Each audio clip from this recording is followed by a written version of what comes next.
Welcome back, everyone. Welcome back to another weekend edition of the WardiTV Monday number 8, your weekly dose of Open StarCraft. I'm Coach VIP with you and joined by these amazing players, the people in the chat, and by my lovely plushies as well. Welcome, everyone. Welcome, !B in the chat. If you guys want to have a look at the bracket yourselves, the bracket is live, the bracket is stacked, and there are so many amazing matches that are currently underway. We had a hard time picking and choosing. We were actually going to be jumping onto Eba versus Zaun, but that, I believe, is being casted by Wardy. So Wardy has Eba v Zaun. We'll be jumping into our own series instead, and spawning in the bottom right-hand corner of Golden Aura, we have our Canadian Protoss player, the red Protoss representing Basilisk. It is Trigger. And spawning in the top left-hand corner, we have his opponent. We have the blue Zerg player for the... Oh, I was going to say for the Platinum Heroes. My apologies.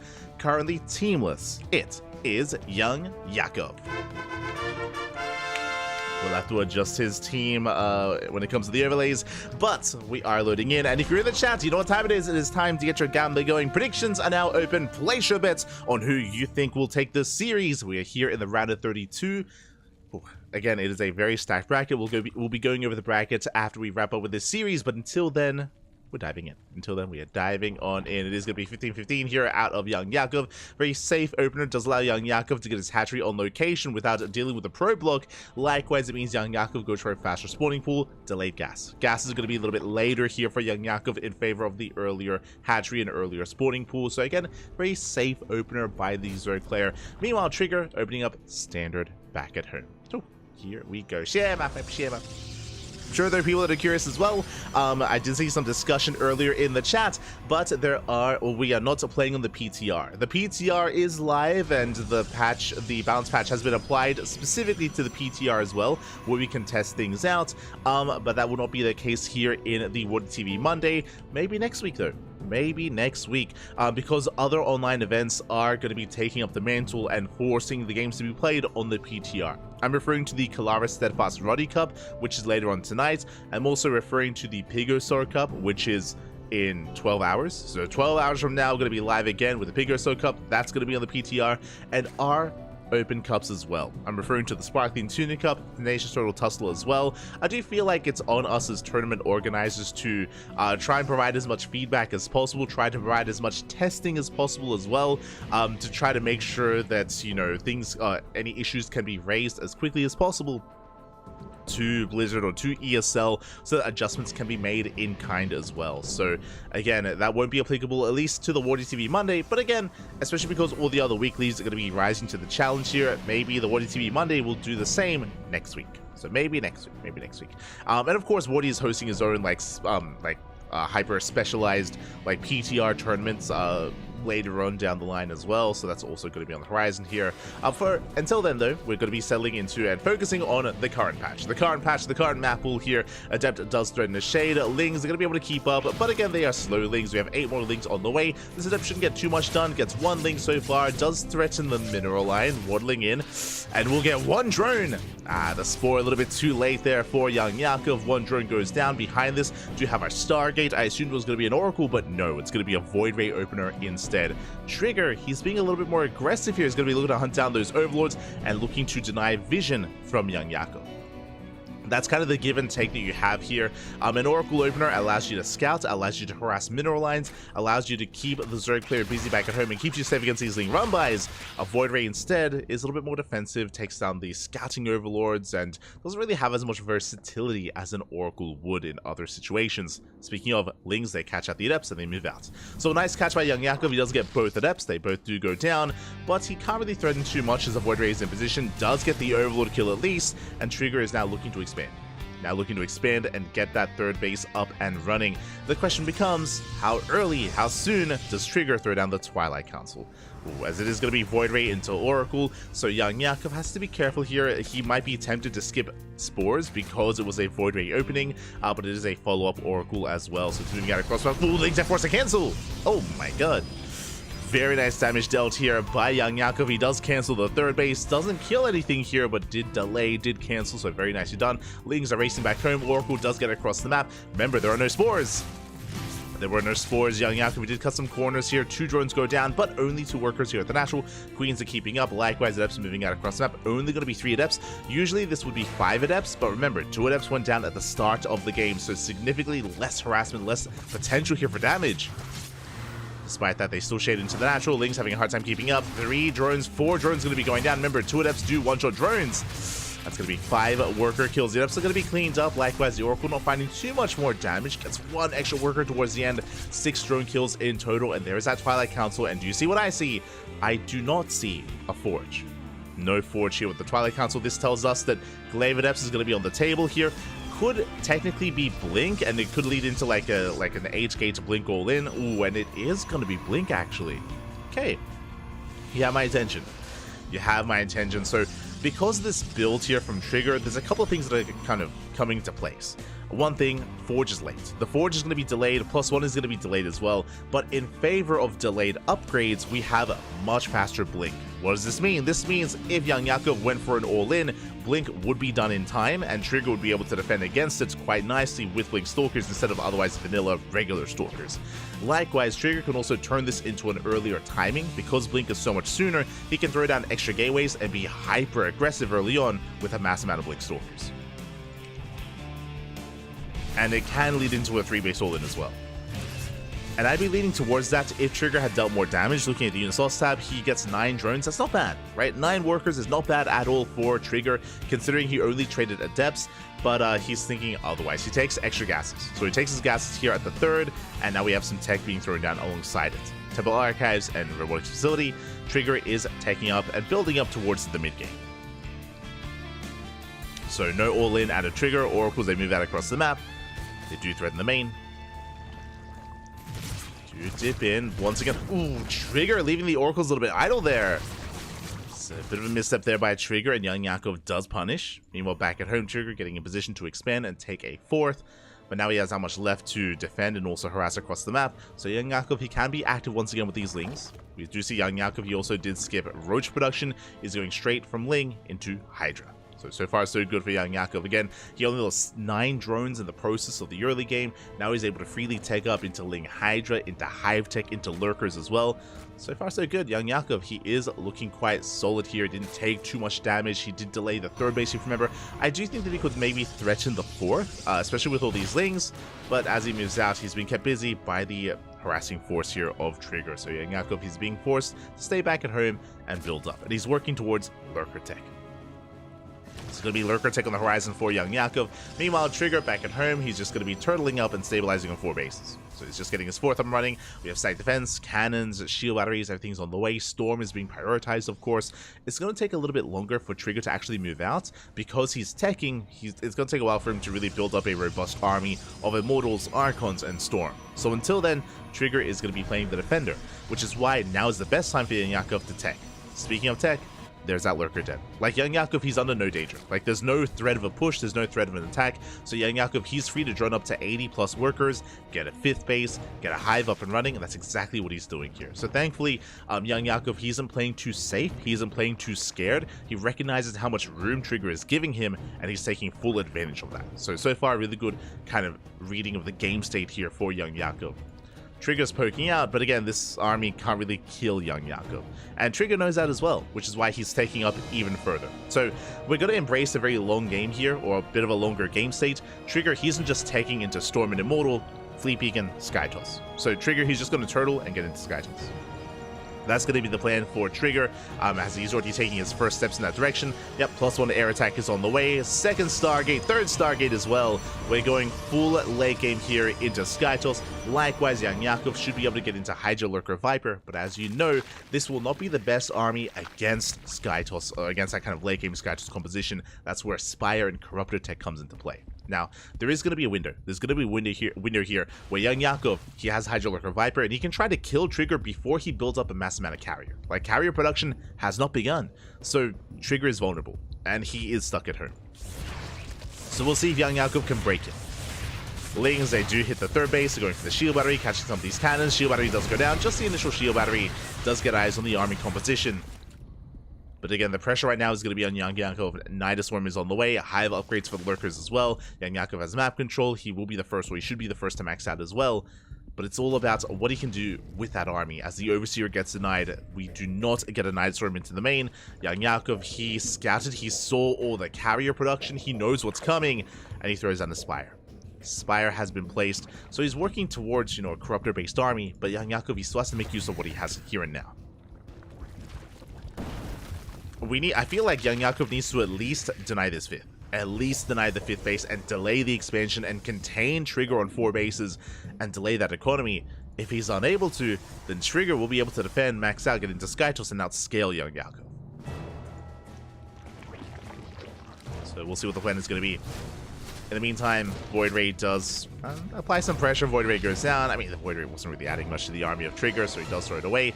Zealots, they do go for the expansion. They will attempt to delay. Likewise, Storms. Oh my god, they Storms. They catch the Lurkers. Lurkers, they take a lot of hits to the face. Lings as well.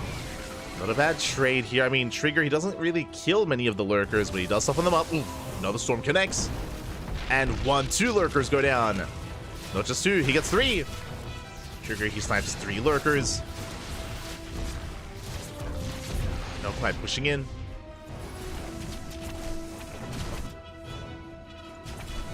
That's Trigger, he does back off. And those are some nice pickups. You got what, 3 Lurkers, he denied the Northern expansion. I'm hoping it was a cancel. Oh, that was a kill. You can see there, one hatchery did go down, so that was a kill, not a cancel on the hatchery. Zealots are moving out once again. Trigger, he is denying bases, he's picking up some key units. At the same time, he's building up a greater Skytos army. So nice moves here out of Trigger. I feel like a lesser player would have been more passive, right? Would have been just Trigger just chilling back at home, fortifying himself and maxing out. But no, Trigger is being more active ahead of time, and so far it's working well here for Trigger. It is working out well. You can see Young Yakov going for the gold. Not yet saturated, but in a couple of moments it will be. So again, it's going to be a Trigger to deny that. Meanwhile, Nidus storm into the main, but there are carriers in position, and this Nidus should not finish. Likewise, the Overseer should also be hunted down as well. But this is distracting Trigger at least. The Overseer gets the hell out of there. Does pull away. Zealot Ramai delaying the expansion. Trigger, has he scouted bottom left? He has not. Again, the Zealot Ramais, they've been focusing here towards the north, but has yet to actually scout towards the south. But here comes that main army.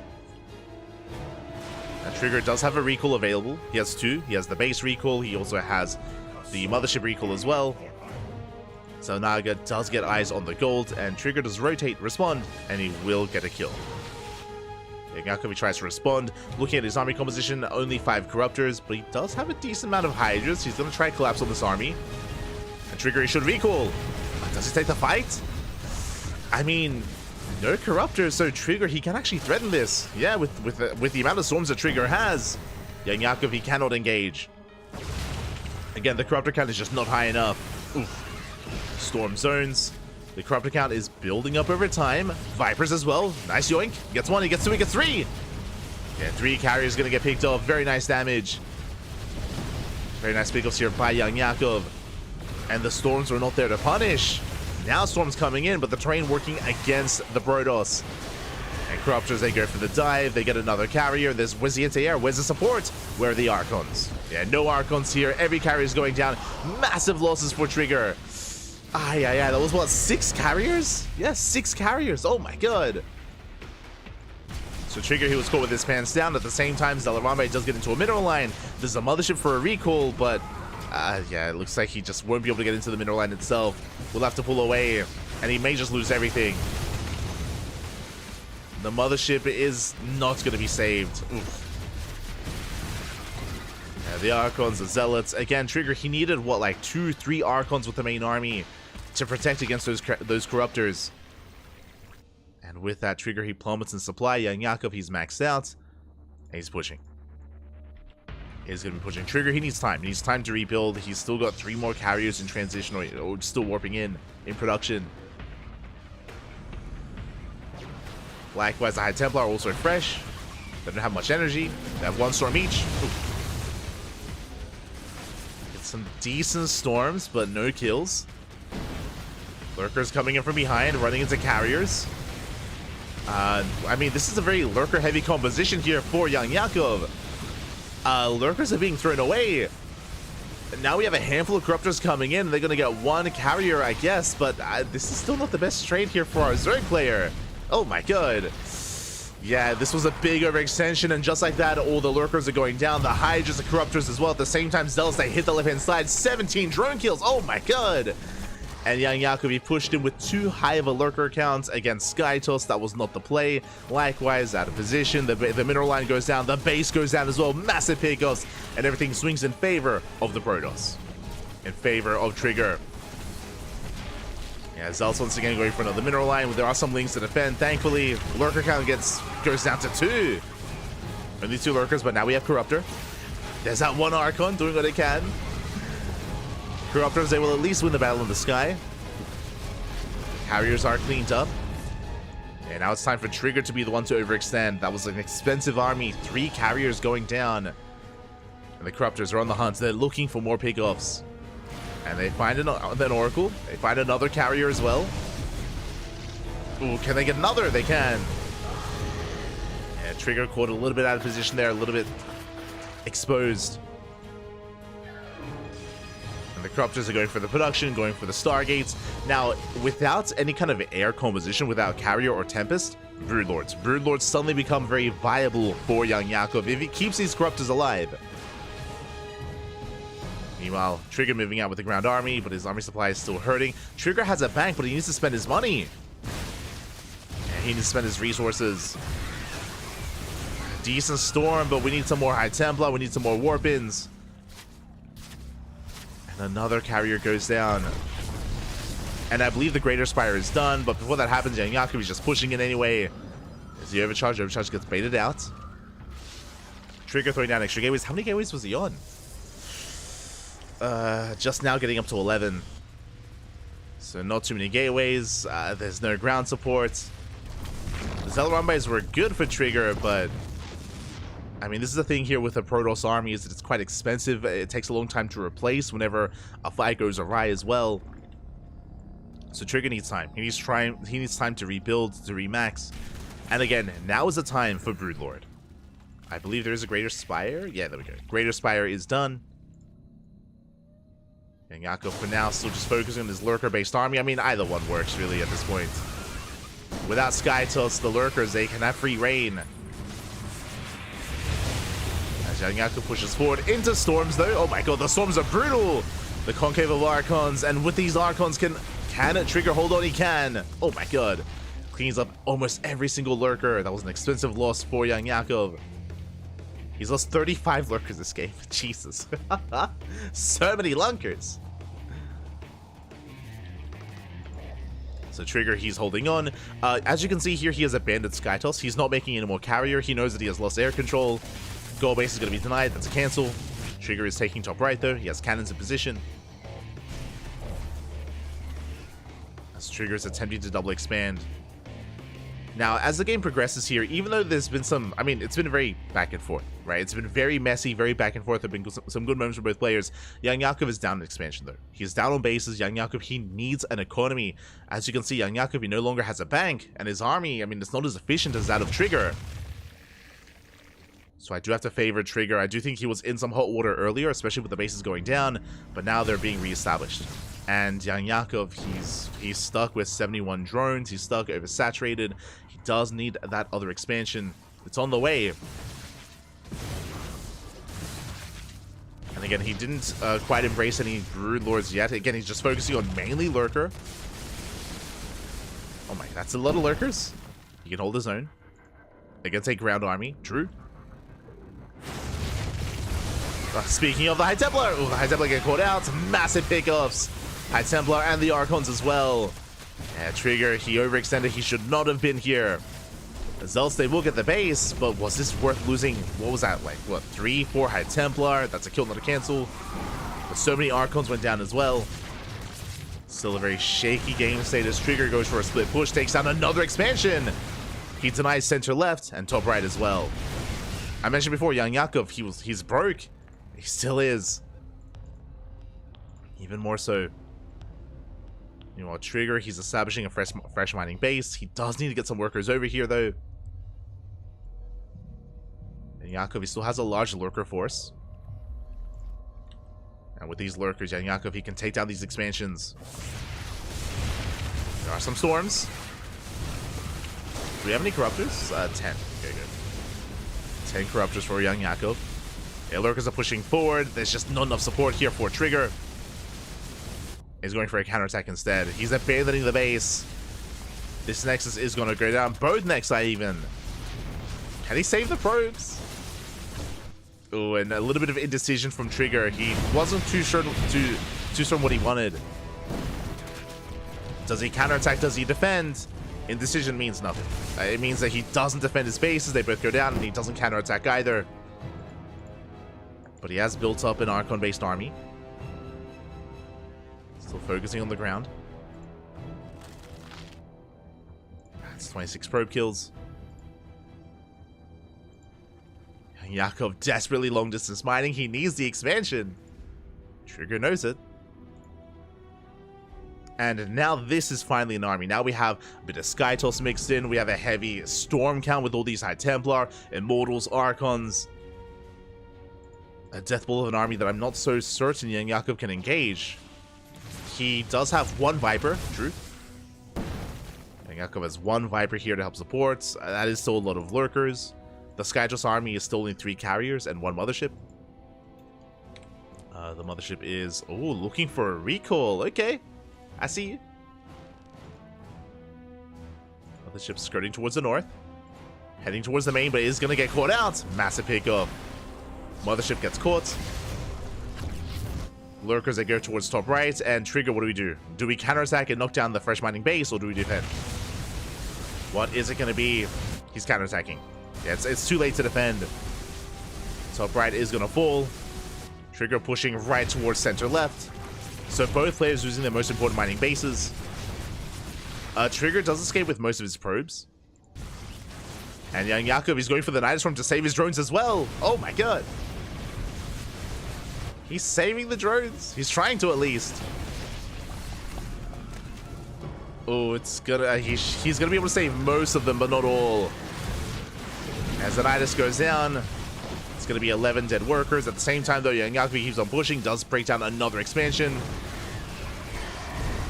The carrier's getting caught out. Nice feedback here on the Viper. Ooh, but pushing into these Lurkers not going to be easy. Nice concave though out of Trigger. Yeah, with the concave he can break this.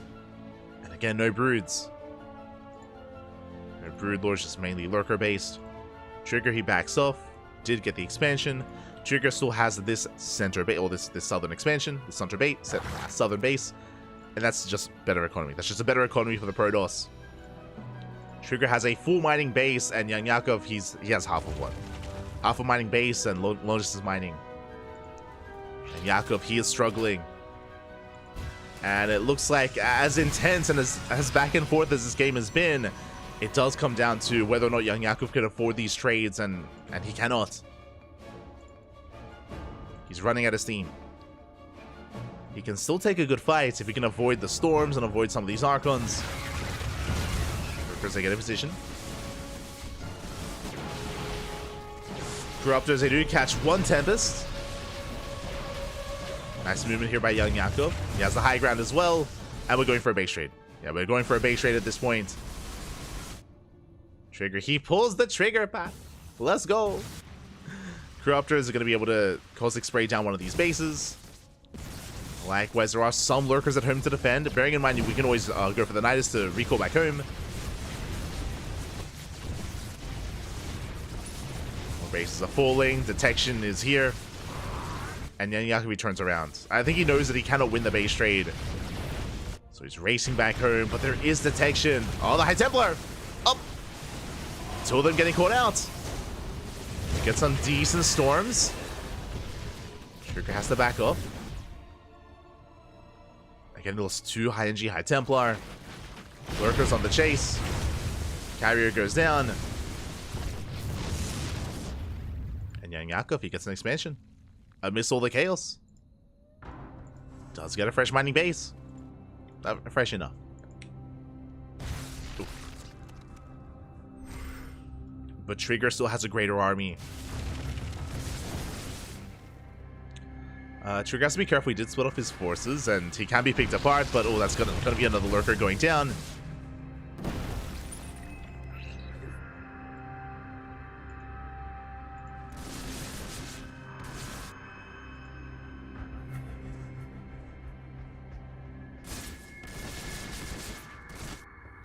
Yakov, he's going for the gold. I mean, there's nothing in position to defend. But it is still two bases against one. Lurkers get caught out.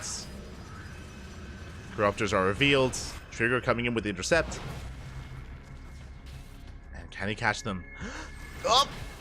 Who catches who? Lurkers from behind. Trigger splits up, forced to recall. And he saves every single unit. Oh, but the Observer. Okay. Observer does survive. I spoke too soon. The Observer's in a very awkward position. It's cut off from the main army. Backup Observer on the way. Throughout all this, brutal Zealot run by goes towards the north side. Gets the entire mineral line. And that's all the young Yakov had left. Even if he gets his base, it doesn't matter. Not anymore. Not if he has no economy. And he doesn't. Young Yakov is down to 6 drones.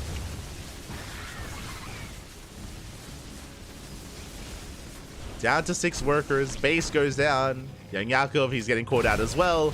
Trigger with the intercept. Massive storms. Takes down the Lurkers. And Trigger, yeah, you can just push in.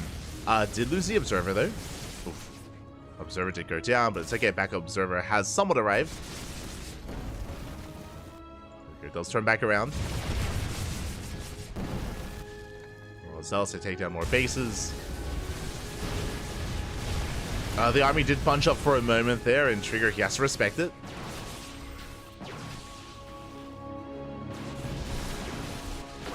And yeah, Young Yakov at this point, he's huffing a bit of copium, pappy. GG gets called as he just ran out of steam, ran out of army, and a Trigger takes game number 1.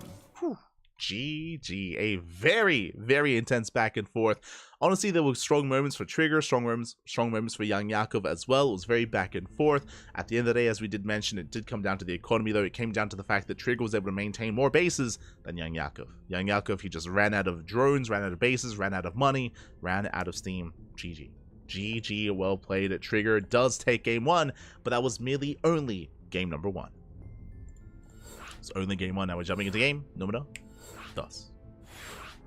Let's go. What a game. Oh my god.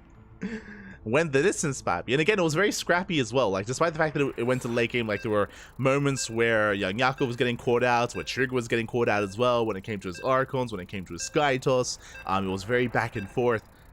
Oh. It's beautiful. And with that, we're getting into game 2. And I would love to see an ace match. I'd love to see a game 3, but the pressure is now on Young Yakov. Here we go.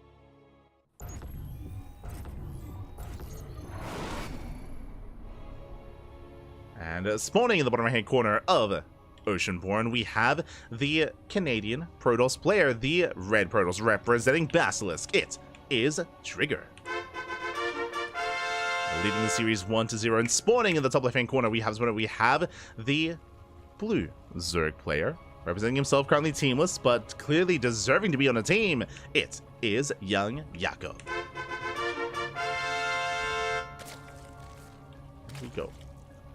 Lurkers are good versus Toss, but stronger versus Toss ground. That is not true. That is not entirely true, I should say.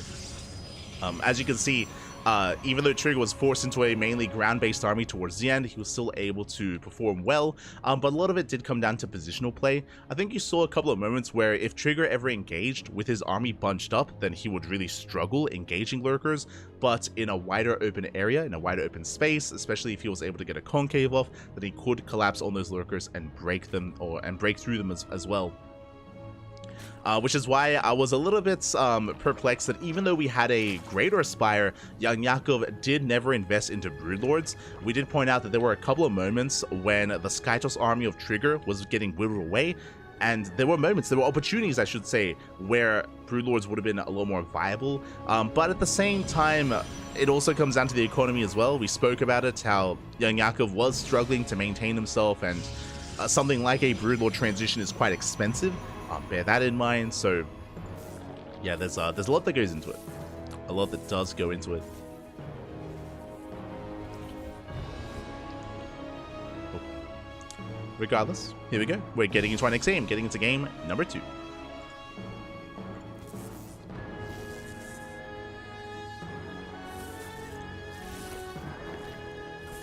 Here we go. Now, when it comes to the kind of game that we're going to be seeing here in Game 2, Golden Aura is known for more of its late game just because how large it is. Very large map, long rush distance by ground, a lot of bases to be taken, and on top of that, very defendable 4-base setup as well. That is a little bit less applicable here to Oceanborn, especially because early on, especially on 3-base play, we have seen a lot of all-ins. It goes both ways, but I would not be surprised after Game 1 if Young Yakov goes for something crazy like, you know, a 3-base like 66 or even less drone all in with roaches, like a German taxi, a queen walk across the map. Aggression is definitely viable here on Oceanborn, so my eyes are going to be on Young Yakov. As a reminder, Young Yakov, he did skip his Roach War in last game, did go straight Ling Hydra, so we'll see if he does embrace an earlier Roach War in this time or not. But now, Stargate. Stargate opener out of Trigger once again. Now last game it was a Void Ray opener, this time I would love to see another Void Ray here, even if it isn't the same build, just to try to get, I should say, just to try to deceive the Zerg player, make it look like the same build when it isn't. But as we can see, or It's going to be an Oracle opener instead. So something a little bit more standard here from Trigger. No Void Ring. Meanwhile, at Epsay Shade is natural. The Lings they get caught out. Oh my god. Lings, they were caught on the wrong side of the wall. 4 drone kills for 2 Adepts. Brutal. Especially because one Adept is going to escape. Yeah, one goes down, the other does make it out as well. Ay, ay, ay. 4 drone kills for 1 Adept. A very strong start from Trigger. Thankfully, Link Speed finishes up, but the Oracle is here to protect, and the Adept will not go down. So a much stronger start from our Protoss player.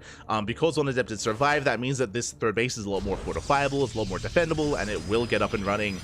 And Yang Yakov, he does not replenish his Lings. He's droning. I mean, he has to. He just lost 4 workers, so as a result, there's nothing to threaten the third base of Trigger. It is nothing to threaten. His third base is going to get up and running. Oracles are moving out. And we'll see if Yang Yakov can minimize more losses. The Oracle's a threat in the main. Double Queen in position. So far, so good. Yang Yakov, he does not have a Spore here at the natural, and Trigger does notice. Oh! Does force out a Spore, but does not get the drone. Doesn't quite get the worker. The Oracles, though, they're still active. They're still threatening. And he does get 1. He does get 2 drones. 2 drones go down. He also does spot the Baneling Nest as well. So just like the previous game, Yang Yakov, he is skipping the Roach Warren. He is going Ling Bane. And Trigger is aware. Oh! Bit of a misrally! Brutal misrally here. A full energy Oracle goes down. I say full. 1 fresh Oracle goes down. And Yang Yakov, he's pushing. Let's go. I mentioned before that aggression and all-ins are more favored here on Oceanborn. If you remember, I was, speculating like a German taxi or a queen, a roach walk across the map. It's going to be a Ling Bane queen all-in instead. There's no Nidus, no German taxi, but an all-in nonetheless. Yang Yakov, he pulls a Trigger, and Trigger back at home. Is he ready for this? He has a shield battery on the way. Blink, it just did begin. It just started, and it's not going to be ready for this. Trigger, he's going to be in a bit of trouble. This will not be an easy defense for the Protoss. Remember, last game, Trigger did go for earlier Blink. This time went for a more standard build, which means later Blink and later +1. Trigger throwing down side defense. Honestly, the defense is going to come down to the force fields. Remember, there are no Ravagers with this, so force fields, they can completely slice up an army and delay. More sentries warping in. Going to be 3 sentries in total. Banelings are waddling in towards the middle line. Ooh, they are denied. No force fields yet. Trigger has to be so careful with them. Once again, Banelings, they do get in. Nice stasis here on the Lings. Ooh, but the probes do go down. Massive Baneling connections. They do pull back. So far, strong defense. Honestly, the stasis may have just won Trigger the game. Like, there are so many Lings. Most of the army gets caught out. The Ling Bane gets cleaned up. Queens are falling as well. But the stasis is about to run out. And Yang Yakov, he comes in for the surround. The force fields. Oh my god. The force fields, they save the cannon. They save the cannon. They deny the surround. And Trigger, he holds. GG gets called, and Trigger will take the series 2-0, advancing on to the next round. GG. GG, well played. Again, Trigger, despite the fact that he had no +1, he had no blink, a lot was invested into upgrades that were on the horizon. He was still able to pull off that defense. Honestly, the stasis trap was so crucial there as well. So many Lings caught in that stasis.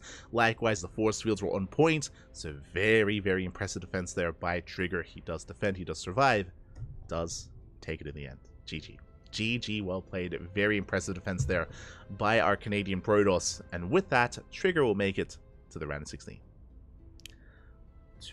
of 16. And the question becomes, who will face off against him? Meanwhile, a shout out to Yang Yakov. Again, he had a really impressive and really comparable game 1. I do think that, again, game 1 could have gone either way. 100%. Could have gone either way. There were moments for Yang Yakov and for Trigger as well. So it was a very competitive game 1. Here in game 2, as we mentioned, like, an all-in was a little bit more likely on a map like Oceanborn, and Yang Yakov, he embraced it. But Trigger, it wasn't just that he was able to pull off the defense, but he also scattered ahead of time as well. He saw the Baneling Nest behind the mineral line. He saw the Queens moving through the center as well. So Trigger, he had a little bit of time, some crucial seconds, to formulate that defense and to pull it off as well. And with that, where are we going? Where are we headed? Let's find out. Let us find out. As there's a lot of updates going on in the brackets. Looks like we have Trigger. Trigger takes down, of course, Yang Yakov 2-0, and Trigger already has his next opponent. Let me just quickly slip into some DMs.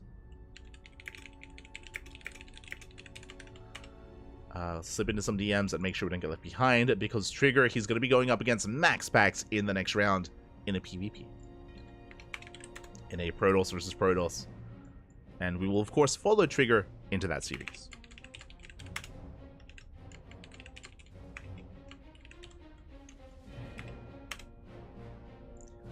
We will follow him. So just setting that up.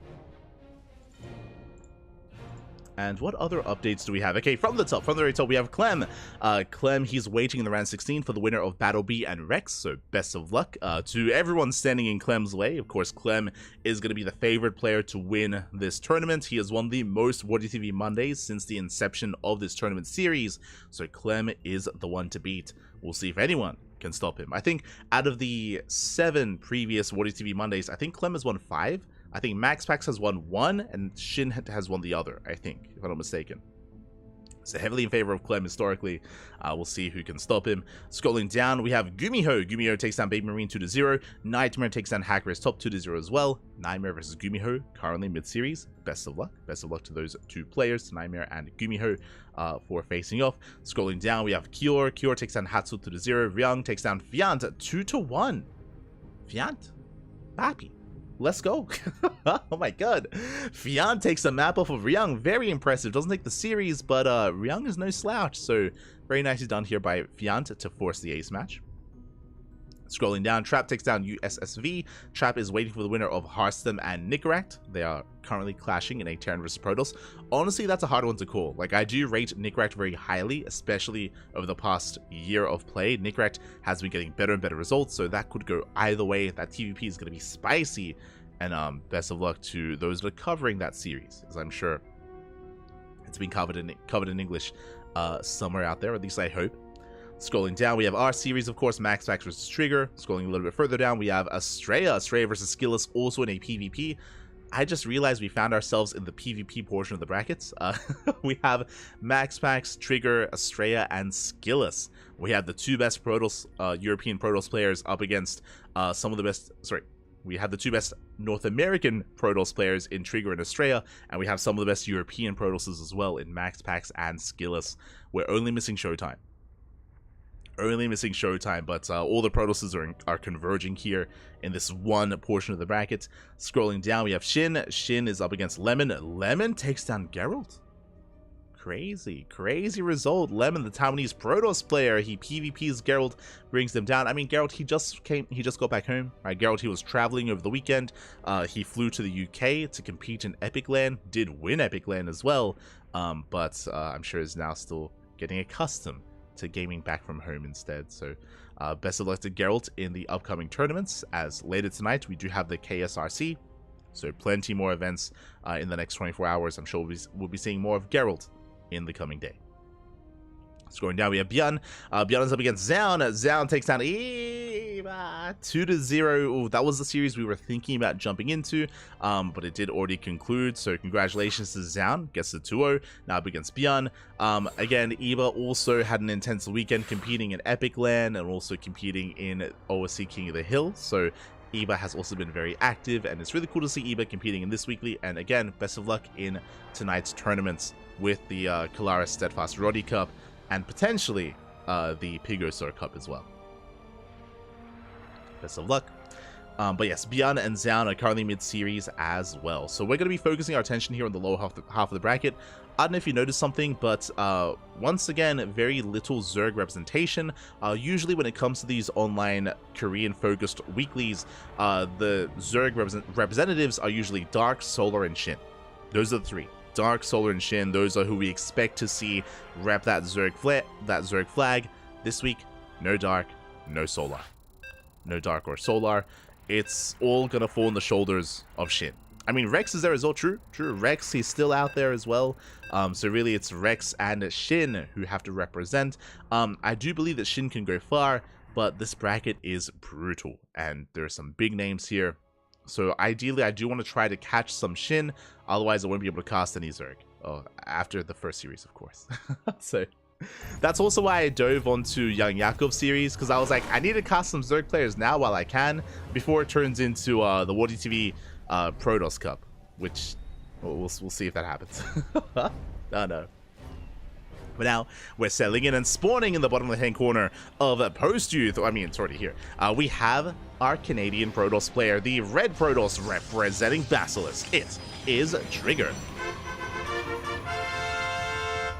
And spawning in the top right-hand corner, we have as opponent, we have the Danish Protoss player, the blue Protoss representing Psystorm Gaming. It is MaxPax.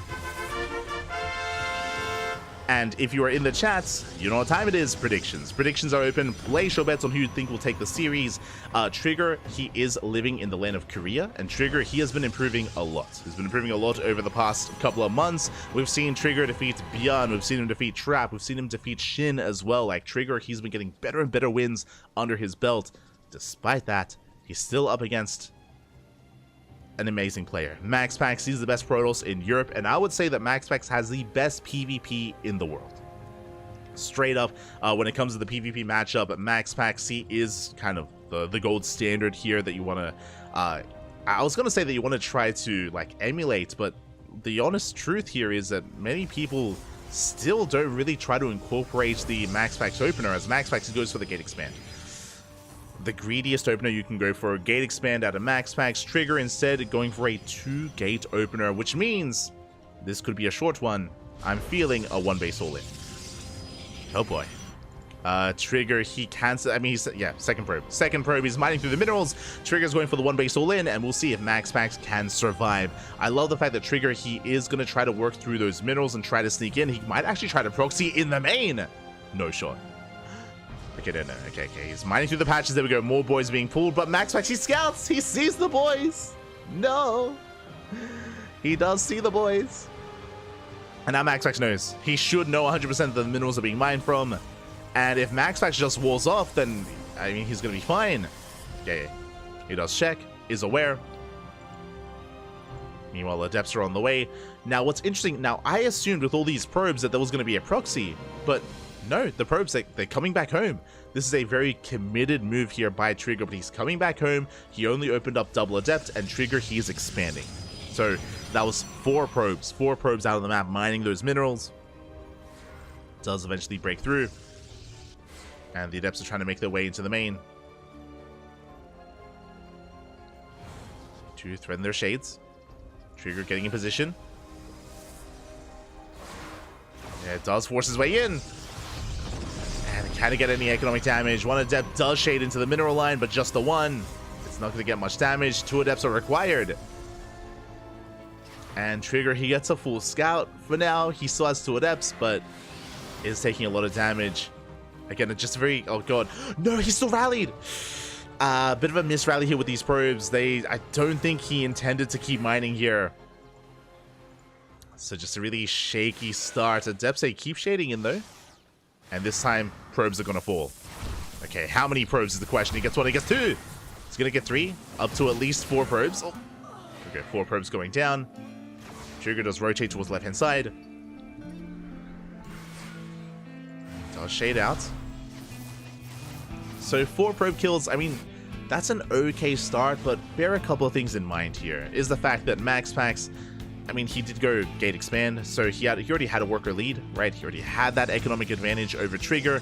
On top of that, Trigger had a lot of lost mining time, right? He was rallying across the map when he shouldn't have been after he initially mined through the minerals, so there's a bit of a give and take. MaxPax still has the economic lead. Oh no. And he shades in. He shades into the main! Trigger, he's not ready. He's not ready for this. Probes are going down, and Trigger, he can't afford these losses. Not like this. 4 more probe kills, 5 more probe kills. Ay. And this is too much. This is already too much damage. 7 probe kills. Oracle dips in, gets another. Soon to be another probe as well. 8, 9 probes go down. MaxPax, he was already ahead economically. Now, even further ahead. Following this up with Blink Stalkers, Gateway Explosion. Yeah, 4 Gate Blink on the way. And MaxPax is not done. He's got double Oracle on the map.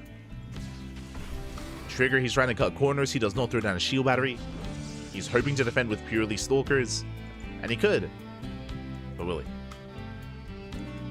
he?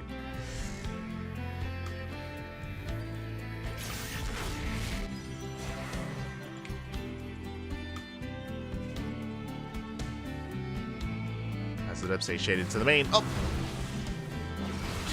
I mean, we do have some counter damage. Trigger, he gets in.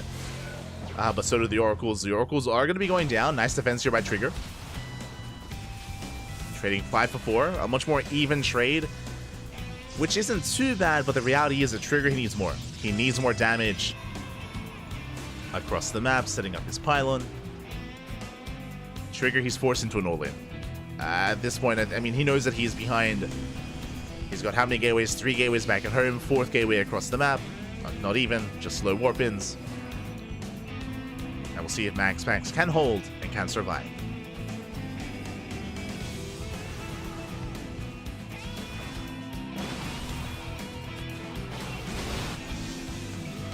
Oracle does harass the main. MaxPax coming in from behind, and Trigger, he's just running out of steam. He's running out of Stalkers. Is running out. I say that does reinforce with 3 extra Stalkers. Trigger trying to break through. But against the defender's advantage, yeah, it's not going to happen. The shield batteries is an overcharge as well. Trigger getting forced back. And the longer this goes on, the better it is for MaxPax, as he is on a 3 base economy. Or at least 2.5. MaxPax has got the concave.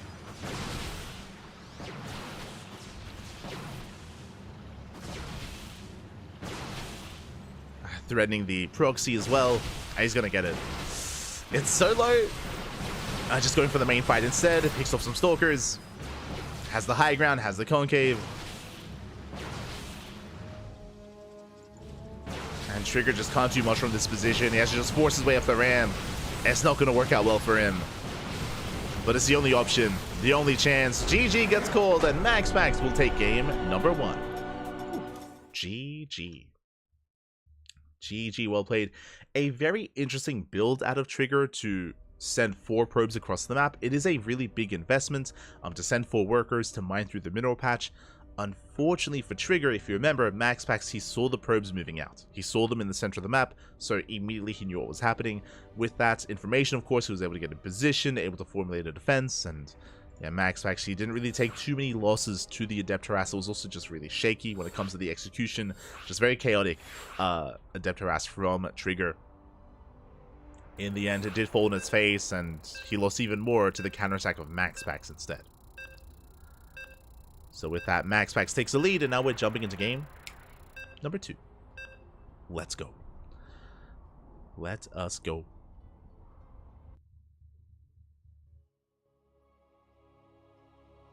So we are going to be loading into Dynasty.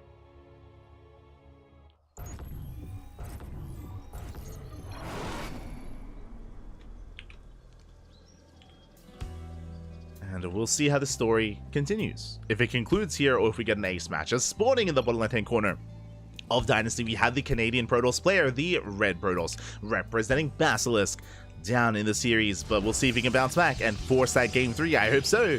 It is Trigger. And spawning in the top right-hand corner, we have his opponent. We have the Danish Protoss player. We have the Blue Protoss, representing Sidestorm Gaming. It is MaxPax. Wanamass, one more game is all he needs, and we're loading into Dynasty, another very unorthodox map as well. Dynasty has the gold bases, which could come into play. We'll see if either one tries to rush into the gold, or if we just go for the standard natural base instead. We speak about this all the time, but the gold base is very tempting, but very difficult to defend in PvP, because all you need is like 2 Adepts, a couple of Stalkers, any kind of range-based units on the other side to punish and abuse this position. So it's very difficult to get away with here in this matchup. We see a 2-gate opener out of Trigger, gate expand from MaxPax. So we do see Trigger once again has the option to be the aggressor. Doesn't have to lead into an all-in, but it could. So we'll keep an eye on that probe as Trigger moves out. Here we go. Trigger does move out. Going for the pylon here in the center of the map. I see some people in the chat asking about the game state. As said before, I'll probably have to say it a couple of times during the cast because more people are going to be coming in. But as is being said, no PTR. This tournament is not being played on the PTR.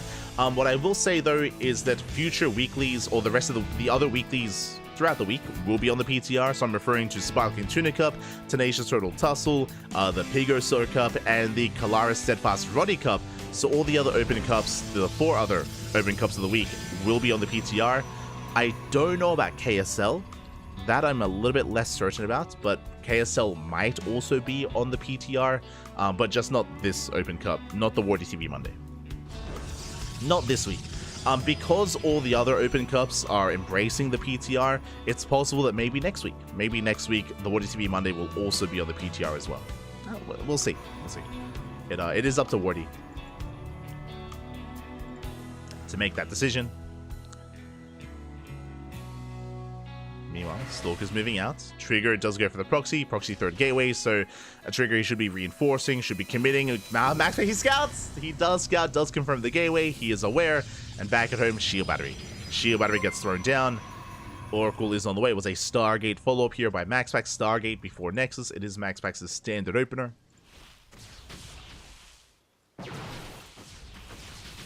And we'll see if Trigger can try to break this position.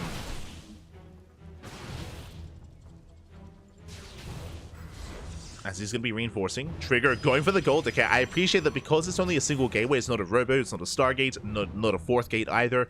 This is not an all-in. This is pressure designed to keep MaxPax busy while Trigger expands. Now the downside, of course, Oracle. Oracle's moving out. There's a Shield Battery in the main. Trigger, he knows that it was a Stargate opener. He's aware of the Oracle, so he's ready with that Shield Battery. It should be okay. Is vulnerable to the Stasis, and the Stasis Trap is going to go up. Shouldn't connect with too much. At the same time, Trigger pushing to the natural. Shield Battery is out of energy. Gateway is taking a lot of hits, but the Void Ray has arrived. And the second Shield Battery does finish up just in time as well. MaxPax does hold. MaxPax holds. Behind this, Trigger taking that gold. Checking the vision of MaxPax, he has not scouted the gold base, so he does not know what's going on. He could try to piece it together, bearing in mind that MaxPax, he scouted the main. He saw that there was no further tech, no Twilight Council, no Robo, no Blink, no Immortal Production. So MaxPax, even though he hasn't seen the expansion, he should be aware, or he should be somewhat aware of its possibility. As his recall to send the probes over. Trigger does saturate the gold. Meanwhile, MaxPax will have the initially better economy as he's been mining more for longer, but Trigger will be able to catch up.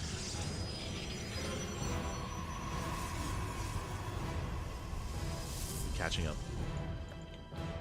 Steadfast said they wanted to do KSR on the PTR last week. Yeah, as I mentioned, we have confirmation. We have confirmation that all the other weeklies, all the other open cups will be on the PTR. Except, as I mentioned, I'm still not 100% on KSL. I'm not. I'm sure Dave and Chicken Man probably would. I just don't have confirmation regarding KSL.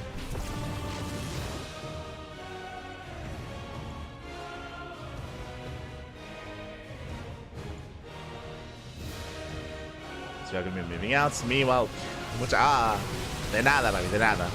As the armies do clash, MaxPax pushing forward with 3 Void Rays. Ooh, does threaten those Stalkers. Getting caught out there. No Shield Battery support. Bear that in mind. Oh. Gets a Stalker, gets one, gets a Zealot. Some okay pick-offs here by Trigger, but can he overwhelm? Keeping MaxPax pinned. How many Void Rays? 4. Gets one though. Down to 3 Voids. Nice pick-offs. Now, what's important here is that unlike a typical all-in against MaxPax, even though Trigger can't break this position, he doesn't need to. Like, picking up 1 or 2 Void Rays here and there is good enough, considering the goal. Considering the fact that Trigger, he has arguably the better economy.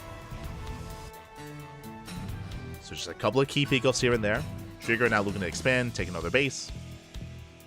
Building up his Stalker count. Twilight Council's on the way. Trigger, he's working towards Blink Stalkers. 4th Gateway as well. Meanwhile, MaxPax, because of his Twilight Council, because of the Stargate opener, it's going to be Stargate into Immortal Production. So a very robust army for MaxPax. It's going to be Void Rays and Immortals, at least until he can diversify. Forge and Twilight Council now on the way. But because of this, Trigger is going to have the more mobile army initially, and MaxPax is stuck at home. He has to turtle. He has to be the defender. If he ever moves out, he will most likely lose this army. And you can see Trigger, he's making sure he gets an eye on any kind of move out to punish it. As Trigger, he knocks down more rocks. Just securing his map control. Third base has been placed. Has been thrown down. Blink is on the way. So again, in this kind of game state, MaxPax has to turtle, has to slowly expand and take his own third. This move out is very risky, but I believe the observer was sniped. Trigger is unaware until now. Spots the army. Trigger responds. And can he catch out an Immortal or a Void Ray? Comes in from behind. The Immortal! Immortal's exposed. Massive pickoff. He gets one. He gets the Void Ray, and it looks like MaxPax gets caught with his pants down. Again, moving out like this, it was too risky. GG gets called, and Trigger, he will tie the series 1-1. We are going to the ace match. GG. We are going to game 3 again. MaxPax, a rough decision to make there. I mean, it doesn't feel good being forced to turtle. As we mentioned, though, that was the only way forward for MaxPax. He had to turtle. He had to stay at home, slowly go to third base, and play it slow. Instead, MaxPax, he got a little bit trigger happy. He decided to move out on the map, and with that, gets completely caught out. With that, we're going to game 3. We are going to game 3. And I feel like the maps will determine so much here, because I mean they have so far, right? Game 1 on Post Youth was wild. Trigger trying to go for that cheeky move, mining through the minerals. Game 2, likewise, Dynasty. Trigger feigning an all-in and rushing into the gold, getting ahead economically, which often doesn't happen against MaxPax. Game 3, what map are we feeling here? Amphion? Are we feeling Crimson Core? It's like I'm just trying to think of some of these more unorthodox maps, and yeah, that's the other one. Ghost River. Ghost River is coming up next. A very small map, very short rush distance by ground. If Trigger were to go for a committed one base all in, this would be the map. This would be the map to do it on.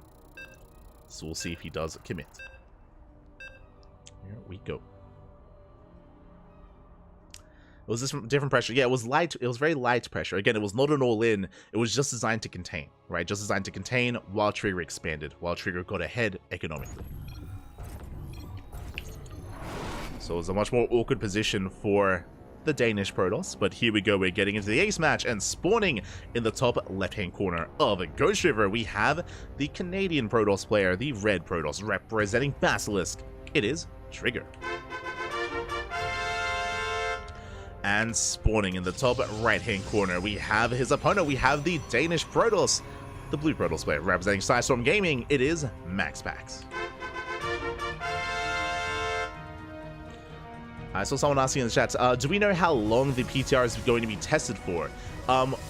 We can only make some assumptions. So, a reasonable assumption would be the PTR is going to be live until mid to late November.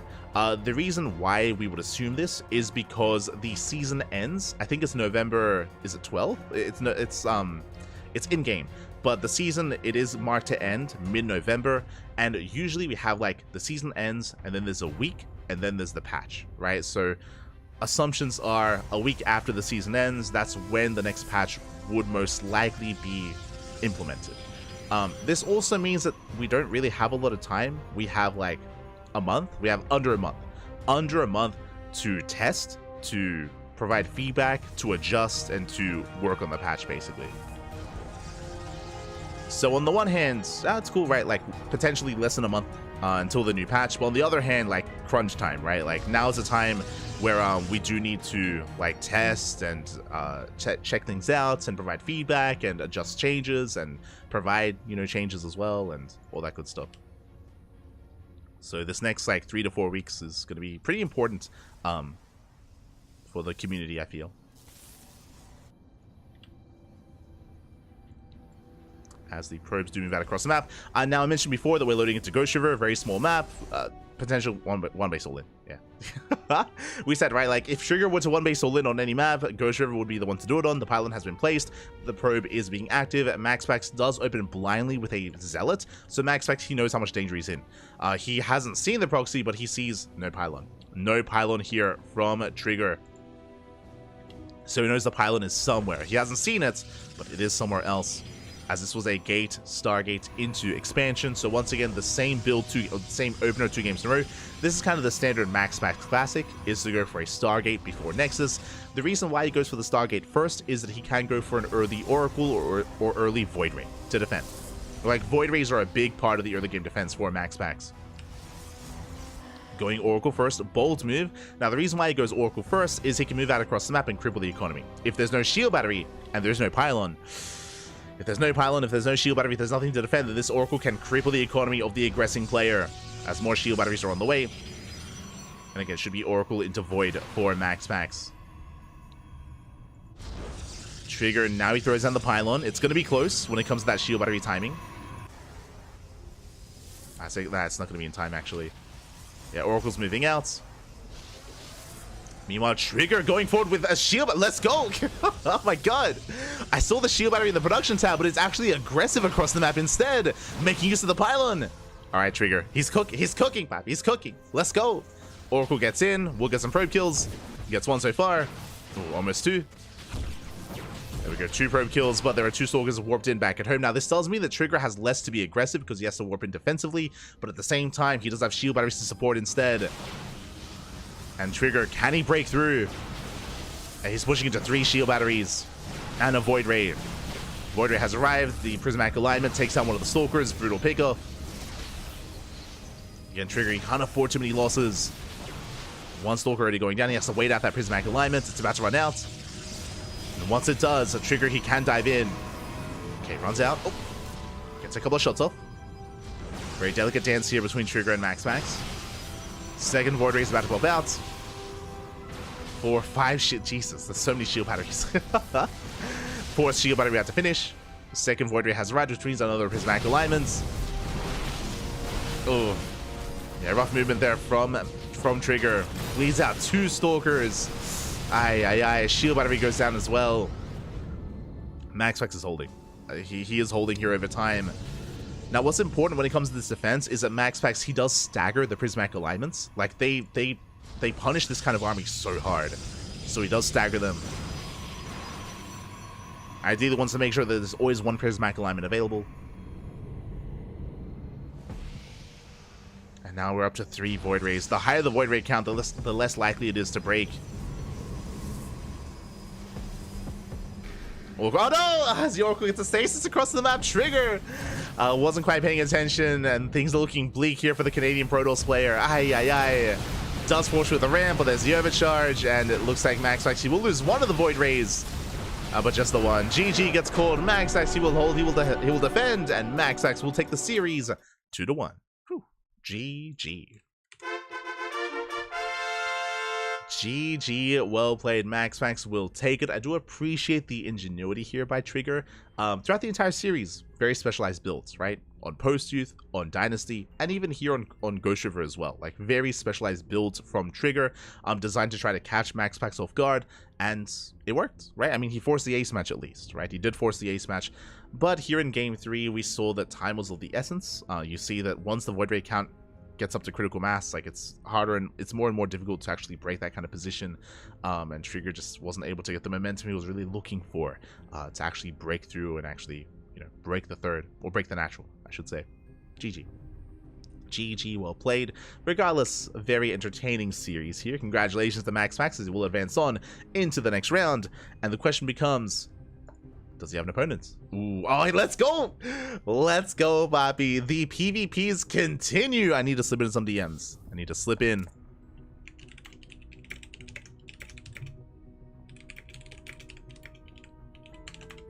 Okay, need to slip in some DMs and exclamation mark B in the chat if you guys want to have a look at the back of yourselves. We have Max Max up against, we have Max versus Max. We have the NA Protoss boys rising to the challenge here. Trigger took a map, but wasn't able to take the series. Up next, Max Angel versus Max Pax. Let's go, Bobby. Let's go. One of the other NA boys is going to be rising to the challenge here. Let's see if we can fit it in. The bracket, it's so big. Oh no. Can't show it all up at once.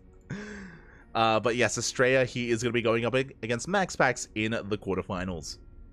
Of course, Estrella dubbed the best player from the Americas. Trigger has been improving a lot, don't get me wrong. But currently, Estrella, or Max Angel, does hold that mantle. And we'll see how they compare. Momento.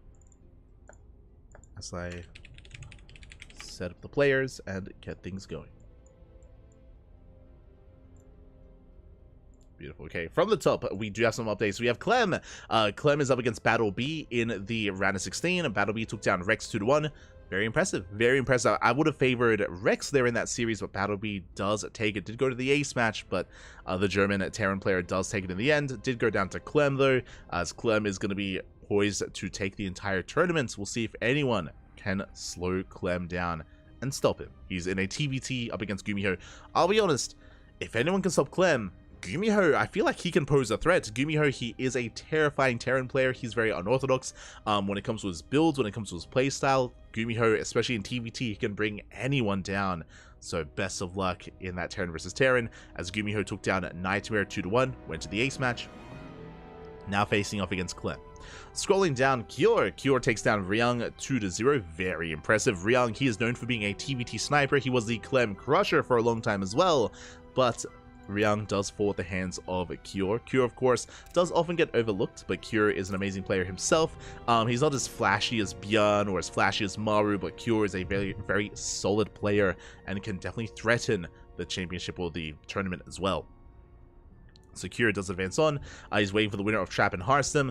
Ooh, Harstem took down Nikrat. I'm impressed. I'll be honest, I was favoring Nikrat in that series, and it did go to the ace match, but Harstem does clutch it out in the end. Harstem takes the series 2-1, now up against Trap in a PvP.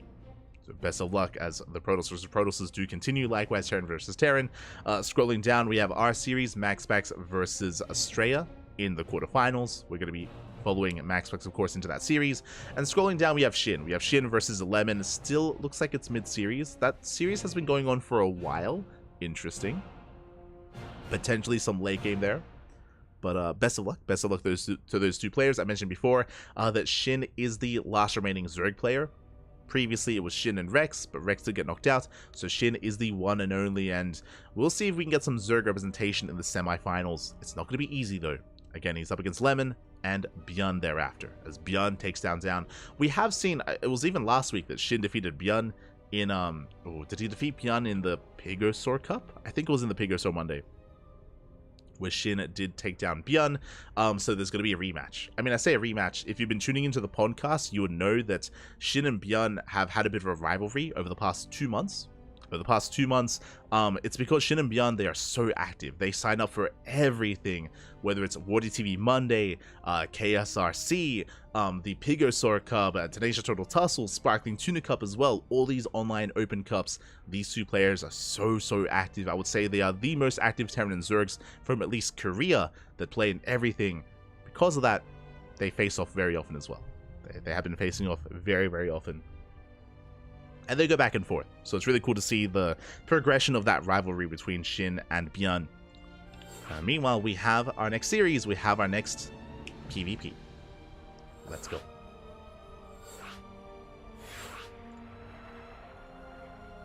Let us go.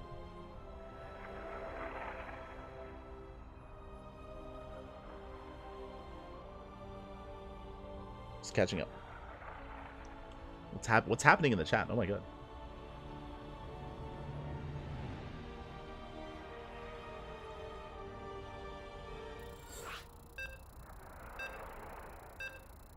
Here we go.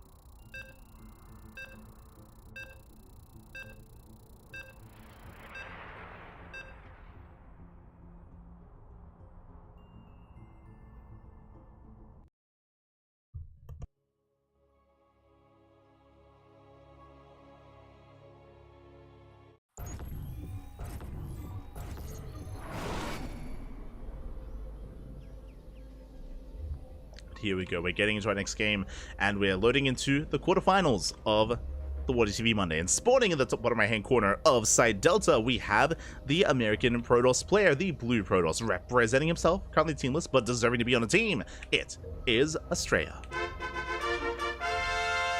And spawning in the top left-hand corner, we have the Red Protoss player from the land of Denmark, representing Sidestorm Gaming. It is MaxPax. And if you're in the chat, you know what time it is. Gamba time. Predictions are now open. Place your bets on who you think will take the series. Best of luck. best of luck in the chat. I saw someone asking, can anyone sign up to these tournaments? Yes. These open cups are open to all regions, all shapes, all sizes. You could be bronze, silver, gold, doesn't matter. We do often get many amateur players signing up as well, so yeah, doesn't matter what league or where you are from. You can sign up and you can compete, whether it's this tournament, the ESL Open Cups, the KSRCs, the Pigosaurs, like all the Open Cups. I mean, they're open for a reason. They're all open.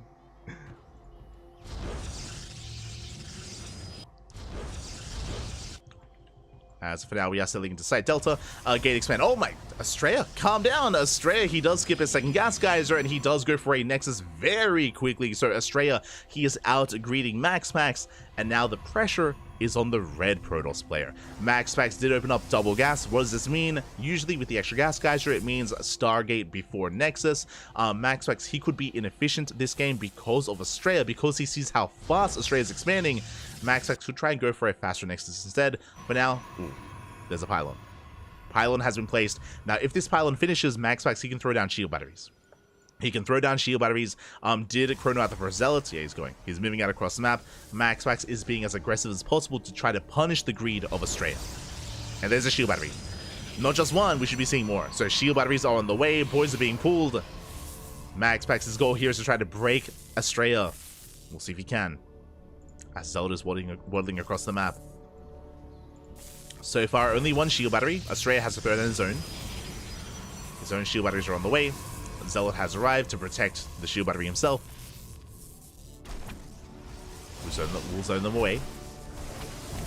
Adept's moving out behind this. Shield battery is going to go down, and Estrella, he should be okay, but because of this pylon, what does this mean? The Adept can shade into the main. The Adept can shade in. We even get to kill on, forces to cancel on the shield battery. Not bad. Shield battery is denied. Adept shades into the main, will threaten the mineral line. Estrella, he has to respond. So far, doesn't commit though. Gets into the natural, gets one probe. Gets one worker so far. Oh, can he get a second? He can. 2 probe kills already. 2 probe kills. Another Adept is moving out. Oracle is going to be on the way as well. Again, Max, he's being as aggressive as possible because Estrella does have the better economy. Like Max, his base is still on the way. Estrella's is already done. So he needs more economic damage.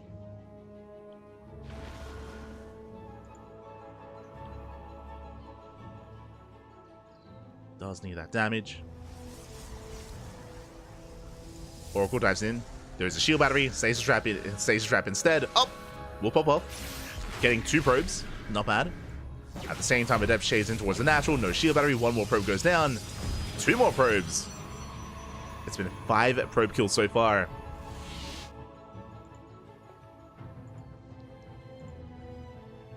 Workers, now double Oracle. Now the shield battery is not going to be good enough.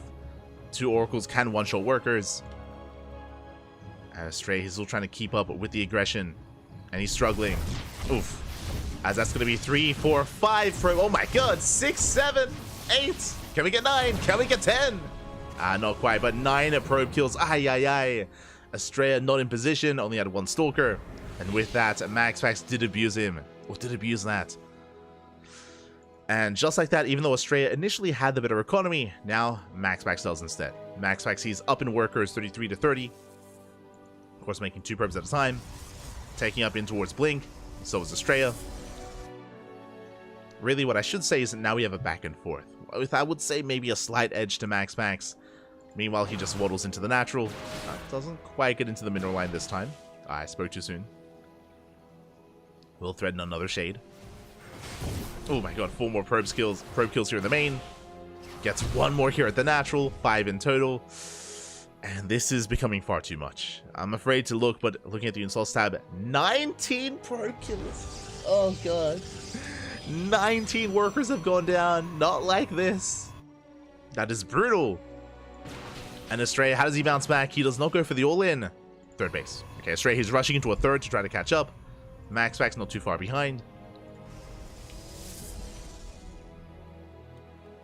I say that Estrella, he moves out to deny the 3rd. Not bad.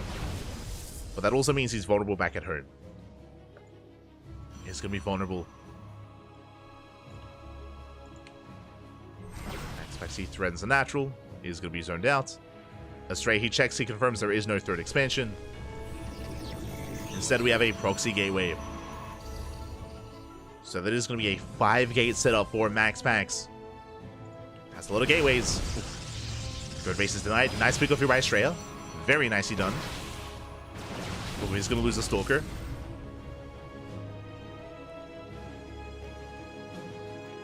Estrella gets out. Rotates. Oh, I was going to say rotates around to deny the third for a second time, but doesn't quite pull it off. Not quite this time. But that was a nice delay. Like Astray, his third base is already done. Max Pax is still on the way, or just started. Did just begin. So with this faster third, Astray, he can recover economically, but what about the army? Remember, Max Pax, he can warp in across the map in the face of Estrella. Double Oracle towards the natural, warping in 5 Stalkers at a time. He has a massive army lead, or Stalker lead, I should say. 16 Stalkers to 10. Does push in, dives on the Immortal. Immortal goes down, there's a shield battery, there's an overcharge, but doesn't matter. As Astray, he's in trouble. Overcharge gets popped. Max Pax, he just dives in and he overwhelms. Boys are being pulled, but it's too little too late. 8 probe kills Oracles, they're popping off in the main. Max Pax is forced back. Astray, he's barely holding on, but now Overcharge is on cooldown. And Max Pax, he can keep going. He can, and he will. Oh, he can one-shot Stalkers. A couple of boys are being pulled. It's going to be 11 probe kills. Again, Max Pax looking to overwhelm. That's going to be 15 probe kills. Oh my god. 15 workers going down. And as long as Max Pax, as long as he keeps trading, then he can just overwhelm the blue Protoss. As production-wise, Astray, he just can't keep up. GG gets called. There's just too much to handle, and Max Pax will take game number 1. GG. A much more aggressive game here from Max Pax. Despite Estrella going for a much more greedier build and getting away with it initially, he was punished for it with the Adept harass, with the Oracle harass. Remember, 19 pros went down before we got into the mid-game, and yeah, Max Pax, he was quite committed there. Quite committed, and he was doing so much damage here with his aggression, with his harassment, and eventually did go for the all-in, essentially. And Estrella just couldn't sustain those losses. GG, we're now getting into game number 2. Let's go. Now again, what I'm most curious about is the map. A lot of what happened here in game number 1 is because of Side Delta. We speak about this all the time, but Side Delta is known for its more greedy builds, and Estrella just took full advantage of the map and rushed into a very fast Nexus, which kind of, you know, made everything happen. Did trigger Max Pax into being aggressive. And now we're getting into game 2. We're going to be loading into Ghost River. Ooh. A much smaller map, as we saw in the Trigger series, where Trigger, he embraced it. He went for a 1-base all-in. He barely did not break Max Pax. Likewise, a 1-base all-in is also going to be an option for Estrella here as well. Does he go for it? We'll see. We shall see.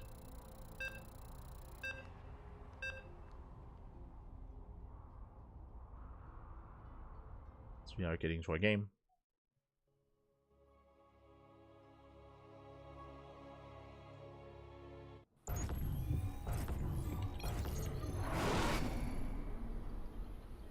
Here we go. We are getting into our next game, and spawning in the top right-hand corner, sorry, top left-hand corner of Ghost River, we have our American Protoss player, the Blue Protoss, representing himself, currently teamless. Down in the series, we'll see if he can bounce back and force the ace match. It is Estrella.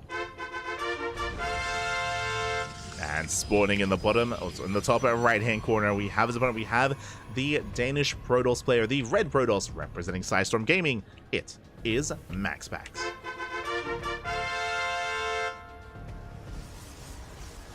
And the question becomes, is Estrella going to be, is he going to fall to the temptation of Ghost River? Again, it is very tempting to go for a 1-base all-in on this map, but because it's so tempting, it's also very obvious as well. And I'm sure Max Pax, I mean, we saw how well he defended against Trigger, and I'm sure he's also going to be prone to, you know, being a little bit more careful in this map as well against Estrella. So we'll see what Estrella goes for. Oh. Hello. Estrella, I imagine, going to be hiding... No, No shot. He's crazy. Gate expand out of Estrella. Okay, bold move. Bold move here, Estrella. Going for a very, very greedy opener that is usually, I would say, illegal on a map that isn't Side Delta. Now, if you remember, Estrella, he went for this opener on Side Delta, which makes sense, right? Side Delta is more defendable.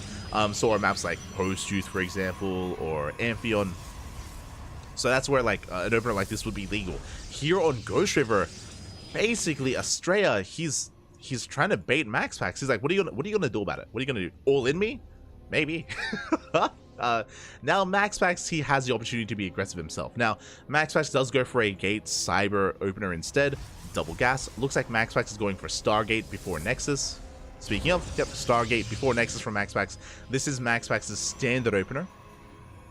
Standard opener here from the Danish Protoss, which means he might not go into an all-in. I mean, he's going to be aggressive, don't get me wrong. He's going to move out with the Zealots, Adepts, Oracle. Just like the last game, it's going to be on Max Packs to try to pull apart the defenses of Estrella and get economic damage. Remember, last game, Max Packs, he got 19 probe kills in the early game. It was crazy. Can he do it again? Like, Estrella's just, basically, he's asking for it. He's like, mate, what are you going to do about it? What are you gonna kill 19 probes again? Oh, maybe. Maybe, Pappy, maybe. We'll see. As Max Packs is moving out. Estrella positioning on the high ground. And does spot the army. Will chip away. This time, because of the terrain, because of the map layout as well, there's no pylon, there's no shield battery, boys are being pulled. One probe goes down. It's one worker, two, now three. Can he get four? He can! 4 probe kills, not bad. For 1 Adept and 1 Zealots, I would say a nice trade for Max Packs. And he's not done. More Adepts are on the way. Oracle's on the way as well. This is merely the beginning. Now, Estrella still has a worker lead. Remember, Max Packs' base is still on the way. So there's still a lot of pressure on the Red Protoss player. Here's a lot of pressure. Oracle hits the natural. Adept towards the main. Probes are going down. Estrella out of position. Does bring down the Adept, but what about the natural mineral line? Aye. 4 probe kills. Not ideal.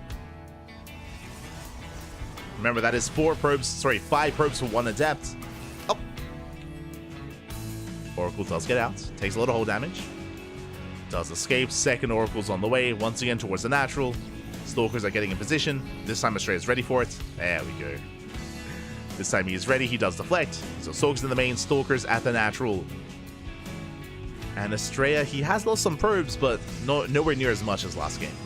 Not yet.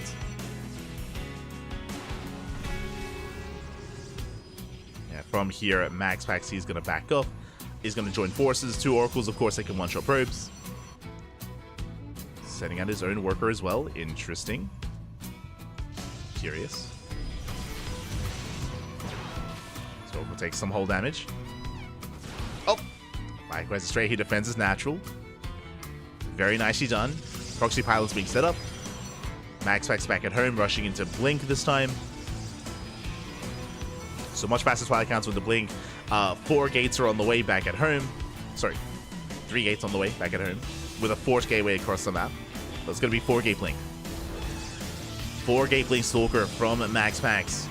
While expanding and taking a 3rd. But now this time Max Packs' 3rd base isn't going to be denied. He is on the way, even faster than that of Estrella. And I am a bit concerned here for our American Protoss. As he's also selling into a 3-gate setup. Oracle dips in, gets 3 more probes. 3rd base now on the way.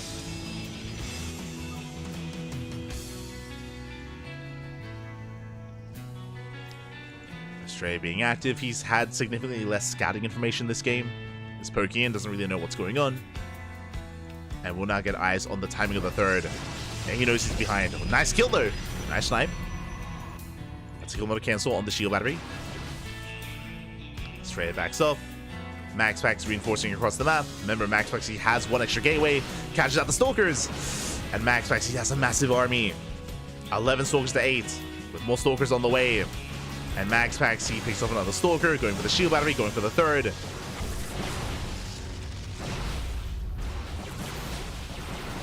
And he might even just go for the kill. What does he go for? There we go. Cancel on the third base. That was the least he was hoping for. Does get it. End up shading across the map. MaxPax diving in, and Astray, he's in trouble. He's up against the wall. Overcharge gets popped. Trying to hold on. Station Strap here behind the mineral line. Our workers get caught out. And MaxPax, he's pulling Astray apart. The Stalkers are so low. But they do survive. Meanwhile, across the map, the Adepts, they do get 6 probe kills. Not bad. But that doesn't matter, because MaxPax is on 3 bases. He can make 3 probes at a time. Does have the greater economy. And Estrella, he doesn't really have much going his way. The Immortals will help. He's going into Immortal production, and that will make up for the lack of Stalkers. Snipes the Oracle. But Estrella cannot expand. And that is the win condition for MaxPax. Just deny the third, over and over again. Deny the third expansion. He just goes for the kill. Dives on the Immortal. Immortal goes down. The Stalkers are struggling. MaxPax has the Concave. Eventually he'll be forced out. But again, MaxPax, he doesn't need to push into the natural. He did to snipe the Immortal, but he doesn't need to. He just calm things down, build up more Stalkers. He's getting into his own charge composition with his own Robo as well. Astray going for a bit of a Hail Mary play, going for a massive counterattack. MaxPax out of position.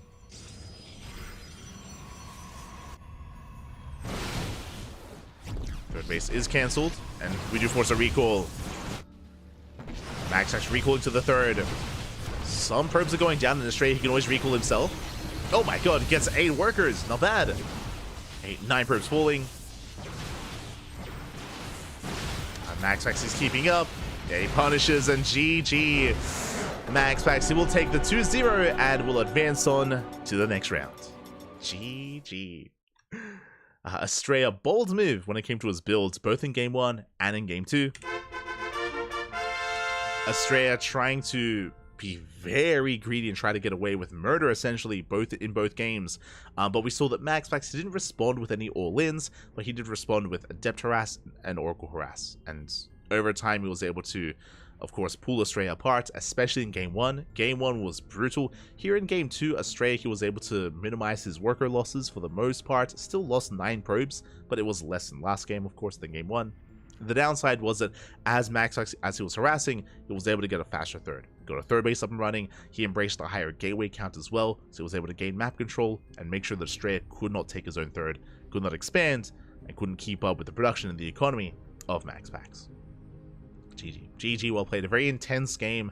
A big reason as to why MaxPax is being that active as well is the map. Ghost River doesn't take long at all to get across the map and to deny expansions and deny bases and apply pressure. GG. GG, well played. MaxPax will advance on to the next round. And does he have an opponent? Do we have our next series? Let's find out.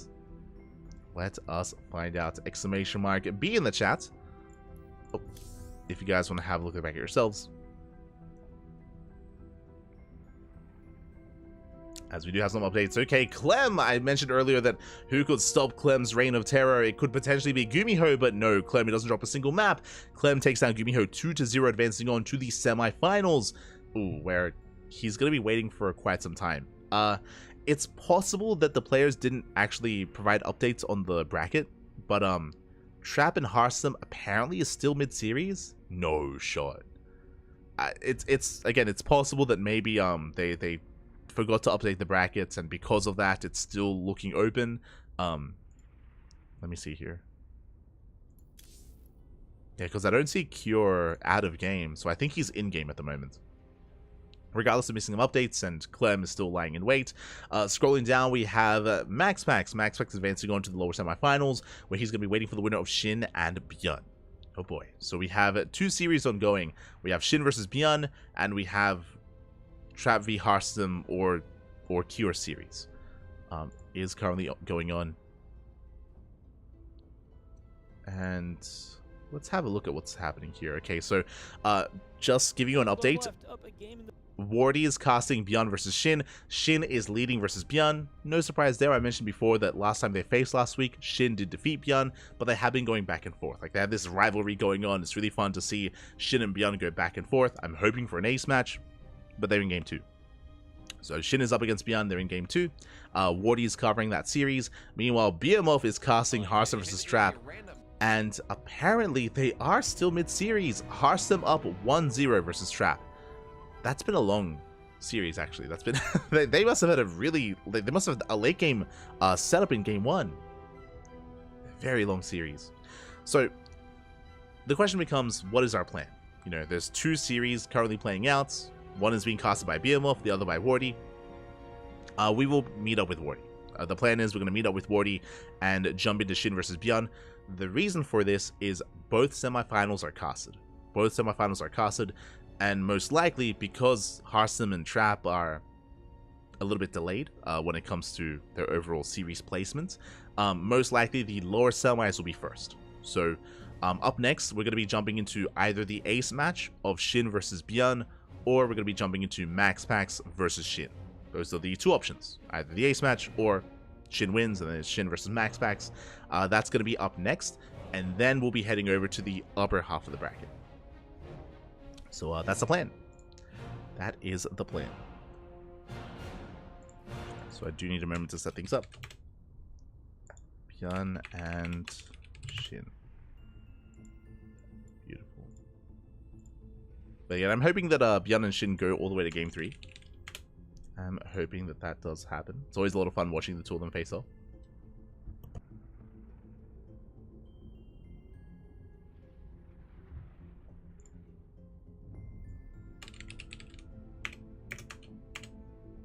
Gaiman Gladiators. Okay. So we have some downtime. We're going to be going on a short break momentarily. We have some downtime. We just have to wait for Shin and Beyond to finish up their second game, and then we'll meet up with Wardy, meet up with the other casters. Again, if you want to tune into Hearthstone versus Trap, then Biomov has you covered. He's covering that series in English. And there are some other language casters as well. So if you do prefer a different language, I believe Koka is casting in French. I'm sure he was covering Clem's matches. I believe Into the Inu is casting in Korean. And I'm sure we have some other language coverage as well. So plenty of other streamers. Plenty. Just catching up.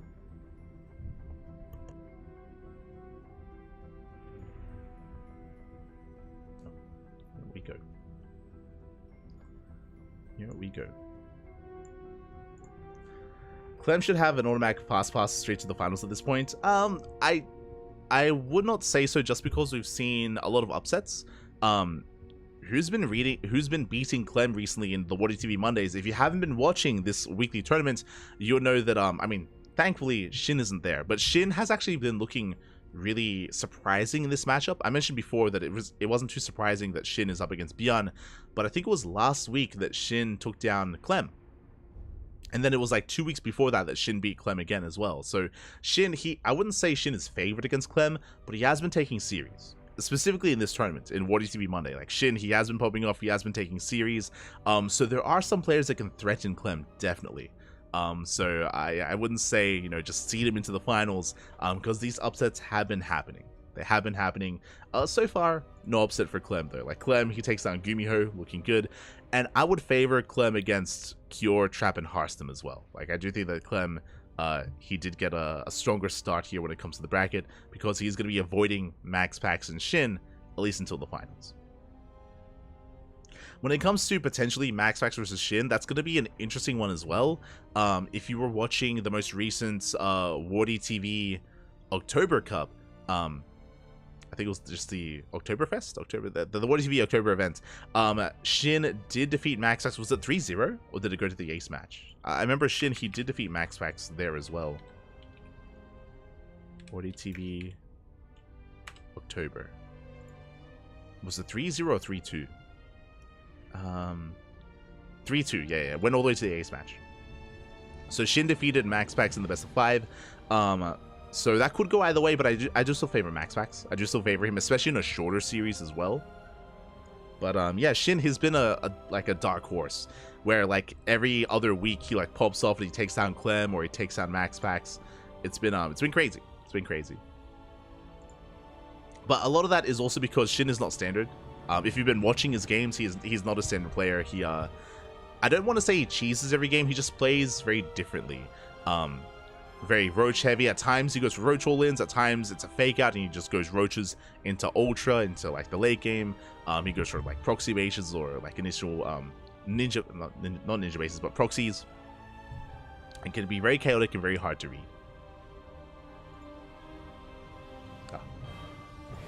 Dark Horse Assassin. Yeah. He can beat anyone. It's crazy. It's one of those things where he's not necessarily favored to win a tournament, but he can just pop off every now and then. It's wild. Is wild. But otherwise, I guess we're going to be going on a short break. And when we return, we will either have, again, the ace match between Shin and Byeon, or the semifinals with Max Pax.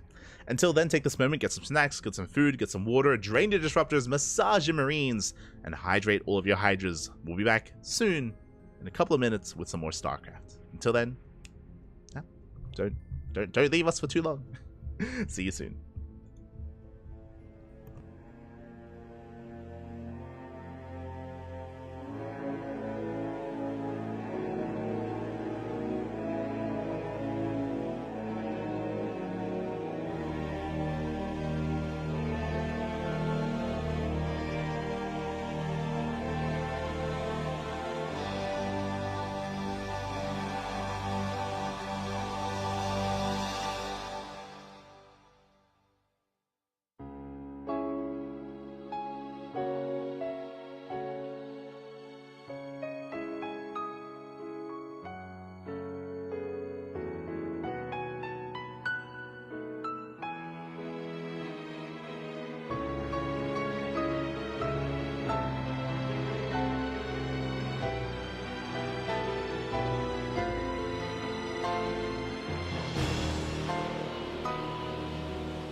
And welcome back, everyone. Welcome. Oh my god. Just in time. Welcome back, everyone. Welcome back to the semifinals of the WardiTV Monday number 8. A big shout out to Miguelito. Oh my god, baby god. Thank you so much for the raid. Hope you had a great stream. Hope you had a great ladder session. But I do apologize for the downtime. We were on break for like 50 minutes. I do apologize. I did mess up. Basically, what happened is we were waiting for Bjorn versus Shin game 2 to complete. I was just chilling, I was just waiting, I was just watching on Wardy's stream, just waiting for the game to finish before jumping in. But I didn't put 2 and 2 together. I just wasn't thinking straight, and I was waiting on the America server. So when the game finished and when they were getting the lobby ready, I was not on the correct server, so we missed out on game 3. We missed out on game 3, and it was a 40-minute long game. So we were, because of that extended break, that's why we had so much downtime. We lost a lot of viewers in the process, so I do apologize for that, for missing out on the ace match, but did go the way of the Terran in the end, and at least we are here for the semi-finals. And spawning in the top right-hand corner of Alkione, we have the Danish Protoss player, the Blue Protoss representing Storm Gaming. It is MaxPax. And spawning in the bottom left-hand corner, we have as opponent, we have the South Korean Terran player, the Red Terran representing Shopify Rebellion. It is Bjorn. And if you're in the chat, you know what time it is. It's time to get your gambler going. Predictions are now open. Place your bets on who you think will take the series, who you think will advance on to the grand finals. MaxPax, of course, is the best Protoss in all of Europe. He is going to be favored to make a deep run and make it to the finals. But Bjorn has been defeating MaxPax as of late, has taken maps, and has taken series over the past couple of weeks as well. So I do think it's going to be a very close one between the two of them. I'm hoping for an ace match, but we'll see. We'll see what does occur. Still, overall, I do lean towards MaxPax, but Bjorn, he has popped off before over the past couple of weeks, and he can do it again. See if he does. Now the probe scout is coming in. We do have a double gas opener out of Bjorn, going for a faster factory, going for a delayed CC. With this, Bjorn can open up and head into Reaper Hellion. He can go into earlier tank production, Widow Mine drop, earlier Cyclone as well. Bjorn has options with how he wants to approach this, and MaxPax does confirm with the probe scout that 2 gases have indeed been taken, that it's going to be a little bit more of a tech-heavy start by Bjorn. Oh boy. Here we go. Also, shout out to all those in the chat as well. I see SC2 Full. ¿Qué tal? ¿Cómo estás, Señor Jaime Sausage? Good to see you. Good to see you. I see Kalusti in the chat, later Chrononaut, the Endurial, and many others as well. If you have any of those, I do recommend tuning into the VODs. We had a lot of fun making it here to the semifinals. It is just a shame that we had like almost an hour-long break. I do apologize for that downtime. It was my mistake. It was my bad. Just waiting in the wrong server, and we missed the lobby because of that. But at least, you know, smooth sailings from here on forward. We should be able to cover both semifinals and the grand finals thereafter as well. So 3 series remaining here in the tournament. Clem, of course, is waiting for the winner of Trap and Cure. And by the time we wrap up this series, we should have the upper semis ready for us. Here we go. For the time being, though, Stargate opener. It's going to be a Stargate opener out of MaxPax, not a Twilight Council. Interesting. MaxPax, I feel like he is known for his Blinkstalker aggression and Blinkstalker micro, but this time he is avoiding that, going for the initial Stargate, potentially going for a Phoenix opener instead, or Oracle. Meanwhile, Bjorn back at home, getting into his 1-1-1. No add-on stop. The factory is thrown down a little bit further back instead. Reactor is going to be sticking with the racks, and does open up Reactor to Reaper Hellion, but just the 2 Reapers and 1 Hellion is moving out across the map to apply some pressure and to scout his opponent, as Bjorn is in the dark. He did not SCV scout, and he did go Reactor first. So Bjorn is unaware of what's going on. We'll dive into the main. Double Reaper into that main base. No Sim City. It looks like Bjorn, he doesn't quite commit though. Does pull away, only saving 1 Reaper. Meanwhile, the Hellion does hit the natural, and it will threaten the mineral line as well. Does give it into the main. Phoenix is revealed, and now Bjorn is fully aware of the Stargate opener. And on top of that is where the Phoenix is where it's not going to be an Oracle. Phoenixes are now moving out. Hellion should be cleaned up. Doesn't get much damage done. Does soften up some of those probes, but no major kills, no major damage. As back at home, Cyclone production has begun. Widow Mines are getting in position as well. Ooh, speaking of, does go off. Does soften up the first Phoenix, not bad. First Phoenix takes a lot of hits. Reaper once again does threaten to dive into the main, but is going to be hunted down by the Phoenixes. So the follow-up scatter is going to be denied. We can see MaxPax is looking to embrace Phoenix Colossus. I feel like we rarely see MaxPax go for this. I mean, in general, rarely see him go Phoenix. But it's Stargate into Phoenix, into a Robo, into potentially Robotic Spay, into Colossus. Something a little bit more old school. Ooh, Mind Shot goes off. Oh, these Phoenixes are getting very low, very softened up. Two of them deep in the red. And that means that Beyond's eventual move out can hit that much harder. So now Beyond, he's just focusing on map control. Third TC is on the way, on location. So Beyond just focusing on his economy, is building up an army, but isn't really looking for any kind of major push yet. Is getting to his 3-1-1, settling into his third, focusing on defending back at home. Phoenix as they move out once again. They're actually looking a little bit more exposed, but there is now Vikings, Cyclones, more Marines. Beyond should be able to respond in time. One SCV does not go down. And Beyond not losing anything. Beyond, calm down. Does defend me. Well, we spoke about Phoenix Colossus, and there is the Bay on the way for MaxPax, so it is going to be Colossus production on the horizon. Again, very standard and very old school as well. I'll be honest, despite how robust Phoenix Colossus can be, we rarely see it nowadays, at least when it comes to this level of play. When it comes to this level of play, it's not something seen too often.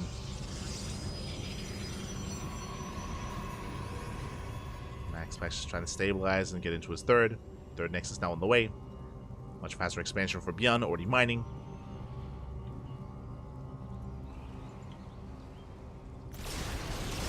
MaxPax attempts to rotate, but will bleed out one of those Phoenixes. Nice pick up here by Beyond. Does get a Phoenix. MaxPax making his way towards the main. And there's not much here in position. There's no turrets. There's no turrets here. SCVs are finally going down. MaxPax getting 4 SCV kills, sniping a Viking. Pulling out, headed towards the third, getting 2 mules. And even more SCVs as well. Beyond, he's getting pulled apart, just out of position. And being punished for not throwing down a single turret. Now we throw down some turrets, but the damage has already been done. 6 SCV kills. As Beyond throws down a turret to the natural, in the main, and now finally at the third base as well. Beyond, he was cutting corners. Now MaxPax does move out. He's got his Colossus. He has the air control with the Phoenixes. Force Beyond back. So Beyond forced to be more defensive back at home. Turret does get a couple of hits off, but still 3 SCV kills. Bad by MaxPax. Behind this, diversifying his composition, working towards Twilight Council, towards charge, +1. Getting more Colossus, and working towards the mid game. Is it working towards that mid game? And Beyond is still just building up, still saturating his third. It's still looking quite undersaturated. I mean, losing all those SCVs didn't help. Losing another. It's going to be 10 SCV kills in total. But once Beyond finishes up his upgrades, he can finally be active on the map. I'm referring to Stim, 1-1. Combat shields as well. Is finally all kicking in.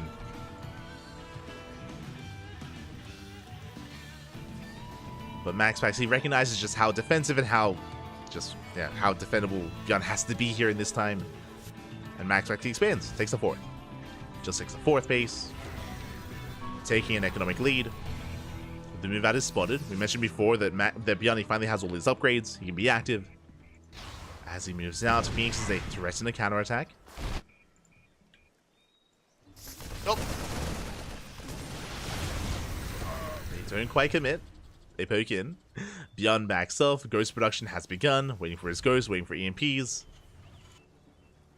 So far, MaxPax looking solid. And charge should finish up in time. I will say that this main army is lacking a little bit. I mean, there are 3 Colossus, don't get me wrong, but the support for the Colossus is still not quite where it needs to be. And that's where the charge also going to be coming into play.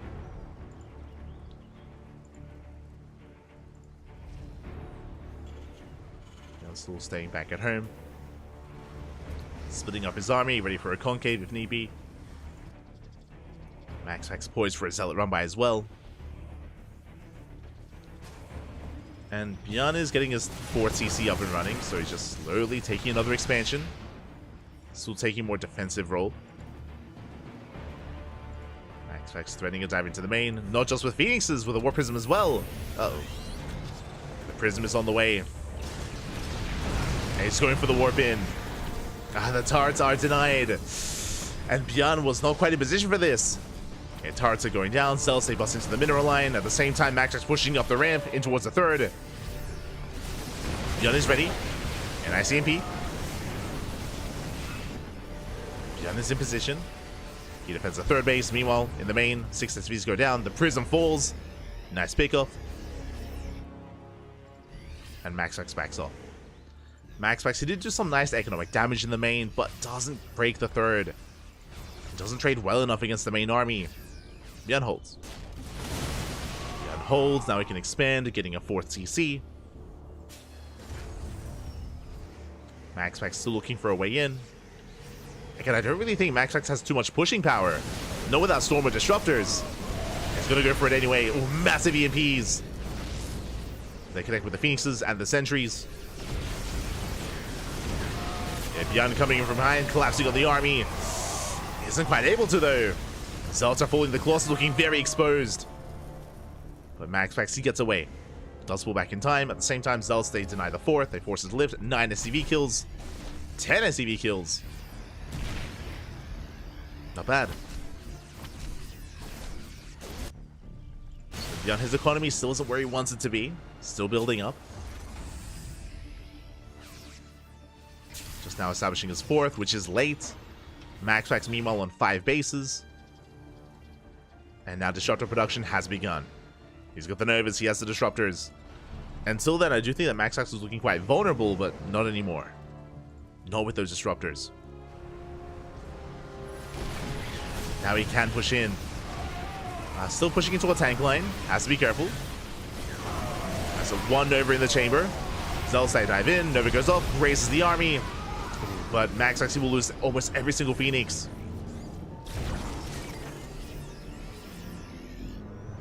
Just pulling back. Now up to 3 Disruptors. Does lose a lot of his anti-air. Sure, Bjorn is thinking of going into eventually Liberators. For now, just going to Viking production.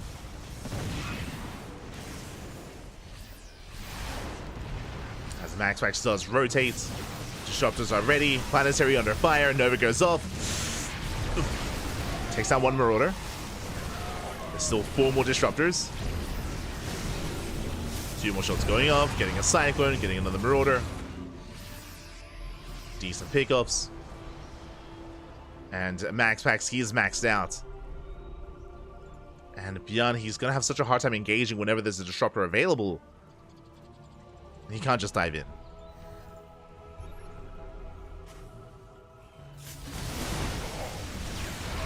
Max pushes forward, Nova goes up. Decent connections. Oh my god, massive connections! Bjorn losing far too much here. He might take down some of the Colossus. Oh, Disruptor's looking quite exposed as well. Bjorn, he sims in. Gets 1. Gets 2. Not bad. Takes down 2 Disruptors. Able to catch out of the Colossus as well. Max did overextend at the same time. DTs, they take down the 4th. Oh my god. Massive DT counterattack. The 4th base goes down. I mean, the 4th was already delayed, and Bjorn, he's hurting. Forced to lift up one of the orbitals to land as the CC, as the 4th.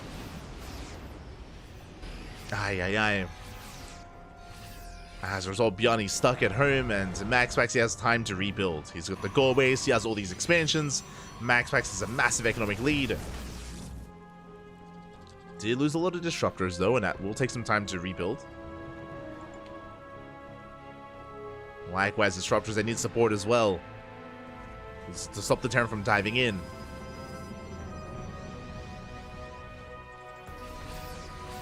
And Max is relying on a gateway heavy composition with those Disruptors. The army is revealed. Never goes off. And just zoning Bjorn away. And just keeps zoning. Doesn't quite find any connections, though. Nice splits out of Bjorn.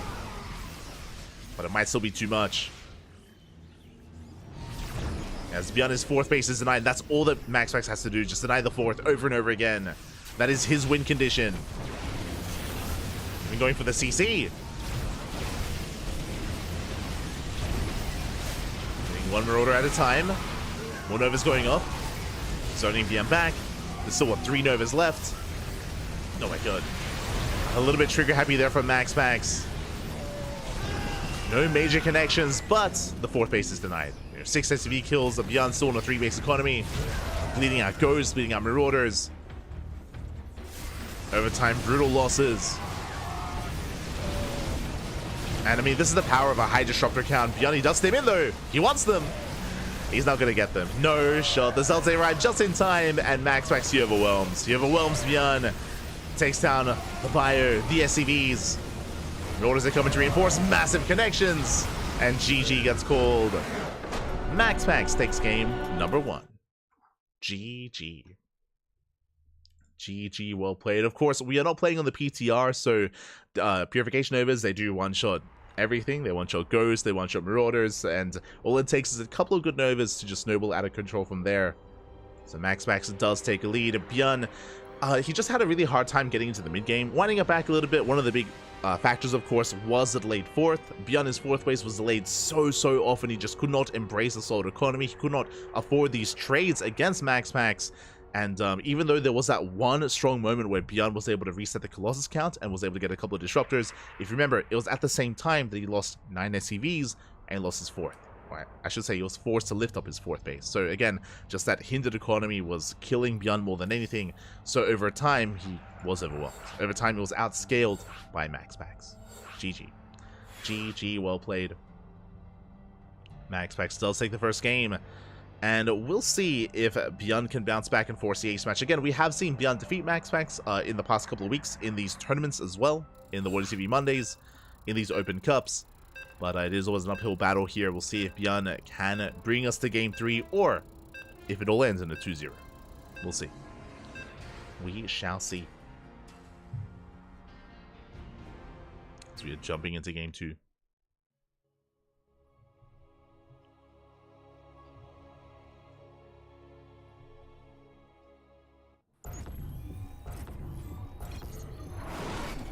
And spawning in the top right hand corner of Ghost River, we have the Danish Protoss player, the blue Protoss, representing Sidestorm Gaming, leading the series 1-0. It is Max. And spawning in the top left hand corner, we have as opponent, we have the South Korean Terran player, the red Terran, representing Shopify Rebellion. It is Bjorn. I mean, the eventual changes are going to be very interesting here. Again, the Disruptor has been tweaked quite a bit over the past couple of years. Of course, there was the big change during the Gresvan map pool, the New Humanity map pool, where the Disruptor went from, I think it was from 3 supply to 4 supply, if I remember correctly. Just because back then the issue was that Protoss players were able to amass so many disruptors, and it just became so oppressive. With that supply change, that did kind of get rid of that. That's also why there are currently talks about maybe reverting that supply change. What I'm referring to is because in the proposed patch notes, the disruptor won't be able to one-shot Marauders anymore. Then kind of like a balancing out of that would be to revert the supply change to allow for a more heavy disruptor count to be more viable like it was previously. I know that's kind of like one of the proposed alternate changes to help like balance that out. But yeah, I don't know, definitely something to think about when it comes to how the disruptor will change in the next patch. For now, Bjorn going for a fake proxy. The Rax has been placed here outside of the main, hopefully trying to force Max to overreact. But last he sticks around, he does spot the factory back at home, does spot the double gas opener, of course. And we'll see what Bjorn can get done as the first Reaper is on the way. And Max, he didn't even make the Zealot. Yeah, didn't even make the Zealot, did not flinch, chronoing out the first Stalker. Pylon has been placed here on the low ground. And we're getting into our more standard setup. They should revert it if it can't watch it. Yeah. Like that's like I would say that's probably like the most popular consensus amongst players, like Protoss and not. Like if the disruptor won't be able to one-shot anymore, then they should just make it cheaper supply-wise. Just so the balancing act there would be that now you have more disruptors available, right? which would be necessary because you now have to have 2 Novas to take down a Marauder instead of 1. But we'll see. We'll see. We'll see what happens there.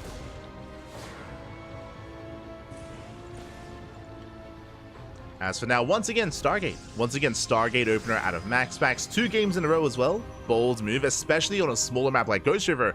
Winding it back a little bit here, talking about the opener of the last game. Stargate play and Phoenix play makes a lot of sense on larger maps because it is harder to punish. So it makes sense on a map like Alcyone. But on a smaller map like Ghost River, this feels a little bit greedy. And we'll see if we can get away with it. Reaper dives into the main. So far, the boys are being pulled. And the scout is delayed, but not denied. As the Reaper does dive in, it does confirm the Stargate. And I'm imagining Phoenixes once again. So Bjorn is aware. Behind this, getting into Cyclone production. Getting his anti-air ready. Initially, Bjorn is going to have to deflect and defend.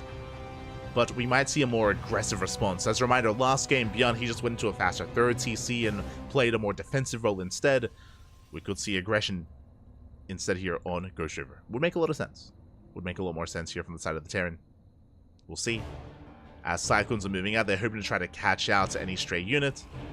Speaking of, Phoenix up! Oh, it is going to pull back. Max Pax, he notices in time. Bjorn unable to catch him. I like the positioning, but alas. Max Pax pulled away. Once again, we have a Robo follow-up, so it looks like Phoenix Colossus, 2 games in a row from Max Pax. Looks to be the case. As Bjorn is still investing into additional Vikings and Cyclones. Interesting. We spoke earlier about how Bjorn might go for a more aggressive response, and that's what we're seeing. Just mass Marine, Cyclone, Viking, Bjorn rallying everything across the map. And we'll see if he can break Max Pax. Max Pax, what does he have? He has a shield battery here on the low ground, an overcharge, 2 pylons to keep everything powered. More Stalkers warping in. Max Pax, he did spot the army. He is aware. And Max Pax is getting ready. The Robo has arrived. He should be going for a Safety Immortal. If not, that'd be quite a greedy maneuver. There we go. Safety Immortal's on the way. Max Pax ensuring he has an army to defend instead of just rushing into Colossus. Phoenix is getting caught out. Massive catch. Late reaction here to Max Pax. One Phoenix goes down. Almost another. Soul positioning here from Bjorn. Ooh, as there is no turret, SCVs are going down and Bjorn is committing. Yeah, commits across the map. Second Phoenix falls. And what is there to defend? 1 Immortal, 1 Sentry. He has the overcharge, of course. Has the shield battery in position. Liberator does siege. And will be targeted down in time. It looks like it will. And Liberator does fall. There's not enough freedom. And without it, Bjorn has to back off. He cannot push in. He cannot break Max Pax. Max Pax so confident that he just takes the 3rd. He just expands. Goes down to 3rd base. The bay just finished for Colossus production. And Bjorn needs to get more done. Does engage with the army. Going for the Immortal. The Immortal gets low. And looks like it will go down just barely with the lock on. Yeah, lift's not in time. Bjorn, can he keep going? Yeah, this time Max Pax fighting out of range of the shield battery. A little bit too greedy. Trying to defend that 3rd. And the 3rd is going to be denied. And Bjorn can keep pushing. Does he settle for the 3rd base or does he push towards the natural? Okay, no, does. Why not both? Expansion is going to be denied. There's a cancel on the 3rd. And he backs off. Okay, Bjorn playing it safe. Doesn't get too greedy. Doesn't overextend. He backs off. Behind this, 3rd CC is almost done. Phoenix is a threat in the mineral line, but back there in Bjorn, I mean, his main base is a little bit more exposed. But Max Pax doesn't dive in. Actually, Max Pax moving out with his main army. He's got that 1 Colossus. True. Takes down 1 of the Cyclones. Phoenix is from behind. Don't quite get the tank. As Bjorn reinforces, and his goal once again is to cancel the 3rd. Max Pax, he catches reinforcements, but also Phoenixes are out of position. And Bjorn is pushing in. The Phoenixes are not at home to defend. Tanks are within range of the space. It's going to be cancelled for a 2nd time. There's no way to hold on to this. No shot. No, it's Slowblots. Yeah, the base is cancelled. Pylon goes down. Ooh, Colossus overextends. Bit of miscontrol there from Max Pax. Does fly too close to the sun. 2 more probes go down. Beyond does attempt to reinforce, but only 2 Marines. Oh, that's a brutal loss. Tank is gonna fall. And massive pickoff. He gets tanks. Gets 2 Marines. Beyond pulls back. MaxPax, he's still in this. He may have lost his third base twice. Phoenixes are gaining value. Catching tanks, Marines, Vikings, any and all reinforcements. Dragging back the army.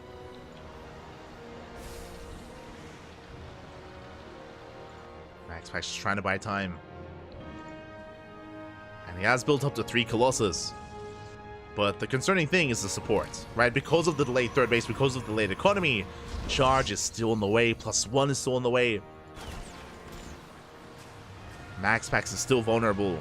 And Bjorn could try to go for the kill. For now, he actually brings everything back home. Which means MaxPax, he can try to stabilize. His third base is going to get up. Which I do appreciate. I mean, again, Bjorn, there's no need to overextend or force the issue and push into the third and push into the natural. Bjorn, he has a lead. He just calm things down, establish himself. He's up on workers. He's up on bases. Up in army supply. Bjorn just has to chill and minimize losses. Speaking of, gets a Phoenix. Gets 1. Gets 2. Gets 3. Oh my god, MaxPax! Yeah, this was not worth it. Losing 3 Phoenixes, cutting the Phoenix count in half. He got a Cyclone and a couple of Marines.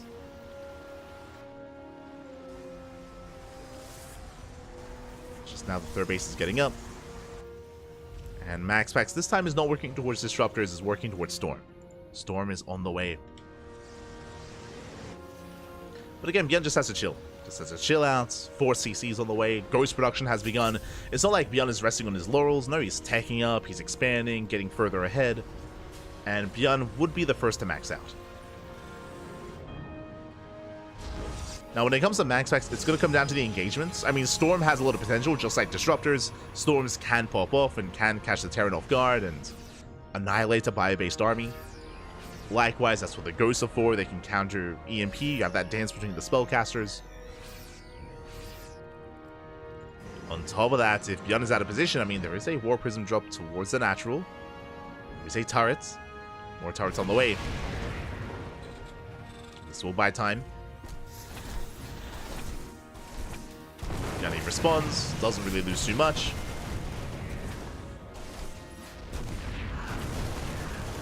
It's 2 SCV kills. It's something. But again, that's what MaxPax has to hope for. You know, maybe when Bjorn moves out, then MaxPax can move in. He can warp into the mineral line. Get some SCV kills. But Bjorn is pushing. He is spotted by the Observer. By the Zealot. By everything. Bjorn, he spots the 4th Nexus. Moving out with the drop. MaxPax does rotate. Does keep up. His 4th base is almost halfway done. Bjorn backs off, getting his own 4th. Waiting for more ghosts. And Bjorn is maxed. He has a 50 supply lead. Oh my god. Again, all because of the earlier damage. The delay on the 4th. Sorry, the delay on the 3rd. Catching out the Immortal. The trades against the Phoenixes. It all led to this. As Bjorn has been building a massive storm already though. Oh my god. Storm does connect. Tanks are going down. Yeah, strong start to the fight for MaxPax. Lands another storm. I mean, that was maybe the best fight that MaxPax could have hoped for. Like, 2 good storms. Takes down all 3 tanks. And MaxPax, he's holding. It's going to be an uphill battle, but if he can survive a little bit longer, then he can stabilize. Here comes another storm. Bjorn stimming in. Forces the storm out. Gets a kill on the High Templar. Does make his way up the ramp. Another storm.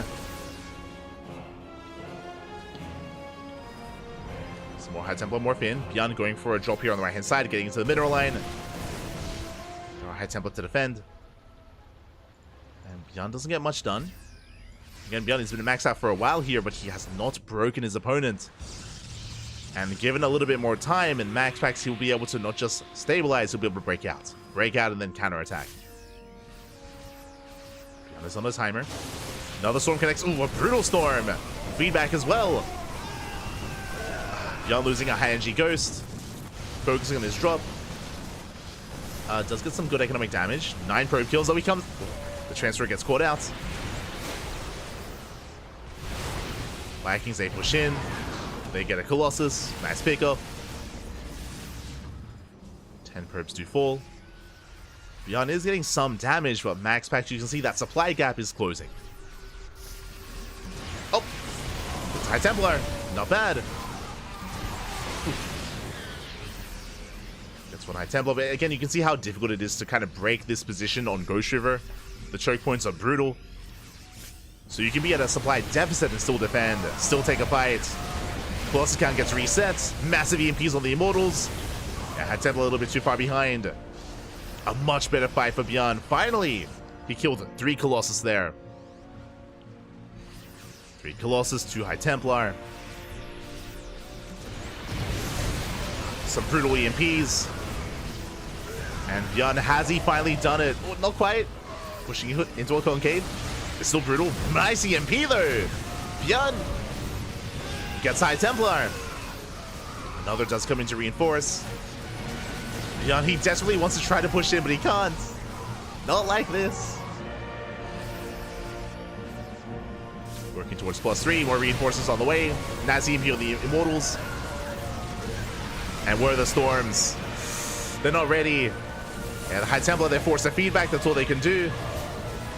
Beyond is so close to breaking Max. But alas, he barely cannot.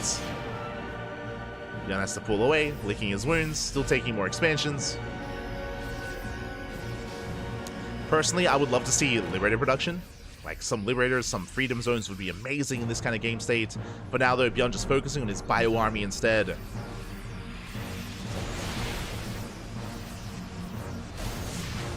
While the High Templar are still gathering energy, there's only 2 High Templar, no storms available. The storms are not ready. Trading decently well. Pushing into an overcharge. Oh god, yeah, we don't. We can't do that. Beyond overextending for a moment. Gets an Immortal. Bit of miscontrol from Max. Beyond, he has to back off, he has to consolidate his army. Max is given a little bit of time here to build up energy on these High Templar. He now has a storm.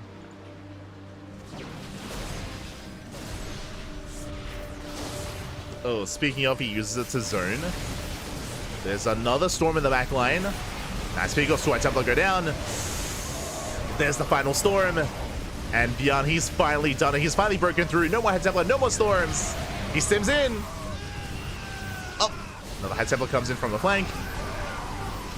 Well, these are better trades for Beyond. Gets another Immortal. And these are losses that Max can't necessarily afford, but brutal EMP. GG gets called, and Beyond will tie the series 1-1. We are going to the ace match. GG. Oh my god.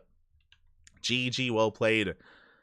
We go into the ace match again. A lot of this just came down to momentum. I mean, I say momentum, it also came down to the map itself. I mentioned earlier, it was a very bold move for MaxPax to go for a Stargate opener on Ghost River, just because you can see just how aggressive and how suffocating it can be on Ghost River, just because it takes so little time for the aggressing army to move out across the map and to reinforce as well. But leading into that, again, the initial Phoenix opener was lackluster, didn't get too much done. A lot of Phoenixes went down, and we saw that Beyond pressed his advantage. He was able to deny the 3rd base, pick off the Immortals, and just maintain that pressure. Eventually, MaxPax did take a 3rd, but by the time he did, Beyond was already saturated on 3 bases, getting a 4th CC, and just maintained map control, maintained control of the game itself, and snowballed from there. Snowballed into a win. GG, well played. It was impressive again that MaxPax was able to defend despite having a 50 supply disadvantage. He was able to claw his way back in, thanks to his High Templar control, of course, thanks to his storms. But in the end, eventually, Beyond did overwhelm and did take MaxPax down. But now we're going to be loading into a much larger map. Up next, Site Delta. Much larger map, longer rushes by ground, more bases to take as well, more wide open. So if MaxPax were to open up Stargate into Phoenixes, this would be a little bit of a better map for that. The chances of him being punished for it is that much lower. So we'll see what MaxPax goes for. Likewise, on larger maps like Side Delta, Bjorn has been known to be quite fond of going for 3cc builds, like 3cc 3 racks. He's very fond of that build, whether it's on Side Delta, Albione, even Post-Youth as well, which is kind of crazy, but I mean, Bjorn, he likes to cut corners on certain maps. So he could try to revert back to that, but we'll see.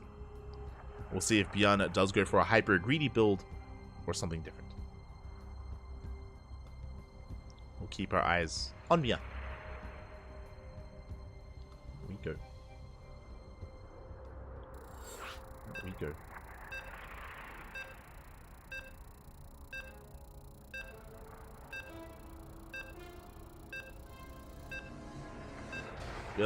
Bjorn, where are the drops?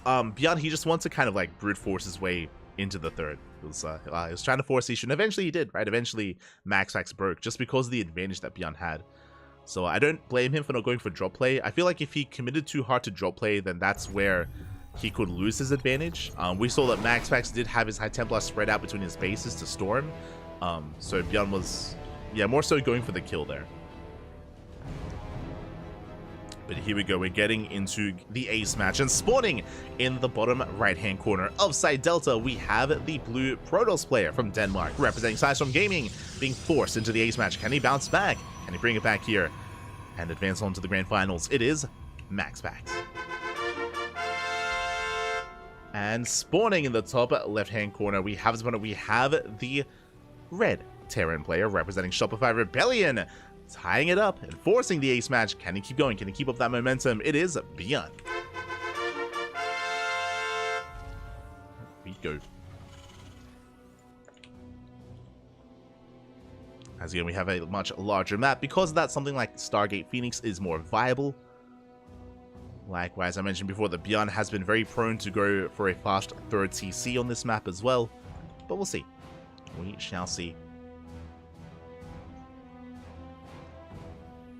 MaxPax has gone Stargate every game so far in the series. Now would be a decent time to switch it up and open up Blink instead. Or potentially something different. We'll see. The bird moves out. We do have our single gas opener, so Bjorn going for a Rax Expand. Economic start out of our Terran player. MaxPax is attempting to confirm. Pulling back in, there's that CC on the high ground. So there's a bit of a give and take. It is an economic build here by Bjorn, but is going to be slightly delayed, as it will have to float over. Will have to float down. And the question becomes... Ooh, factory. Okay. Not going 3cc. So just Rax Expand into a factory here for Bjorn. Just a more standard economic opener. Meanwhile, our eyes are on MaxPax now to see the tech of choice. Twilight Council, Stargate, or Robo. What's it going to be? What is it going to be? We can see MaxPax scouting for a proxy. Checking towards the north. Making sure there's no crazy setup here from Bjorn. And we have the answer. It is indeed Twilight Council. So it's going to be Blink-based opener here by MaxPax. Does make sense considering how the series has played out so far. I still do kind of stand by saying that, you know, if we were to open up Stargate, it would make more sense on Side Delta, more so than Ghost River, for example. But MaxPax does want to switch it up and does want to be more aggressive and more assertive here with some Blink Stalkers. Now the question becomes, how many gateways? 2-gate Blink, 3-gate Blink, or 4-gate Blink Stalker? As Yeno pokes in, does get eyes on the CC. MaxPax is aware. Meanwhile, Bjorn getting into his own 1-1-1. Has not scouted at all. No SCV scout, no Reaper scout. Because that makes sense for Bjorn to make a Cyclone. Remember, every game so far in this series, we've seen a Stargate Phoenix opener. So Bjorn is getting ready for that. Making sure he's safe and secure.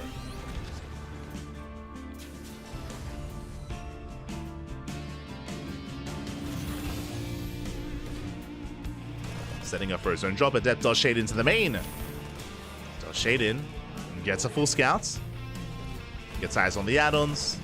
On the setup. The Adept even commits to the Shade and survives a little bit longer. So very annoying Adept here, giving Maxpax a lot of information. And is now aware that a drop is coming. Oh my god, it gets an SCV! That should not have happened. SCV goes down, drop is delayed. Beyond follows this up with a Banshee. With Tank Banshee even. Okay, bold move. We mention this all the time, but Tank Banshee, this has been a very common, or I should say very popular build here amongst a lot of the Korean Terrans, I mean Terrans in general, over the past couple of months. And it can hit very hard. Now, Beyond can take a couple of different approaches. He can either go for a Banshee Harass as he pushes, or he can actually use the Cloak Banshees as a part of an anchor point for his main army, and move out with everything. So we'll see if he splits, or if he commits to the push. Oh my, he gets in again! That is brutal. The Adept shades in and gets a full scout, gets eyes, and confirms the Banshee and the Cloak as well. That should not have happened. And with that, Observer's on the way. Yep, Observer is on the way for Maxpax. How many gateways? 3. So 3 gate blink into a 3rd. Very safe play to Maxpax as well. Is going to be pushing in. It's going to be keeping Beyond busy back at home. Keeping him pinned and contained. So again, the goal of 3 gate blink is just to contain the opponent, to maybe threaten a dive into a base, but not necessary. That's a lot of Stalkers though. He blinks in! Oh my god! Blinks up the ramp. Takes some tank shots to the face, but does take down the bunker. Bunker does fall. Nice blinks, not losing any Stalkers. Maxpax being as efficient as possible. I say that one Stalker goes down, but the War Prison does dive into the main. Cloak was cancelled, makes sense, after Beyond got scouted. Did cancel Cloak and did actually cancel the second Banshee. Interesting. So only one Banshee here, Beyond switching into Stim. Stalkers, they dive into the main, tank goes down, and Beyond is getting pulled apart. Does punish somewhat, getting a Stalker. The Stalkers, they come in from behind, and yeah, Maxpax, he's popping up. Gets 6 SCVs. Disrupts the initial build.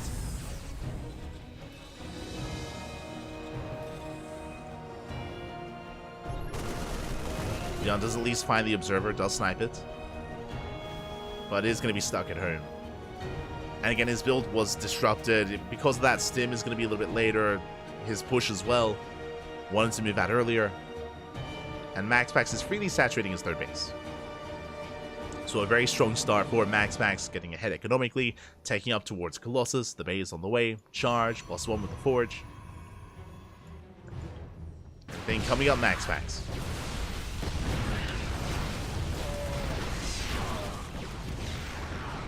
Now, once these upgrades do finish up, Beyond can try to bounce back and try to fight for map control and go for some drop play, dropping into the main or dropping into the 3rd and trying to pull apart the attention of Maxpax. He will eventually get there. Eventually. Nice snipe on the Observer. Ooh, but the drop is spotted. I mean, they do spot each other.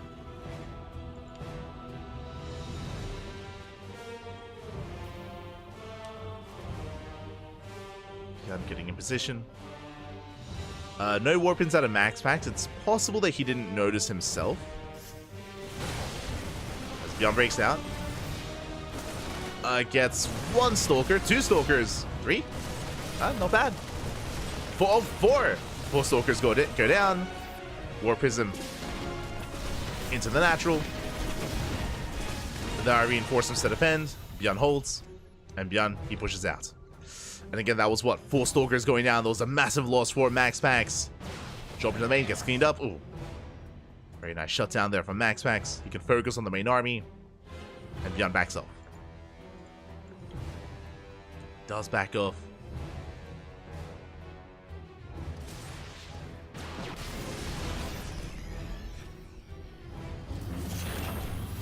I appreciate the use of the Banshee. Using it mainly to defend against these run-bys with these drops. Doesn't really lose much of anything to the Zealots, but is forced back home. Beyond, calm down. A bit of miscontrol there. He kills his own tank. He wasn't supply blocked or anything. That was not intentional.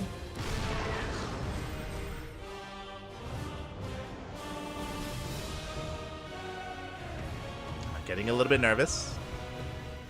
Take a breath, Pappy. Take a breath. That wasn't the first time either. I don't know if you noticed, but his own Banshee killed an SCV here as well. Did target his own SCV.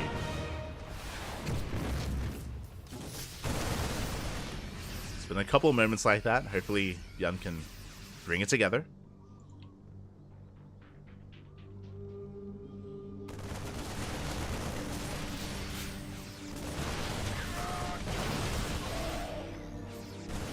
So let's move that towards the left-hand side. Yun trying to wrangle map control away from MaxPax. MaxPax still has a supply lead. As he's getting a 5th expansion, up 2 bases compared to the 3-base setup here of Byun. Ay, ay, ay. MaxPax getting punished though. 3 extra foot stalkers going down. Byun getting lured out. Colossus to engage, catching out so many Marines and Marauders. Oh my god.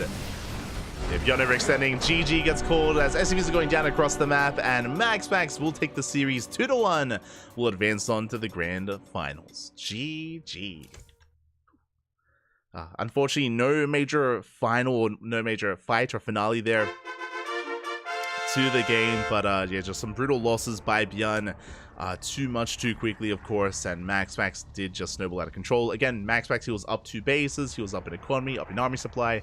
Just a very strong start for MaxPax to just constantly scout and punish Byun's opener, referring specifically here to the Adepts constantly getting into the main, scouting, re-scouting, forcing Byun to adjust, forcing him to transition and try to pivot away out of the initial tank cloak Banshee push.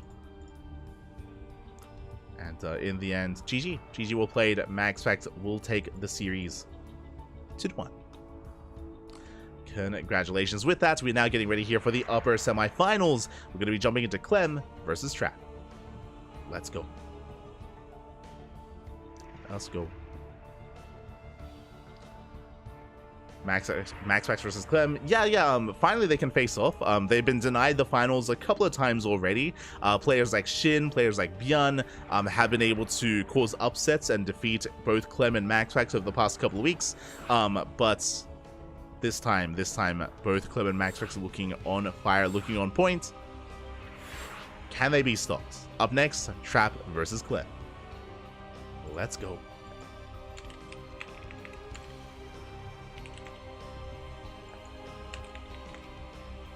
Let us go.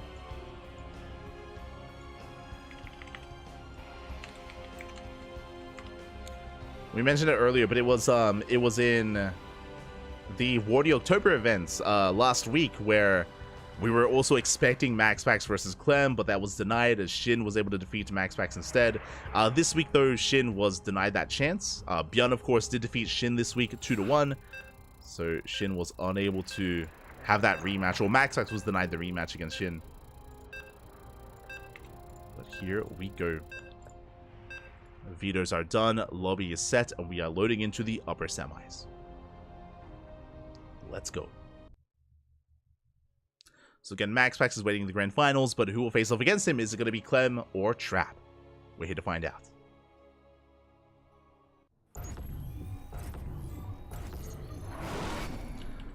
As spawning in the top left-hand corner of Oceanborn, we have the French Terran player, the blue Terran representing Team Liquid. It is Clem. And spawning in the bottom right-hand corner, we have his opponent. We have the red Protoss player representing Gen G Esports. It is Trap.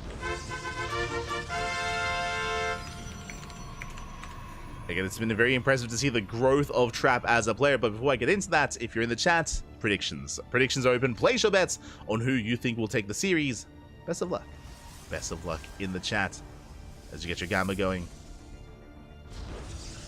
But again, as we have said, like the Clem versus MaxPax pattern has been broken quite a lot over the past 2 months. It's been really cool to see like different players kind of make that happen, whether it's players like Shin or Byun or Gumiho. It has been really fascinating to see, you know, which one. Rex, even, if you remember, it was like, what, like 4 weeks ago where Rex took down Max Packs like in the round of 16 or the round of 32. Like some crazy results. It's always exciting to see more players be more competitive against these other top players. Of course, Clem is still favored, 100%. He's still favored, but we'll see if Trap can be one of those other players that can cause that upset. We shall see. Gonna rise to the challenge. For now, eBay block here on the low ground to try and force the unnatural natural.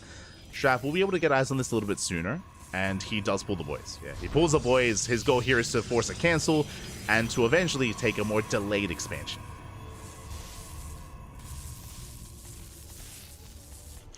So a nice start for Clem. He will force just a more inefficient start. Likewise, Clem will have to go factory before CC because he has to afford the eBay.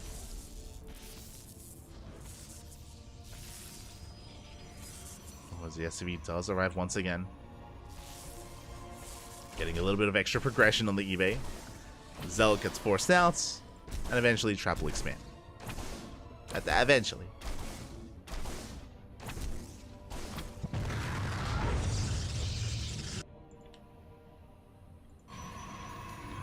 Likewise, Trap moving out across the map. I have my eyes on the probe. Do we set up a proxy? Do we throw down a pylon? Clem getting a CC up and running on the high ground. Zealot is moving out. And with this setup, Clem is getting into his 1-1-1. Not going for the add-on swap with the factory. Initial Widow Mine. And getting ready for, I would imagine, drop play. As the Zealot is waddling in. The Mind Shot. Mind Shot takes down the Zealot. So nicely done here by Clem. Stalker has arrived. Trap opening up Stargate. And even though we saw Phoenix play earlier for Max Packs against Byun, I'm curious if Trap does the same or if Trap is going to be opening up Oracle instead. What's it going to be? Trap, for many, many years, he was known as the Wing Commander, known for his Phoenix play specifically. We've even seen Trap have some insane Oracle micro in PvZ, just pull Zerg players apart. We've been fortunate enough to see that during these online events. But it is going to be the Phoenix. Okay, Phoenix opener here from our Protoss. Looking to gain map control. And I would imagine work towards Phoenix Colossus. I mean, Charge is also a viable option. But less common. As the probe does get eyes on the drop. And Clem moves out.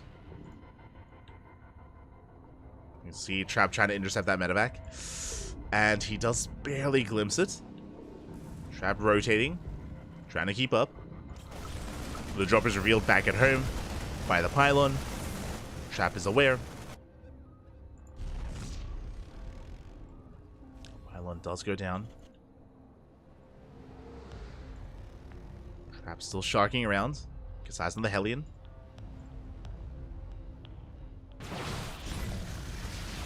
So nice pickup. Hellion falls. Does confirm saturation. And behind this, Trap is actually not going for the Robo. Not yet. Trap setting up for a faster third. Bold move. Bold move out of Trap. Assuming he does go Nexus before Robo. I mean, he hasn't taken gases. Oh, the bait! Oof. Marshall goes off. Phoenix goes down. Massive pickoff. And Clem luring him in. Trap does at least get the Liberator, though. So a bit of a give and take. And we have confirmation Trap is cutting corners. Bold move is rushing into that Nexus, which means Trap doesn't really have much of a ground army. This means no Robo, no Immortal. Clem is moving out, and Trap is vulnerable. Uh-oh. Trap, he's got half the army supply. Bleeds out a Stalker.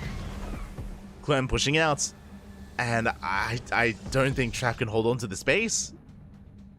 We'll see. We'll see if he can. As Trap was so greedy this game.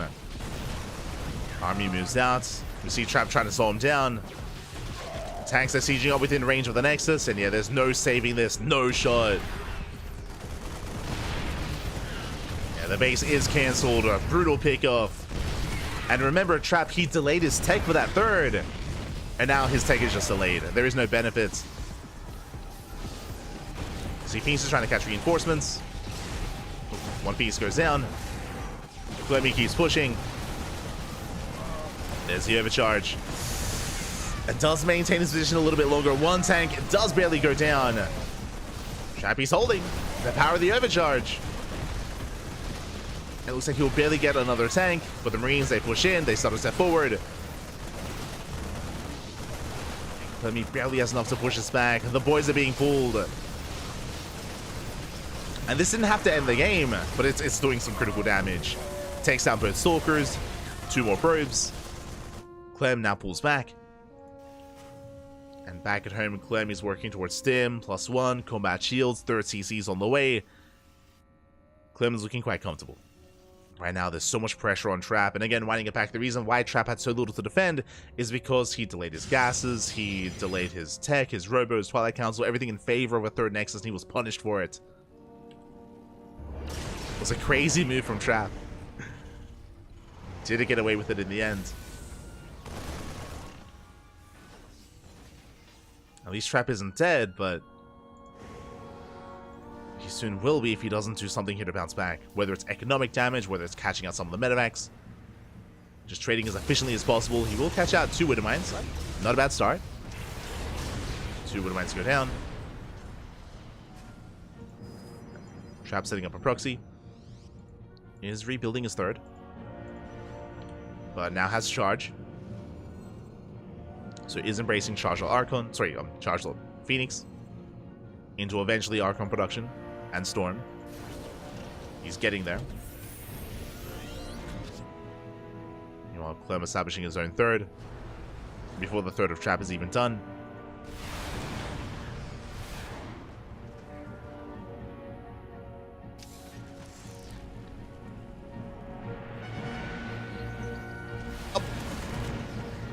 And Clem is pushing. I mean, there's no reason not to. He's moving out. This time he's got +1, he's got Stim, he's got all these upgrades. Phoenix and Zelsa do threaten the 3rd. Trap is hoping that Clem turns around. He will. Not bad. Then he turns back around. But Trap is not really accomplishing too much. He does get a couple of SCVs.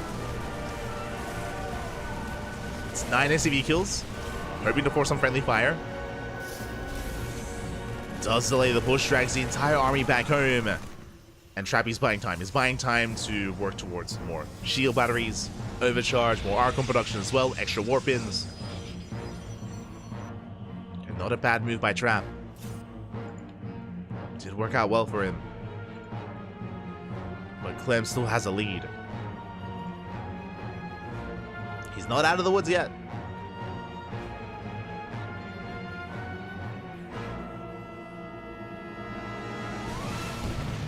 Once again, they threaten the 3rd. Trap moves out. I would imagine Trap's ideal is catching the army out in the center of the map. He does spot the main army of Clem, and he's actually going towards that natural. This is quite committed here from the Protoss. This I'm less certain about. As Clem, I'm sure he's more than happy to engage. It takes down the Zealots, goes for the Archons. This is not a fight that Trap can win. Does at least escape with most of the with both the Archons.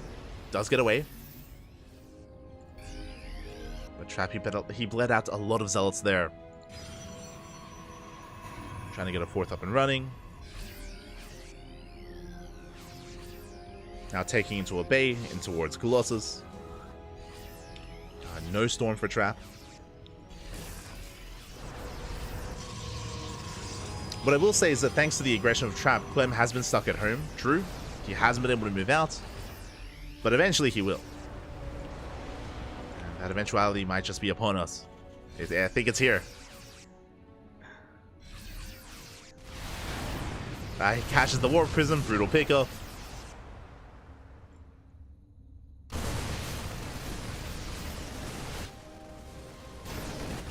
Trap, you will catch a couple of ghosts. 1 ghost goes down. Oh, just the 1. You can see Trap trying to set up a surround or a flank. But he just doesn't have the supply to work with.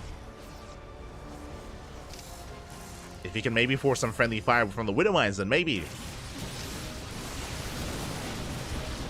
we go, Trap coming in for the surround.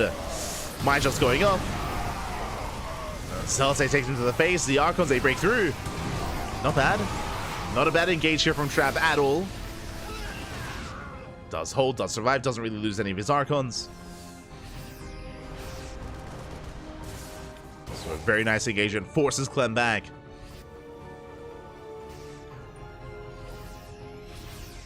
And Trap needs to do that like 2 more times. if he can do that twice, like 2 more times, then he can recover. Colossus are amassing.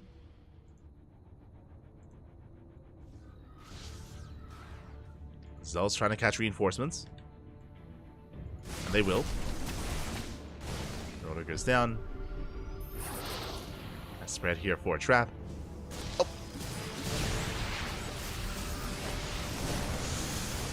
And Trap is going to have to try to fight head on instead. There's not that much bio here though. The ghosts are exposed. He gets 4. 4 ghosts go down. Zell said distract the reinforcements. Once again, that was a better trade, the better engagement for Trap.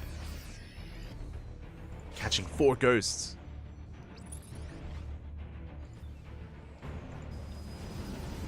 Which is nice, but he still needs more. Is building up towards 3 Colossus. 3rd Colossus on the way. Trying to catch that final ghost, does get it. But here come the reinforcements. Clemmy comes in from behind, comes in for a flank. And this is not the fight to take. Trap, it looks like he has overextended.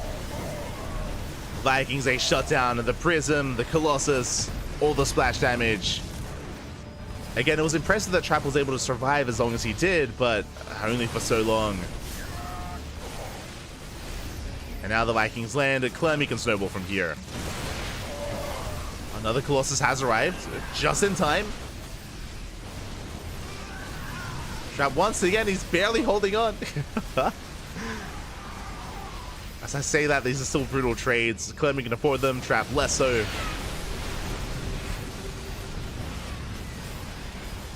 Chasing down the final Colossus. GG gets called as just too much, and Clem will take game number 1. GG. GG, well played again. It was just a very rough start for Trap. Winding it back, as a reminder, Trap went for a very greedy build. He went for a Stargate Opener Phoenix into a 3rd Nexus before any tech, before his gases. So very greedy play. That is why basically Trap had nothing to protect his 3rd. He was caught with his pants down, and from that moment, I mean, again, Trap, he had delayed everything to get a faster 3rd because the 3rd was denied. He had nothing. He had nothing in the follow-up either, so Clemmy just snowballed from there. Trap did have some better fights, 100%. It was very impressive, Trap. Despite it being down in army supply and down in almost every aspect, he was able to out-trade and out-position Clem a couple of times and be able to just, take better engagements overall, but it only helped him survive for so long. It wasn't enough to overcome the deficit that he had accumulated there. And in the end, Clem still took it. GG. GG, well played. We'll see what Trap has in store for us this time, as we're getting ready for game number 2. Going to be loading into Ghost River. Let's go. Let us go. A much smaller map. I don't expect Phoenix play. I don't expect a Stargate. But we'll see. As we're going to be spawning into a very small map, known for aggression, favors aggression as well. And we'll see who's going to try to take that role, either Clem or Trap. Alright, I forgot. True. Sorry, but yes, I'm just catching up in the chat. But thank you, Papa, thank you. Is my birthday. It ticked over to my birthday during the round of 16, I think, when we were casting Estrella. I think Estrella versus Max Max, maybe Trigger versus Max Max. Sorry, I forgot. But yes, it is at 2:30 a.m. in the morning. 2:30 a.m. We've ticked over to the 29th of October. Thank you. Is my birthday. Gracias. What are my plans for my birthday? Cast. Just cast all day. Covering this event and of course the Pigosaur Cup later on as well. Oh, the casting. like we always do. But here we go, we're getting into game number 2, and spawning in the top right-hand corner of a Ghost River, we have the French Terran player, the Red Terran, representing Team Liquid, leading the series 1-0. It is Clem. God, thank you so much, Chunky. Thank you for the gifted subs. We appreciate it. Gracias. As spawning in the top left-hand corner, we have as opponent, we have the South Korean Protoss player, the Blue Protoss, representing Gen G Esports. It is Trap.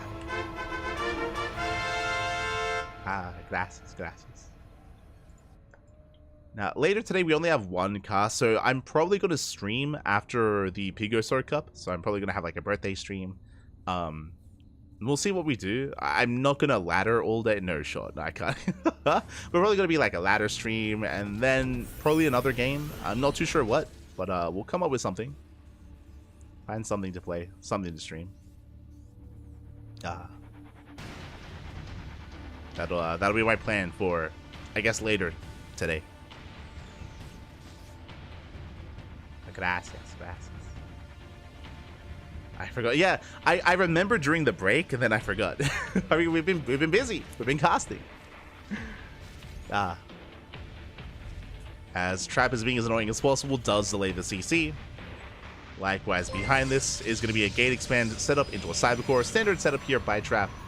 Oh, thank you, Jace. Oh, Jason, thank you so much. Jason Ace Jack, thank you so much for subscribing for the first time. Thank you. We appreciate the support. I mean, thanks to all the support that we get on the channel, we're able to host our tournaments and fund our events. All the money that we make on Twitch does head towards, or does go towards Sea Duckling Open, Master Swan Open, and Sparkling Tuna Cup as well. So thank you. All goes towards our tournaments. Yeah.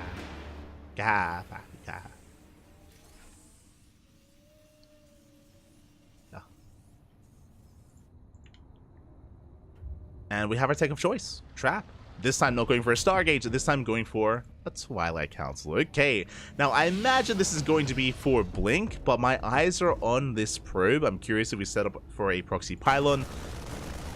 Are we crazy enough to open up Dark Shrine? Are we that wild? Or is it just going to be Blink? We'll see. There we go, Blink is on the way, so nothing too fancy.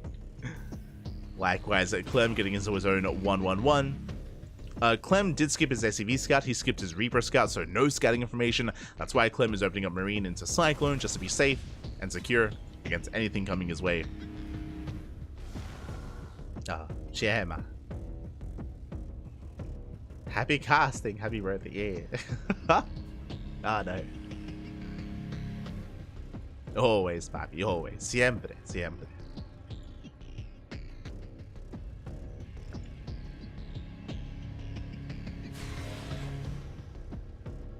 Yeah, nothing special planned. I mean, I will be making ceviche, of course. My favorite food. Ceviche. That'll be our food tomorrow. Oh, as we do end up trading a Stalker for a Cyclone. Not the worst trade here for Trap. Does catch a Cyclone, working towards Blink. How many gateways? That's a big question. 3. 3 gate setup here from Trap. So 3 gate Blink into a third. Very safe play this time from our Protoss player. As a reminder, last game, Trap was hyper greedy, was punished for it. This time, less so. But Clem is still aggressive nonetheless, moving out with not just Marines, but with a Cyclone drop as well. But I'd say a tank drop. And we'll see if Clem can deny the third. Trap out of position. Is a bit out of position. A lot of hits go off here on the Nexus. Reinforcements have arrived. Stalkers, they can't fully engage. Nice kiting though out of Trap. And the base is cancelled. And brutal pickoff. Blink does finish up and Trappy CranKy back. But Clammy got what he wanted. All he wanted was a cancel. On the third. He even catches a Stalker. Oh, but the juggling. That's Clem. Tanks a Stalker shot. Oh. Pulls away, saves the Cyclone, tank does siege. No, the Blink! No! Oh, he gets punished. Trap, no, not like this. Bleeds out a Stalker, does survive, does get away.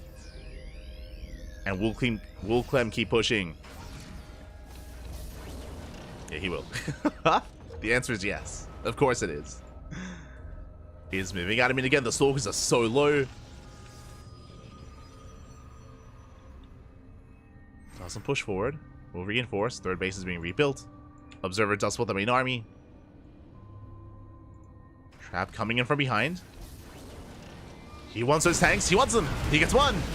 Oh my, never mind. Clem, calm down. Saves the tank. Pulls away. At least Trap is able to kite this all the way back home, but will be punished. That's going to be 3 more stalkers going down. Oh, brutal losses. Brutal losses here for Trap. Losing so many stalkers. Another stalker falls. And that means Trap, he barely has an army left to defend.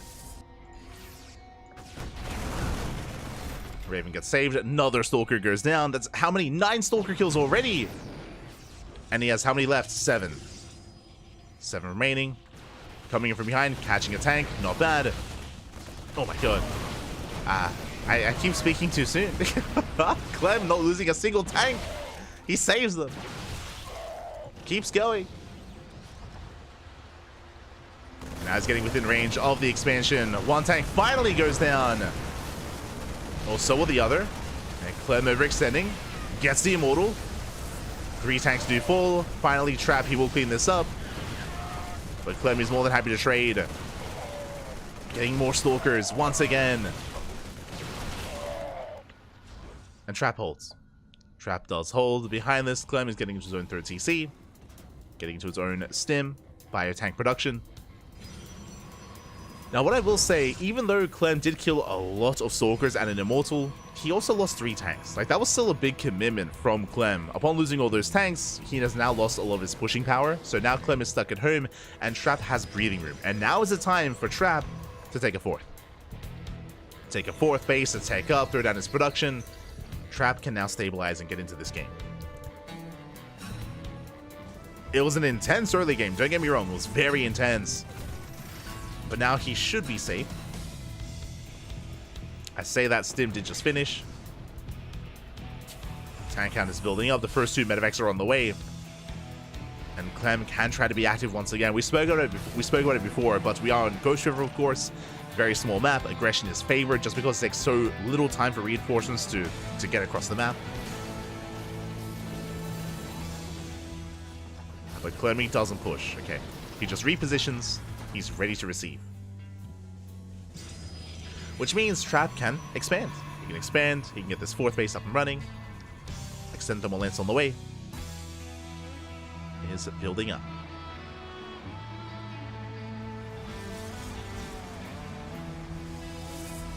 What kind of fish do you use for ceviche? Abasa, papi, basa. Ah.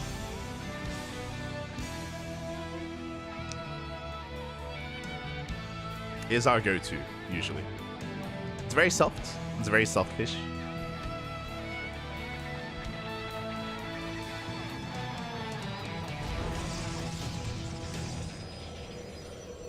But yeah, from here, Trap, he is going to be stabilizing, getting into his 4-base economy, building up his Colossus. Now he's on 2. Clem will scout, will confirm, as Trap moves out. Does gain map control, and we can see Trap trying to distract Clem.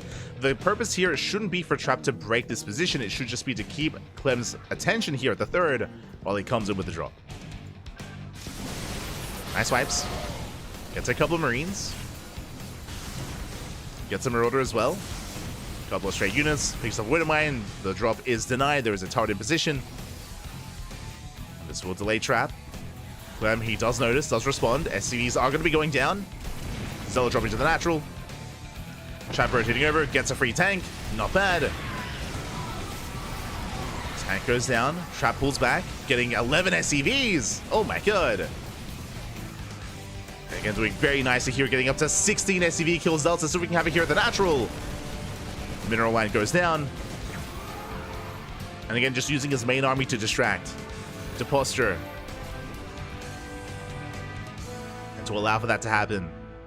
Meanwhile, now Trap is on a 4-base economy, reinforcing with disruptors, making 2 disruptors at a time with double robo.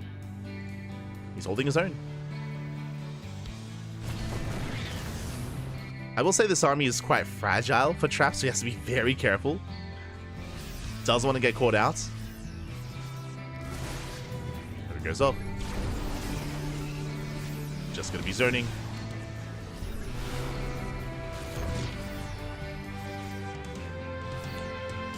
Clem does catch the observer, getting his own 4th base. And the game might just settle from here. Ghost River, as small as it is, does lead to a lot of longer game states just because of how easy it is to cut in half.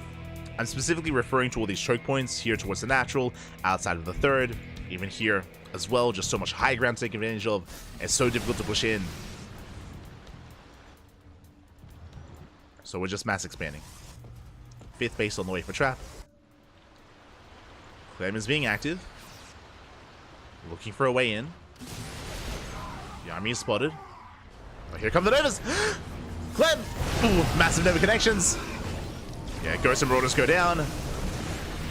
And Clem does get caught out. That was a better trade for trap. Has to pull away though. Clem on the chase. He gets 1 disruptor. Just the 1. Trap does get away. At the same time, DTs, they waddle into the main base. SCVs are falling. Again, just forcing Clem all the way back home. 4 CV kills. Raven getting scored out, finally.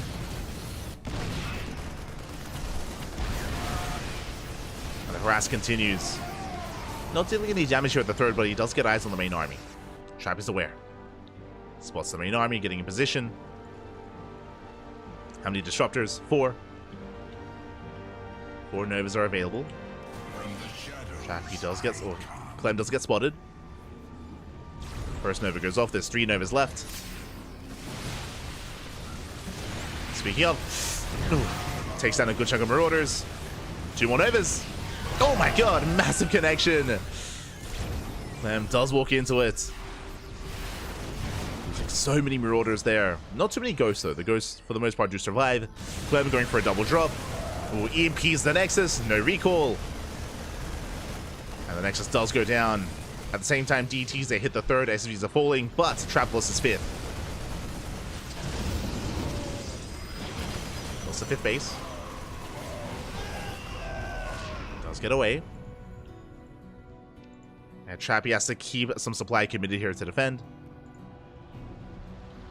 These Stalkers are pinned back home. I'm still being active. Trap for now is unaware of the army location. He is soon to be revealed. Trap pushing right through the center, going for the natural. Clem out of position. Uh-oh.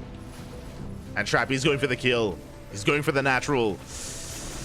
Clem still needs more time. Nova's going off, catching some Marauders. Trap, he doesn't risk it. He backs off. Getting caught in an awkward position. Yeah, Disruptor goes down. Massive pickoff. Up. Not a bad Nova.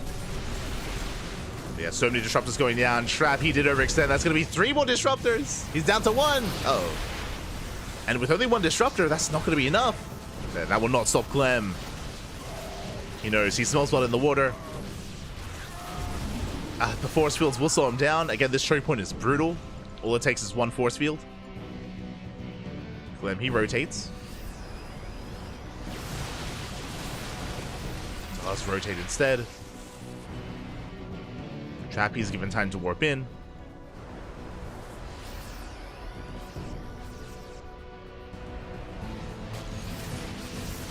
As another base goes down, double drop comes back in. The Stalkers, they were not left back at home. And Trappy's getting pulled apart. We'll defend the southern expansion, but that's going to be 12 probe kills and a Nexus. So better trades for Clem. As a result, Clem, he's building up a bank. Trap is not. Just too many losses. At the same time, Trap, he's relentless with these run-bys. DTs, they blink into the main. They take down the Ghost. Very nicely done. Yeah, the Ghost Ball, we came with the production. Zelts and DTs. At the same time, the main armies do clash. Trap trying to catch Clem out. Novas, they will connect. Oh my god. Yeah, some brutal connections. Clem, he has to back off, leading out most of his Marauders, most of his Ghosts, and he's being pulled apart. And Trappy's still popping up. Oh my god. Clem does plummet in supply. Trappy can't break the center base, so he goes for the third. Just goes for the third base instead. Going for the fourth even. Bold move here by Trap. Disruptor goes down. Massive pickup. Nova does not connect either. Trap is going to lose these Stalkers, but he does get the base. So it might just be worth it. CC goes down. 14 SCVs as well. This is not a clean trade for Trap. He bleeds out most of his army.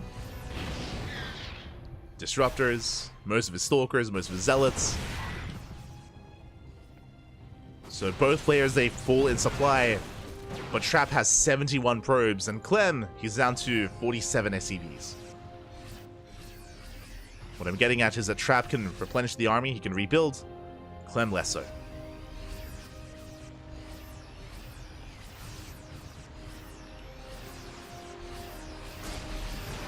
But where are those Disruptors? That's the biggest thing here, as the Ghosts are getting caught out. Oh my god, that's what, 4 Ghosts going down. Who needs Disruptors? Who needs them? As Chappie just warps an extra wave of Zealots. He can't just keep going. Clem down to 1 Ghost with his main army. And once again, Clem out of position. Trap going for the natural, going for the main. Splits up his army, Zealots towards the production. Once again, catching out 3 more Ghosts. Drops are coming in. I'm just not so sure that Clem can keep up. Not anymore. And the Viking count was reset. Colossus, they have their place once again. The Zealot run into the main was cleaned up. Uh-oh. Trap getting caught out. And he has to get the hell out of here. Trap bleeding out his Colossus. Stalkers are going down as well. This is not a good fight for Trap. Losing far too much, actually. And again, he never rebuilt his Disruptors. Stalkers, they get surrounded. Clem, he cleans everything up. No shot. He can keep going. Trap. Ay, ay, ay. He got too excited. Trap, he lost everything, and now Clem suddenly has an army, and Trap doesn't. Trap, he needs time to rebuild, and Trap, he was doing so well. He was actually doing so well, killing SCVs, killing bases, but this was not the place to be. And just like that, Clem, he has done it. Now we have gone back into Disruptor production, but it's too late. It's too late at this point for Trap. Ay, ay, ay. Yeah, just too many losses here too quickly. Trap, he lost the center base. Doesn't have the best economy. DTs are buying time. And that's what Trap needs. Okay, so winding it back here. If he can buy some time, if he can force back the main army of Clem and build up a bit of a higher Disruptor count, and if Trap can somehow land a Nova, if he can land a beautiful connection on the army, then potentially Trap can bounce back. There is a chance. If he can land the Novas, if he can buy time. I don't think Clem realizes how far ahead he is. Like, Clem is almost maxed. He's almost maxed out. He has almost double the supply of Trap. But if he gives Trap a little bit more time, then maybe.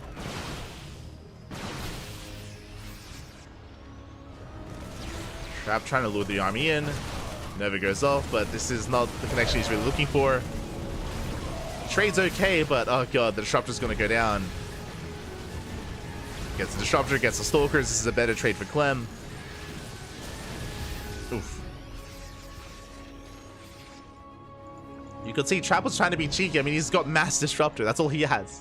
Just almost purely Disruptor. And there's potential with that, but he's really relying on Clem to make mistakes. Here's what he's hoping for. Now we have freedom! Liberation has arrived. The freedom is here. Trap going for a counterattack instead, catching reinforcements.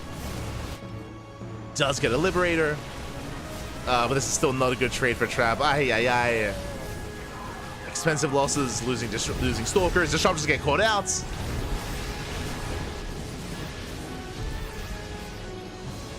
There's 3 Disruptors left. Clem, he wants them. He sims in. No fear. Oh my god. He should have a little bit of fear. As two Novas connect, but it doesn't matter. It doesn't matter anymore. Clem, he can take him to the face. GG gets called, and Clem, he will take the series 2-0. Will advance on to the grand finals. GG. Oh my god. A wild game too. Very crazy, very chaotic. Congratulations. Congratulations to Clem. Trap definitely had some amazing moments in this game, just out positioning and pulling Clem apart. Multiple times that Trap was able to camp the production and just drag the army out of position, force Clem into Novas, into disruptor shots as well. It was very impressive positional play that Trap had. But we saw there in one of the final fights that Trap, he was reinforcing not with any more disruptors, but with Colossus instead. And he found himself stuck in between the natural and the third, and he didn't realize just how much danger he was in. Clem, he collapsed in the army from both ends, from both sides, and Clem took an amazing fight, and he kind of took any kind of momentum that Trap had away from him. GG. GG, well played. Clem does take it, and with that, we are going to the grand finals. We're headed into those finals. It's going to be a best of 5 TVP between Clem and MaxPax. Let's go. Do need some time to set things up.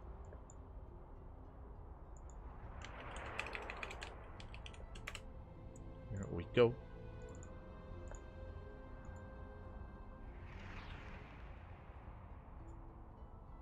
As we are heading over to the European region and getting ready for those grand finals. Here we go.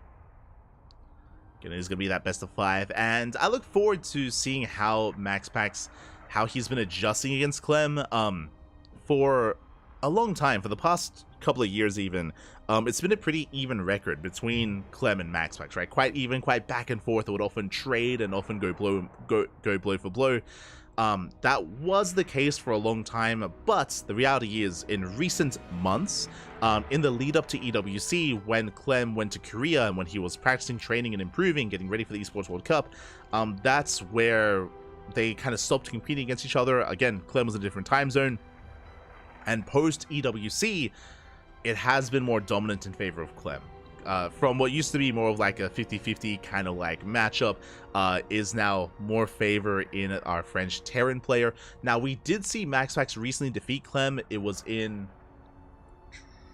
was it the WardiTV, not the Spring Festival, it was Lulu, that's it, in the Lulu Cup, right? In Lulu Cup was when we saw MaxPax defeat Clem in a big high profile tournament. True, that did occur, and we have seen like a couple of really strong moments from MaxPax, but it's still, I would say, in favor of Clem. Still, for the most part, Clem is still very dominant. Of course, he's the best player in the world, but we'll see if MaxPax can bring it back. Like, what we have seen is more sporadically MaxPax take series and take maps. It has been really cool to see MaxPax adjust over the past, I would say, 2 months.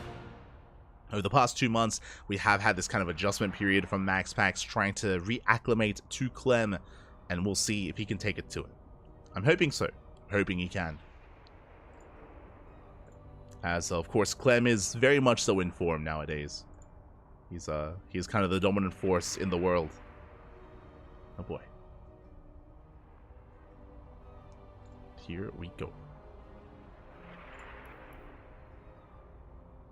So I'm hoping for a back and forth. I'm hoping that MaxPax can threaten Clem. In this week's tournament, Clem has yet to drop a map. He has yet to drop a map here in this event. MaxPax, who was showing a little bit of shakiness earlier against Trigger.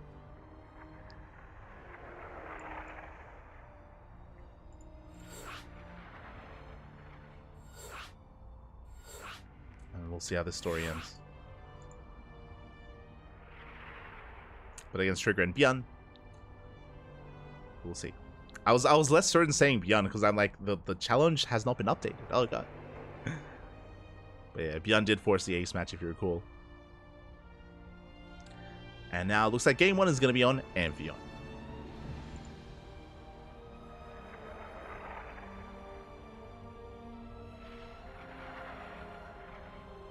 Just catching up.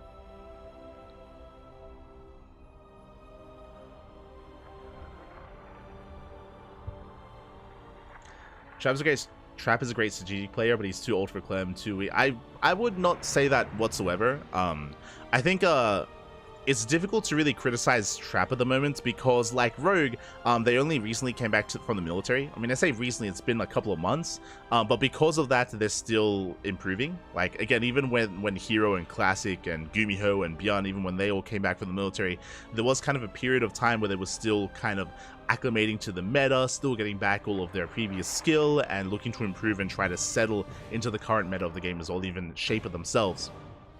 So because of that, I don't think it's really fair to necessarily say something like that, whether it comes to Trap or Rogue. Of course, Rogue has even had his own moments recently as well when it comes to his series against Clem. But again, they're still kind of like getting back into the swing of things. Same with Zaun. Zaun is more recent. Zaun, he only came back, what, like almost 2 months ago from the military. But they're still kind of catching up, you know, after being gone for so long. Which is also why it's impressive that Trap was able to make it to the semifinals. Like Trap, I would say that Trap and Rogue, their rate of improvement has been faster than that of Classic and Gumiho, and even Hero as well. I know Hero's rate of improvement was actually real quick. I think within a year he was, you know, at the top of the Proto scene. Was actually crazy impressive.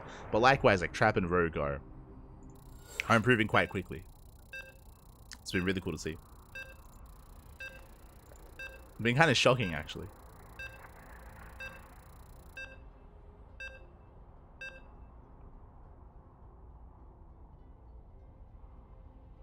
Yeah, as Shonky's saying in the chat, like even Hero as well. I know that I think Hero is kind of like the ideal, just because like he rose to the top real quick. But even then, it took like a year, right? It's like, when we say real quick, like it still took quite some time for Hero to get to the top after returning from the military. It took Classic a little bit longer. But here we go. We're getting into the grand finals, and spawning in the top left-hand corner of Amphion, we have the red Protoss player. Ooh. The Danish Protoss representing Sidestorm Gaming. It is MaxPax. And spawning in the bottom left-hand corner, we have his opponent. We have the French Terran player, the blue Terran representing Team Liquid. It is Clem. We go. And if you're in the chat, you know what time it is. Predictions now open. Place your bets on who you think will claim the series. Best of luck. Best of luck in the chat. Let's go.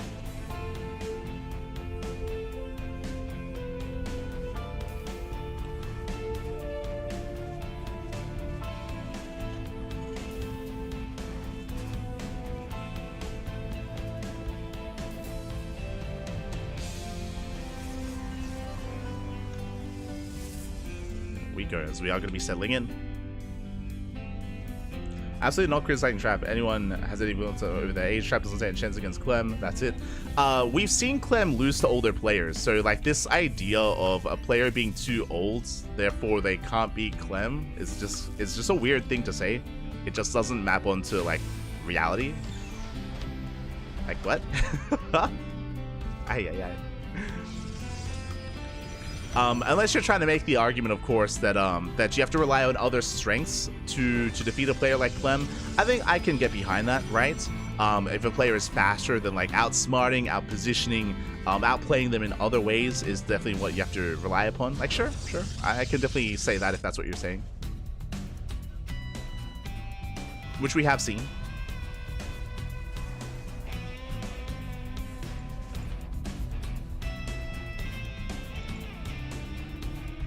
But for now, we are getting into our next game, getting into our fresh series. Here we go, the grand finals of WardiTV Monday number 8. As Reaper does get into the main base, getting a scout on Max, gets eyes on the Twilight Council, is aware of what's going on. Twilight Council opener. Again, loading into Amphion, one of the more odd maps in the map pool, one of the more unorthodox maps in the map pool as well. Short rushes this by air. Very defendable third base. We'll see if we can embrace that as Reaper does move out.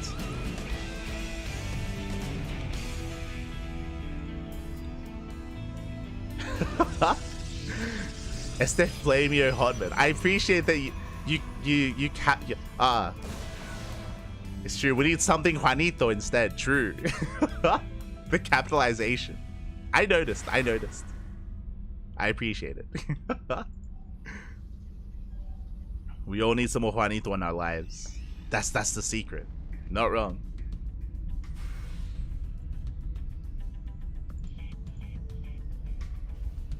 As behind this, Clem is getting to his 1-1-1. So far, just trying to get a read on what's going on. We do have confirmation, of course, that MaxPax is opening up Blink, and the question becomes, how many gateways? We have a second gateway here at the natural, so 2 gateway for the time being. Very safe, or standard, I should say. As a third gateway gets placed, getting up to 3 gate Blink, and do we throw down a 4th? Do we go up to 4 gates?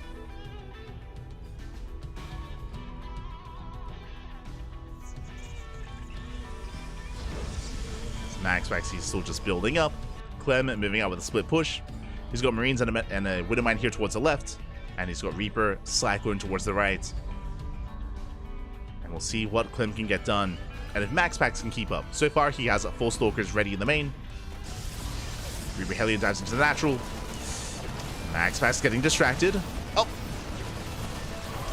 Mine Shot is not going to be wasted in the mineral line. Trying to go up on the Stalkers. 4 probes go down. So far, so good. And Clem does pull back. Does pull away. Meanwhile, the Cyclone does not get into the mineral line. Will get a Stalker, though. Up! Gets 1! 1 Stalker goes down. Not bad. And MaxPax defense. Did lose 4 probes in the process, though. On top of that, Clem, he saw the natural, saw the main, counted the gateways. Only 3 gateways here for MaxPax. So not the most amount of aggression. And Clem, he's setting up back at home. We're even following this up with Tank Banshee. Now, if you remember, Beyond attempted this build earlier against MaxPax. It was, I believe, in Game 3, the final game of the series, on Side Delta, but MaxPax, he was able to scout, able to confirm, able to deny this build, and Beyond just wasn't able to embrace it. This time, though, MaxPax is stuck at home. This time he's stuck at home, is now moving out with a handful of Stalkers, but has yet to confirm what's really going on. Blinking into the natural. Sneaking into the main. Tank shot goes off. Main base is vulnerable. No tank in the main. And the Banshee is revealed. And MaxPax knows. We've got a couple of SCVs. 3 SCVs going down. MaxPax pulling away.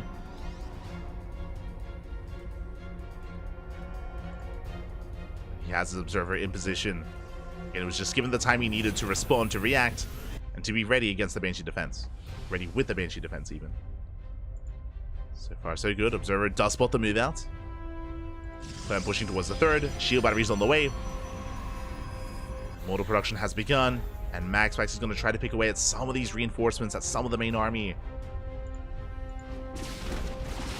So far, unable to. Shield battery isn't done. A Stalker goes down. Oof. Brutal pickup. And the main army is pushing in. Shield battery is not done. Tanks are within range of the shield battery. Goes down. No overcharge. Brutal pickup. MaxPax just getting pulled apart. Mortal has arrived. He blinks in. Gets 1. Gets 2. Gets both tanks. And MaxPax holds. Does hold on. A nice round here from MaxPax. Coming from behind. Shuts down the push. And saves the 3rd. That's what's important. He saves the 3rd base. Them diving back into the main, getting an observer. Oh, the efficiency of this 1 drop. He's gotten so much with it. But MaxPax doesn't slow down. Commits to the counterattack. No bunker, no tank on the high ground. The Stalkers have potential. Likewise, no stim either. So far, the control is good. Nice blinks, nice more prism micro as well. Yeah, the Marine count is being thinned out, and MaxPax, he does push in. Again, Clem, he was not expecting this kind of aggression here because of his push. Boys are being pulled, SCVs are falling, but he does get the Immortal though. It looks like Clem might just barely not have enough.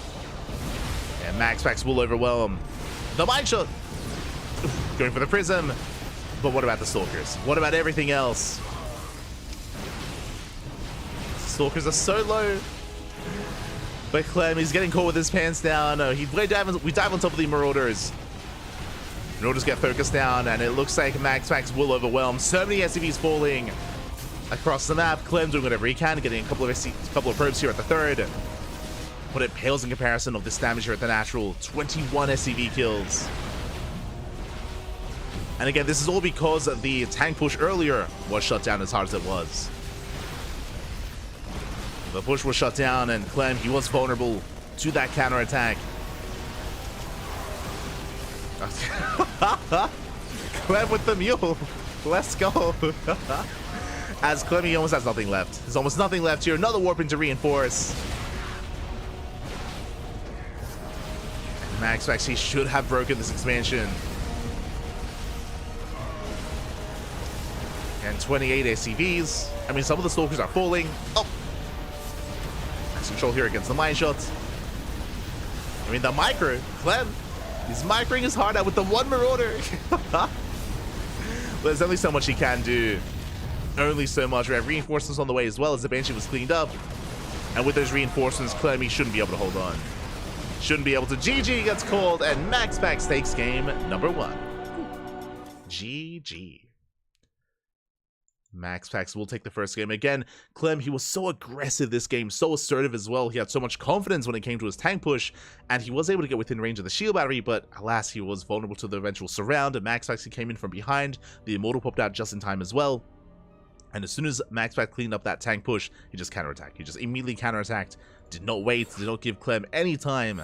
And Clem, he wasn't ready for it. He had no bunkers. Of course, he had no tanks as they just went down. And Clem was caught out. And with that, GG. GG well played. MaxPax takes the lead. Now we are getting ready for game number 2. Let's go. We are getting ready for that second game.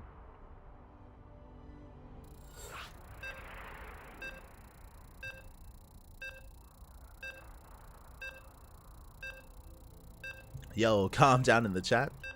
For those that didn't realize, we are not playing on the PTR, so this is the current patch, not the eventual proposed patch, I should say. Just as a heads up. Later on, I say later on tonight, tomorrow morning, or yeah, later on today actually, we will be casting a tournament on the PTR, the Pigosaur Cup. The Pigosaur Cup, I should say. Will be on the PTR, but that is later on in the day. Like 8 hours from now?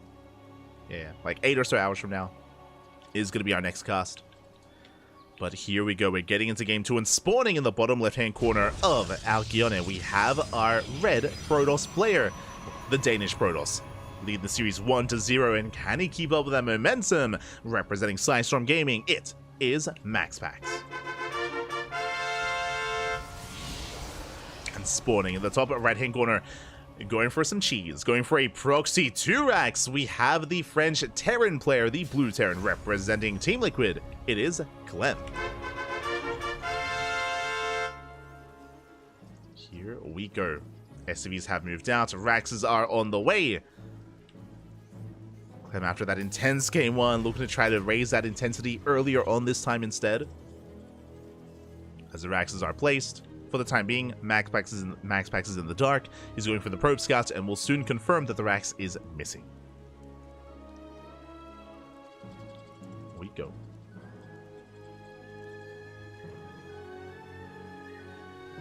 The battery was bait. It was.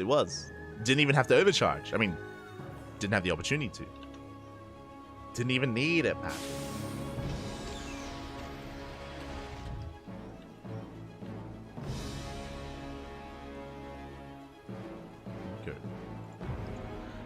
MaxPax almost always goes Phoenix. I don't think that's the case. I know that MaxPax, it was like 2 weeks ago where he did open up Phoenix on Amphion, but if you remember, that was for a 3-base all-in, which did not work against Clem. I do remember he did that last time, but I don't know if it's a trend for MaxPax. For now, MaxPax, he confirms the Rax is missing, is not where it should be, does confirm only a single gas geyser as well. And he has, oh, he did spot it. Did scout the setup. It is going to be Proxy Marauder from Clem.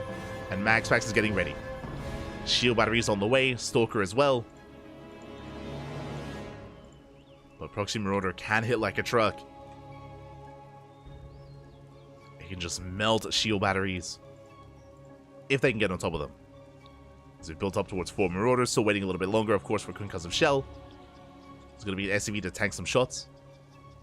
And this is very committed from Clem. It's all on one base. No CC behind this. He's got 4, soon to be 5 Marauders. Clem a little bit supply blocked. His 6th Marauder is going to be delayed. But he does push in. Second shield battery has completed. Overcharge going to be available as well. 3rd shield battery on the way. MaxPax responding with a Stargate. Interesting. We have seen Hero defend against this with a Robo follow-up into a Fast Immortal. But MaxPax instead going for the Stargate. With this, he can go for an Oracle to harass across the map to cripple the economy. So the confidence by MaxPax. He believes he can defend without that next unit, that tech unit. To defend, I mean. Oh, never mind. Void Ray, okay. Not going to be the Oracle first. Void Ray's on the way. Marauders, they dive in, and it looks like the shield battery overcharge. It does not do enough, and the Stalkers go down. And MaxPax, he's in trouble. The boys have to be pulled, but they pulled a little bit too late. Yeah, it's too little too late. The shield batteries, they don't add anything here. We just bypass the shield batteries. Zealot goes down. And so many probes are falling. The Marauders are getting low, though. They are getting quite low. And surely the killing probes of the Void Ray has arrived. Cleans up all the Marauders. MaxPax does defend. Bearing in mind, MaxPax is on 2 bases. He may have lost 13 probes, but he can, of course, replace them. And Clem, he's 1 base all in. He's still on that 1 base. Very chaotic game state. I mean, MaxPax's economy was crippled, that is true. Oracle's on the way. Limited anti-air back at home. Stim is going to be denied. Up. Go for Stim. Does thinking about it. Void Ray comes back. Distracted by the Marauder. I mean, again, MaxPax's only unit is the Void Ray. So he has to pull back. Which means Stim might finish. Uh-oh. Stim might finish up. Marauder goes down. Oracle's moving out across the map. Back at home, there is nothing. There is a Cyclone in production. True. Cyclone's on the way. Stim is going to be a huge moment here for Clem. Likewise, the Oracle was otherwise distracted. Cyclone, a couple more seconds, it will pop out. And MaxPax, he doesn't dive in. He's waiting for the Void Ray. Now, to be fair, with the help of the Void Ray, he can actually focus on the Cyclone. The initial Cyclone can be targeted. But this is also giving more time for Clem to finish up Stim and build up an army for a counterattack. Cyclone should go down. And now we can just go for SCVs. And that should trigger Clem. He's pushing in. Stim finishing up in 5 seconds. And Clem, he can still pull this off. But mine has arrived. Marines pushing forward. Clem, he has to hold on to that Stim. And I think Clem's done it. I think this might be enough. He's recalling back home. MaxPax actually does recall. There's the Stim. Gets 1 Oracle. Ooh, just the 1. Again, there's only 3 Marines left. Only 3. Down to 2. Down to 1. 1 Marine remaining. Clemmy's racing back home. MaxPax holds. He's holding, Pappy. More Oracles on the way. Backup shield batteries. Clem races back. And he's expanding. And do we head towards the mid game? Do we stabilize? No shot. I mean, I do still favor MaxPax. Like, MaxPax, look at the worker count. He's got 34 probes. An insane economy. Combat shields is not denied. Does finish up just barely in time. But MaxPax has a secure economy. He can afford extra production. Gateways are on the way. Twilight Council as well.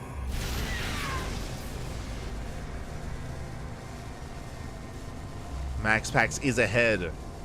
And again, this build from Clem had to end the game, and it didn't.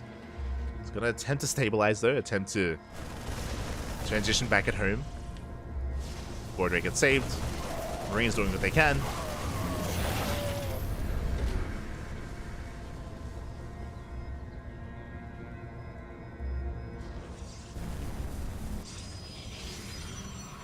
And MaxPax, with that lead, he just goes for a 3rd.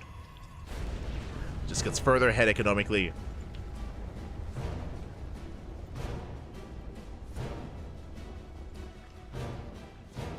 And Clem, he's not going to slow down, actually. I mean, Clem, he can go one of two routes, right? Either just turtle and just be hyper defensive, or just try to catch MaxPax being a little bit too greedy. As it does push. Gets eyes on the third. He's going to try to cancel. Takes down the shield battery. That's a kill, not a cancel. Not bad. Gets a couple of hits off. And massive warping of slow lots. Void Ray takes a lot of damage. Nice stutter step control here from Clem. Oh, the Void Ray, sorry, the Viking is going to fall. Does get an Oracle, though. Here come the Metavacs. Clem, can he still pull this off? Remember, there is no charge. There's no charge on those Zealots. There's another Stim. And picking off 3 more Zealots. Getting another. Force fields are thrown down. Nice micro here with the Metavacs. Another Zealot falls. No more energy on the sentries.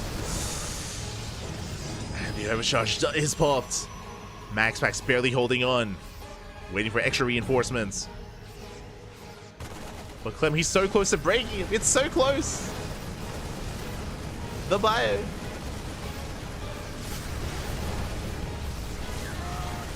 Yeah, he's going to be forced back. The Marauder gets lifted. But reinforcements are on the way, and Clem, it looks like he might just barely have enough. Yeah, there's no more overcharge. Another shield battery does complete, though. That's not enough. It's not enough. Not anymore. The Marines, they hold their own. Pulsar Beam gets wasted. Charge is done. But there are too many Marines. There's too much bandwidth gone, and Clem, he overwhelms.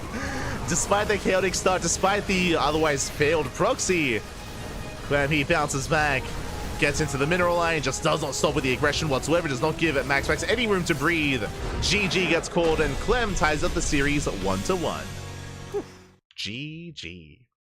Very intense game. Oh my god. Again, MaxPax, he made the decision to delay his upgrades, delay his tech for a faster third base. That's why Charge finished up late, because he went for a faster Nexus instead. So MaxPax was being greedy. MaxPax, he was being greedy after the initial defense, and once Clem realized, he just hammered down that Marine key, just made as many Marines as possible, rallied across the map, and did eventually barely break MaxPax. Well, did break him, did punish him for being a little bit too greedy in the aftermath of the initial defense. GG. GG, well played. Oh my god, still a very close defense though, very close attack from Clem. Oh. As we're getting into our next game. Into game number 3. Let's go.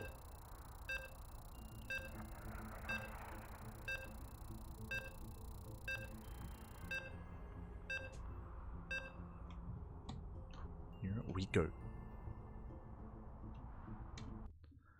So we're getting into game 3 on site Delta. We're tied at 1-1. Still no clear favorites yet, but Clem has been very chaotic this series. It's been very aggressive both in game 1 and in game 2.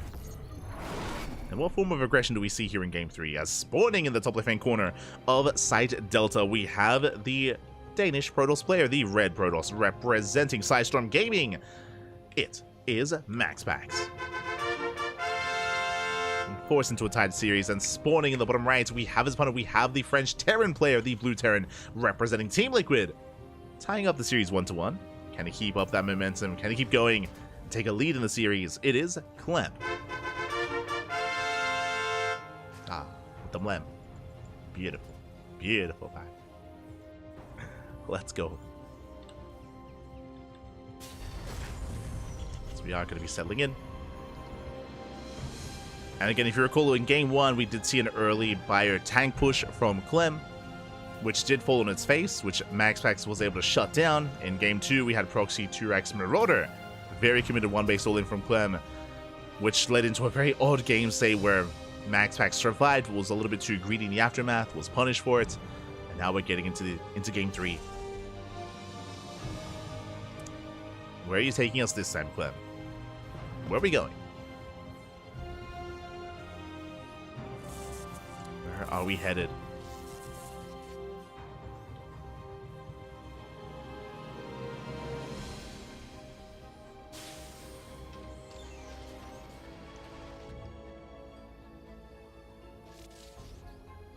As Max Patch is being as annoying as possible, it is an economic open out of Clem, a Rax Expand, single Gas Geyser, and the CC was delayed by a second or two, likewise forced to send another SCV down to the low ground, so a little bit of a better start for Max Patch, just slightly.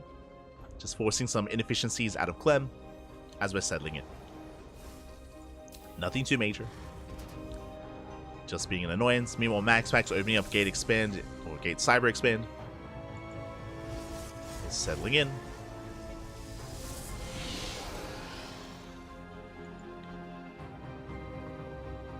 And we'll see if we see another Twilight Council opener or a Stargate. What do we go for? Yeah, the answer is going to be a Stargate. Stargate opener from Max Patch should be Phoenixes in towards the mid game. Now, this does also mean that Max Patch is going to be vulnerable to early game aggression. And we'll see if Clem tries to abuse that vulnerability. Again, Phoenixes are a great way to gain map control to shut down drop play, but when it comes to committed pushes, Phoenixes can have a harder time.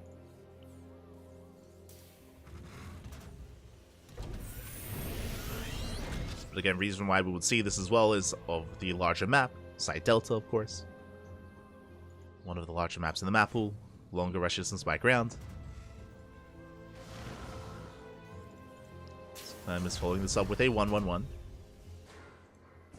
In game 1, we saw a committed tank and Banshee push, at least attempted by Clem. Will they go for it again?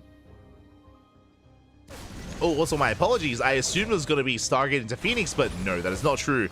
It's going to be Stargate into Oracle instead. Into a ground switch. Okay.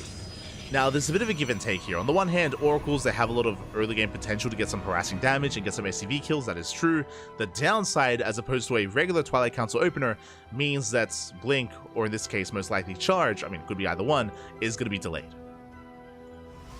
So the Gateway Army is going to be a little bit weaker early on for Max Patch in favor of the Oracle Harass. We'll see what Max Patch gets done. As he is moving out. Reaper gets in, does confirm, gets eyes on the tech.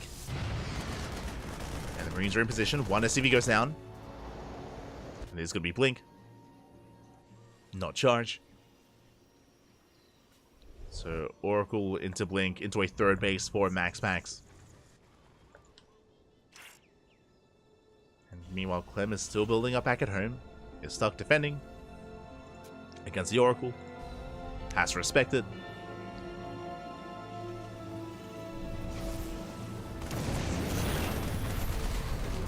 Gets an SCV. It's okay damage. More importantly, the Oracle does force Clem to be more defensive and keeps an eye on the army with those revelations. Giving Max Patch some breathing room. Allowing him to expand. Settling in. Getting to his 3-gate setup. Blink is more than halfway done, so it should finish up. And Max Patch does move out. As a reminder, because of the Oracle, Max Patch will have high ground vision, so potentially Max Patch could threaten the main, could threaten a dive. And Clem is getting ready for that. He's got a bunker on the low ground, Marine Marauder here in the main. Oh my god. As the army is spotted.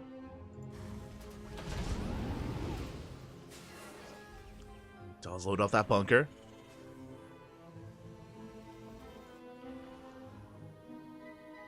Patch looking for another way in. Clem is keeping up with the rotation. Up for the most part. Uh-oh. Yeah, slightly out of position. One Marauder goes down. Nice pickup.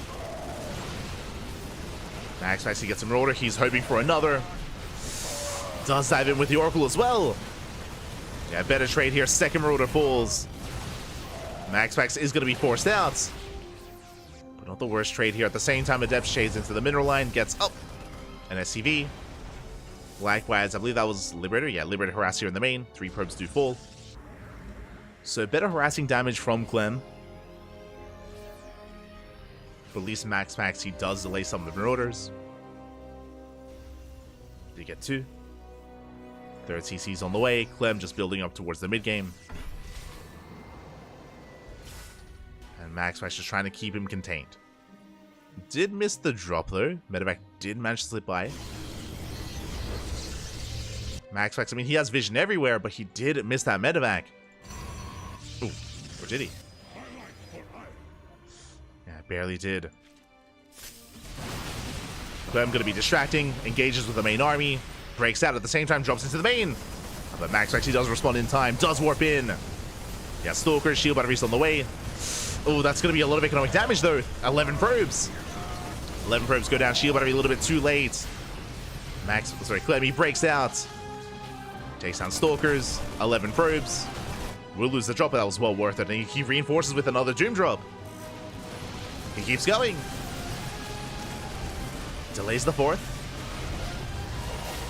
Stim is done. Can chase back the Stalkers. Getting more pylons. Sending out his reinforcements. Oh. Nice cleanup. Oh my god, full medevac goes down as well. Clem bleeding out a little bit too much here. And he pulls back. He has to calm things down. Lost the full medevac, lost his widow mines. Does delay the 4th.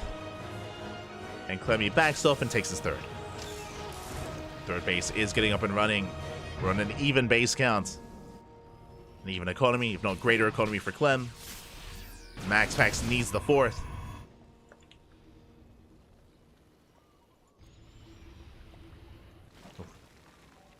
Clem breaks out once again, going for a mine drop. Gets a probe.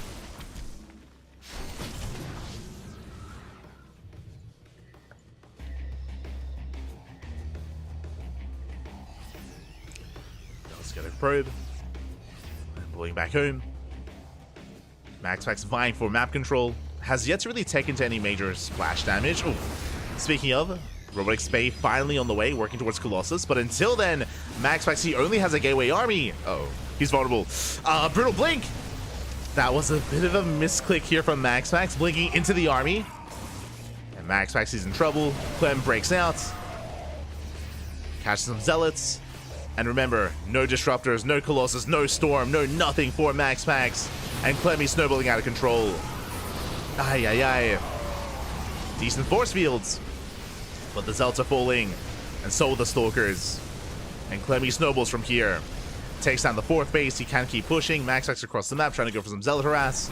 We'll get some SCVs. And that will delay some reinforcements, but Clemmy doesn't turn around. Does he go for the natural? Does he go for the 3rd? He's going for the 3rd. Medevacs are exposed. Clem has to back up. Meanwhile, the Zealots, they only got 5 SCVs. Not too much damage. Good crisis management here out of Clem. He even targets out another Stalker. Ay, ay, ay. So many Stalkers falling. And that leads into the supply lead that Clem has. Finally, the first Colossus is on the way, but it might just be too little too late for Maxpax. As he needs more than just one.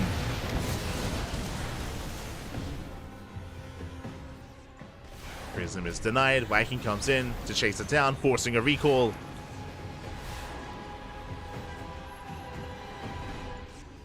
And now that the Prism is forced to recall, Clem, he can focus on his push. He can focus on his army. He has that army supply lead. Could be breaking out. It's going to be a tough defense here for Maxpax. With the 1 Colossus. And there's no shield battery. Okay, does force field. Whew. Does buy some time. And he scans, gets the EMP off on the Colossus. He wants it, and he gets it. He sims in, Colossus goes down instantly. And from here he can just sim and win. Mine shot, some of them get baited out. Well, there's only Stalkers left. GG gets called, and Clem will take game number 3. GG does take a 2-1 lead. Again, Clem just initially playing more defensive because of the initial Stargate Oracle opener. Forced to be more passive, and he was able to build up and eventually break out and snowball from there. Just pulling Maxpax apart, delaying the 4th base, delaying the economy. What's important about what occurred as well, I should also emphasize with the late 4th, is that because MaxPax was relying so heavily on his gateway army, that's where a greater economy is more necessary, as he was lighter on gases and of course didn't have a robo or a bay. Didn't have any kind of anchor point to his army. And as a result, he was vulnerable. Was vulnerable to Clem. GG. GG, well played. And with that, we have potentially the final game ahead of us. Clem, will he get the 4-1, or will MaxPax force the ace match? Now, I'm hoping for a game 5. I'm hoping to get the most out of this and get an ace match. But the pressure's on MaxPax. Pressure is on. We'll see if he can. Here we go.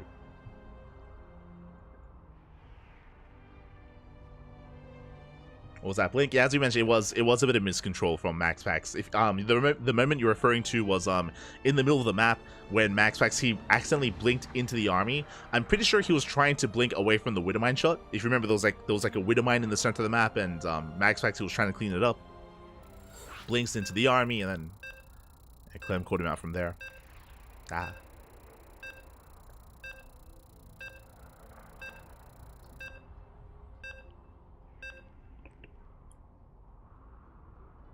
Here we go.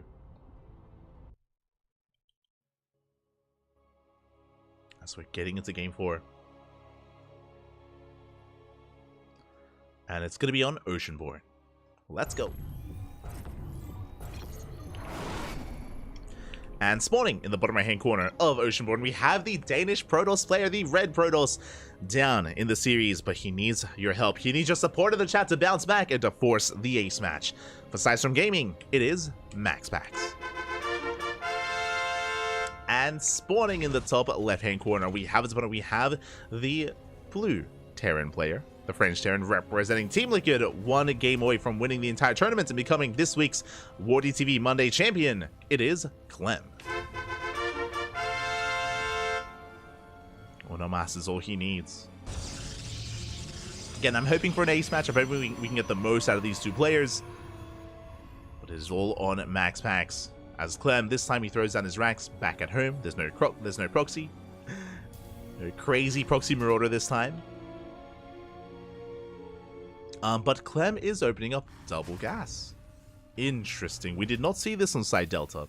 So double gas opener out of Clem. This will lead into a faster factory. A delayed CC.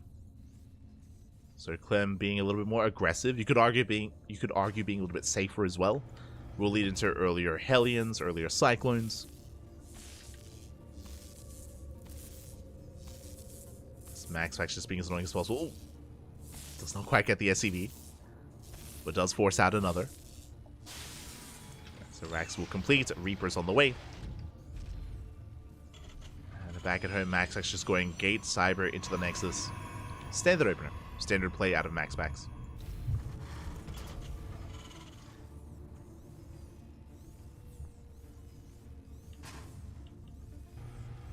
They're both late for the KSR Cup, though. Hope they still get to play there too. Oh, right. That kind of clashes with this tournament. True.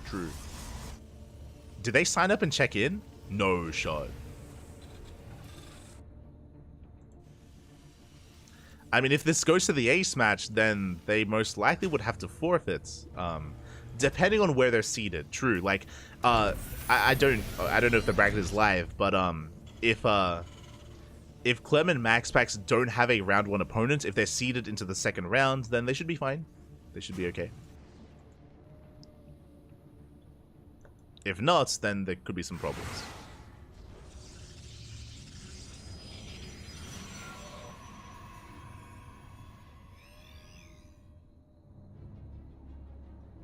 That's what we're not buy. Yeah, that's what I mean. Yeah, like if they have a buy in the first round, then they'll be okay. Otherwise, Twilight Council opener out of MaxPax. Reaper is going to be chased down. Nice pickup. MaxPax has gained map control. Meanwhile, Clem back at home. I was curious what it was going to go for with the initial factory. It is just going to be initial Widowmine, into Cyclone, into drop play. As the starport is done and the medevac is on the way.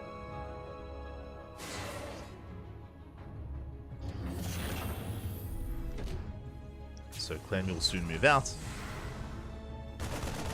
Likewise, catching out the Adepts. Very nice stutter stepping. First Adept goes down. Better trade here for Clem. 2 Marines for 1 Adept. The other will escape. And here comes that medevac. Meanwhile, back at home, oh my god, that's a lot of gates! And for the first time this series, for the first time, MaxPax, he's going for his tried and true 4-gate Blink Stalker. Let's go. It's what he's known for. He has the best 4-gate Blink in the world. And we'll see if he can overwhelm and catch out Clem. Basically, MaxPax is going to be hyper-aggressive with Blink Stalkers. Adept gets chased down. And Clem is in the dark. He doesn't really know what he's pushing into. But that's also why it's important that this army moves out. Not just to get some damage, but also to scout his opponent. To get a read on what's going on. So he does head towards the natural. We got 2 gates in the natural, 2 gates in the main. When Angel comes in. Ooh, does not pop off. Now Clem does at least spot the robo, but he hasn't seen the gateways. Doesn't know how many there are. Loading up and dropping in towards the main. The Stalker army is amassing. Prism is on the way as well. MaxPax is moving out. As he moves out, Clem is moving in. Meanwhile, back at home, what do we have to defend? We have some tank production. We have a bunker on the low ground. Clem is getting ready. He is setting up, playing it safe. His natural's looking quite secure. Needs a little bit more time for that bunker. But the main base is exposed. 100%. The main base is very exposed. Here comes MaxPax. Warping in 4 Stalkers at a time. Pushing in towards the main. He has high ground vision. And there's no tank. Yeah, there's no tank here. He dives in. Delays the Raxes. Picks off the SCVs. And he can camp the production. The tank pops out. He wants it. He wants the tank. He gets 1. 1 tank goes down. And Clemmy's in trouble. He is in trouble. He does drop towards the natural. There's 1 tank left over. Unsieged. Marines are falling. MaxPax being forced back. Rotating over towards the mineral line. SCVs are falling. Likewise, sword probes. Uh-oh. Clemmy's getting a lot done here. It's going to be 10 probes going down. Meanwhile, Clem just trying to force MaxPax out of the main. Does lose 10 SCVs. And we're going back and forth. We do go blow for blow. 13 probes for 10 SCVs. But Clem, can he hold on? That tank is still very low. Blinks in. Goes to the tank. Repairs a little bit late. The tank is going to go down. Gets an extra shot off, though. Meanwhile, 15 probes do fall across the map. 15 in total. Clem does outtrade MaxPax, true. I mean, Clem, he does have an SCV lead now. Up in workers, up in economy. MaxPax diving into the natural. Tank is not quite in position. Not bad. SCVs are going down. Picks off Marines as well. Again, without tanks, Clem, he just can't engage. Just cannot fully engage. So MaxPax is going for a split push. Going for the depot.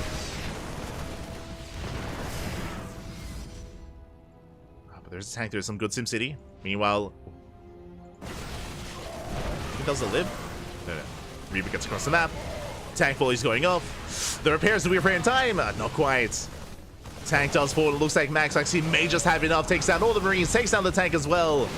Reinforcements are on the way, but MaxPax, he just warps in. He just keeps going. Oh, he's barely being forced out of the main, though. So many Marines going down. Ay, ay, ay.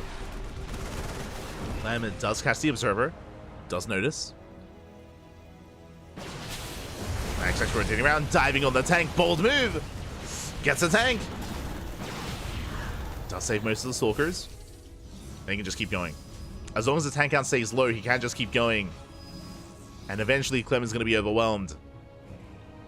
And Clem, he doesn't have any factory production. And MaxPax, it looks like he may have just done it.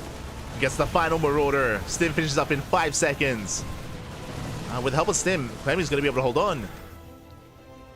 But no Marauders. That's the problem here. Only Marine. There's that Stim. Going for the War Prism. And it's not going to be enough. GG gets called. MaxPax overwhelms, and MaxPax ties up the series. We are going to the ace match. GG. GG, well played. Shout out to Sniper for the raid. Thank you so much. Hope you had a great stream. Hope you had a great ladder session, I'm assuming. Welcome, everyone. Welcome to the final game of the final series of the WardiTV Monday. We're here getting into the ace match. Again, MaxPax opting to go for 4-gate blink. Clem did do a lot of damage across the map, but because of his build, it did mean that his tank production was delayed. His setup and defensive setup was delayed as well. So Clem, he was caught with his pants down, and MaxPax did take advantage of him. I mean, it was still quite close. It was still very clutch and very close between Clem and MaxPax. But in the end, MaxPax was able to snipe, more importantly, the tanks, the marauders, one after the other. And now we're going to Game 5. We're going to the ace match.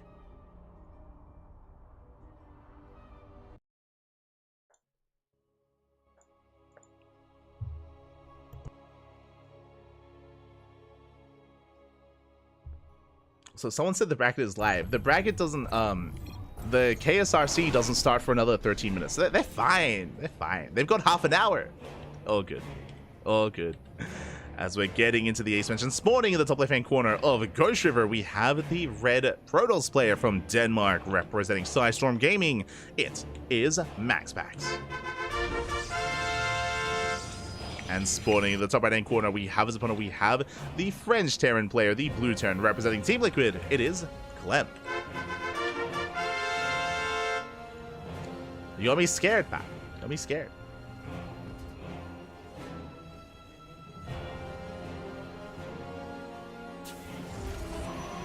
Here we go. So we are going to be settling in. And we'll see what kind of openers we go for this time here, as Clem is once again opening up double gas, going for a faster factory. Why can't Clem and MaxPax just be friends? Well, MaxPax is a Protoss. So, I mean, that's already a problem, Pappy. That's already, oh no. Not like this. Not like this. Maybe another, maybe if MaxPax starts to off race, like as Terran, maybe there can be some camaraderie.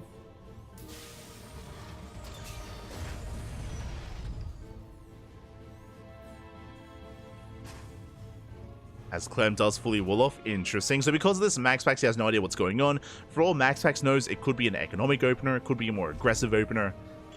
MaxPax is denied the scout and will be forced out. Never scared in your company. Oh no. Ahí está. And we'll see what Clem embraces here. What does he embrace? But now just factory into, I imagine, CC. Clem going for the CC on the high ground, it looks like. So very safe follow-up. Yeah, CC on the high ground. So just a safer start for Clem.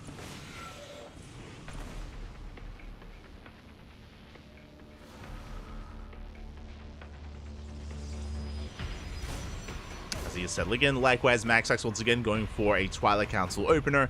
Now, do we see 4-gate blink for a second time? I wouldn't be opposed to it, to be honest. Like, I feel like MaxPax, again, he has the best 4-gate blink control in the world.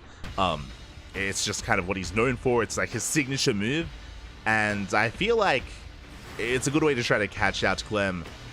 And doing it 2 games in a row, though, I mean, that can be a little bit tricky. I would imagine that maybe Clem is just gonna, I mean, we've already seen just a safer opener out of our Terran player.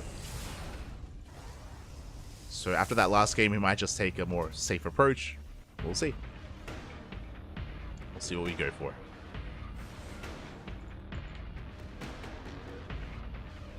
As the Reaper's coming in for a scout, Adepts are in position to deny. So Clem is zoned back. We do see that Clem once again is going for a drop, but this time he doesn't commit as hard. Now, if you remember, last game, Clem, his tank production was delayed because he went for a Cyclone before Tech Lab. He went for a Widowmine Cyclone drop alongside the Marines, so it was more tech-heavy factory-wise, and because of that, the tank production was stifled. This time, ooh, we're going for an add-on, so once again, tank production is going to be delayed in favor of Banshee first. Okay, so Clem is being hyper-aggressive here. Initially going into Banshee, followed by tank. Meanwhile, the drop does get across the map. Dropping into the window, into the natural, into the mineral line. One of the depth does go down. Nice juggling here out of Clem. Oh, losing one Marine. Not bad. Does preserve his units. Losing only one Marine. He wants the adept. He wants it. Oh, doesn't quite get it. Going for the mineral line, delaying some of the economy. It just being so annoying. Meanwhile, how many gateways do we have? 2 gates at the natural, 2 gates in the main. It's 4-gate blink once again. So Max Pax, he's doing what he does best. 4-gate blink stalker. But the Marines are getting so much done early on. Blink just now finishing. Ooh, medevac goes down. Nice cleanup. 4 probes did fall.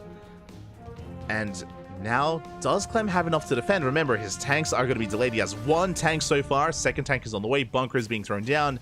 And now it's time for Clem to defend. At the same time, though, he's moving out with that Banshee. With Cloak. Bold move. His goal here is to cripple the economy while Clem defends. We'll see if he can. See if Clem can pop off. Banshee does slip into the main. At the same time, Max Paxi spots the army. Delays the bunker, dives on the tank. The tank is going to fall. A massive pickup. Marines as well. Banshee is getting a lot of economic damage across the map. At least the bunker does finish. Clem, he holds onto the natural. Clem is holding. Meanwhile, across the map, he gets 7 probe kills. Not bad. Does get some economic damage. 2nd tank does arrive. He's here behind the wall. So far, so good. Clem is holding. He's holding on.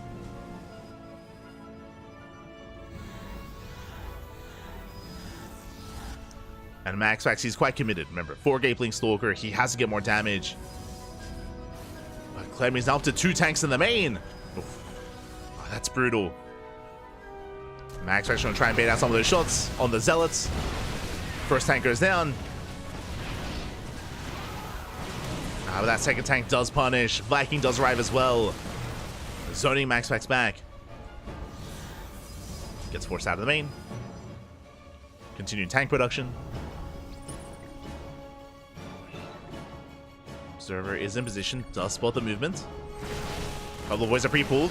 Oh, but they're late to repair. Yeah, they're 1 second too late. Bunker does fall. Tank is not in position. Them trying to hold on. Tank does head towards the ramp. Oof. Forces back Max Pax. Another massive warp in.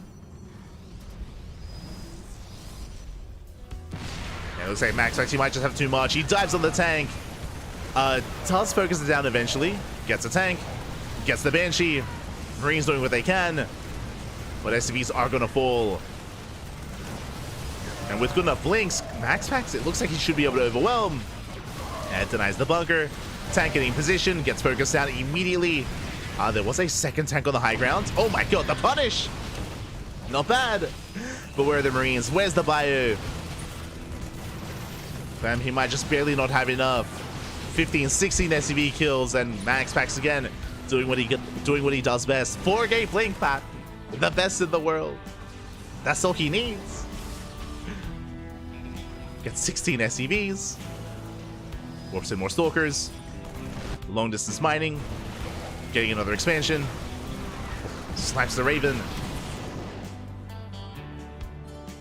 And he can just keep rotating. And again, Clem is just down to 1 tank. He's down to 1 tank, and that's not going to be enough. Max Pax can just keep poking left and right. Going for the factory. Can even snipe the tech lab. Stim was never begun. Oh, that's brutal as well. Oh, no. And with that Max Pax, he will overwhelm. The Prism does fall, so no more reinforcements. But there's no more army either. Gets the final tank. There's 4 Marines left. Vanilla Marines. Down to 2, down to 1. And despite how many WardiTV Mondays Clem has taken, despite how many he's won, Max Pax, he's popping off this week. Again, punishing some of the aggression of Clem, especially earlier in the series. And again, just going for his finisher here. He doesn't quite get the bunker. Does survive. Just barely. The only thing keeping Clem alive in this game is the fact that he killed the Warp Prism earlier, but it has been replaced. There we go. Massive warp in. It was only just buying time. And Clem has broken MaxPax has broken Clem's back. GG gets called, and MaxPax will take the series 3-2, becoming this week's WardiTV Monday champion. GG. GG, well played. It was a bold move for Clem to go for the initial Banshee aggression. I mean, he was able to kill some probes across the map, but again, it was only, what, 6 or 7 probe kills. Meanwhile, that did mean that Stim was delayed. Even though he was getting to his tank production, again, we saw that Stim was never resourced there, so there was never kind of a window where Clem would be able to support his tank army. Once he started losing one and then another, then it just quickly snowballed out of control, and MaxPax did overwhelm. GG. GG, well played. Clem just trying to be cheeky by going for the initial Banshee, and again, he did do some damage, but not enough. Not enough in the end. Congratulations, MaxPax. He will bring Clem down and will be our champion. GG. GG, well played. Let's go. But I'm sure they're getting ready for another rematch, because there's another Open Cup right around the corner. Right around the corner. It was said earlier in the chat, in 3 minutes time, the Kalaris Steadfast Roddy Cup is going to begin. So you still have 3 minutes, still plenty of time to get some food, get some water, and get ready for the next event. We will not be casting, and we're going to be going to sleep, going to be going to bed. And our next cast here on the CranKy Ducklings is going to be in 7 hours. In 7 hours time, we're going to be live here on the channel with the Pigosaur Cup. That is going to be played on the PTR. I believe so is the Kalaris Steadfast Roddy Cup as well. It's all going to be played on the PTR.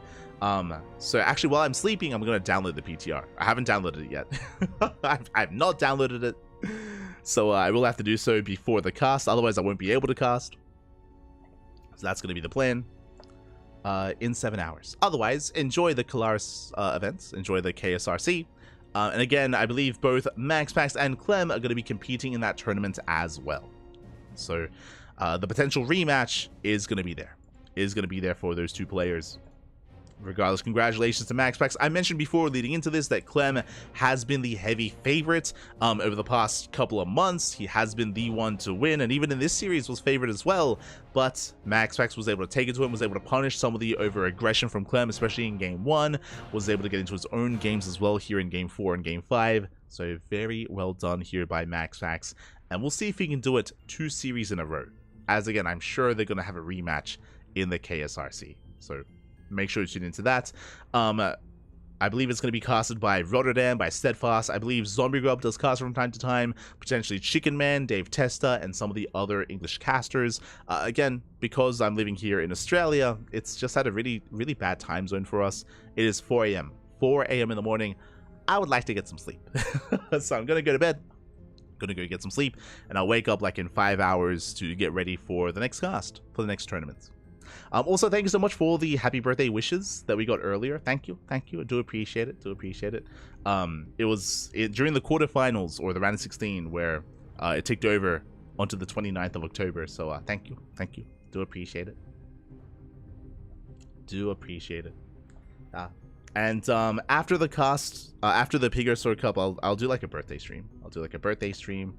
We'll play some ladder, and we'll play probably some other games as well, other than just StarCraft. So, well, we'll see what happens.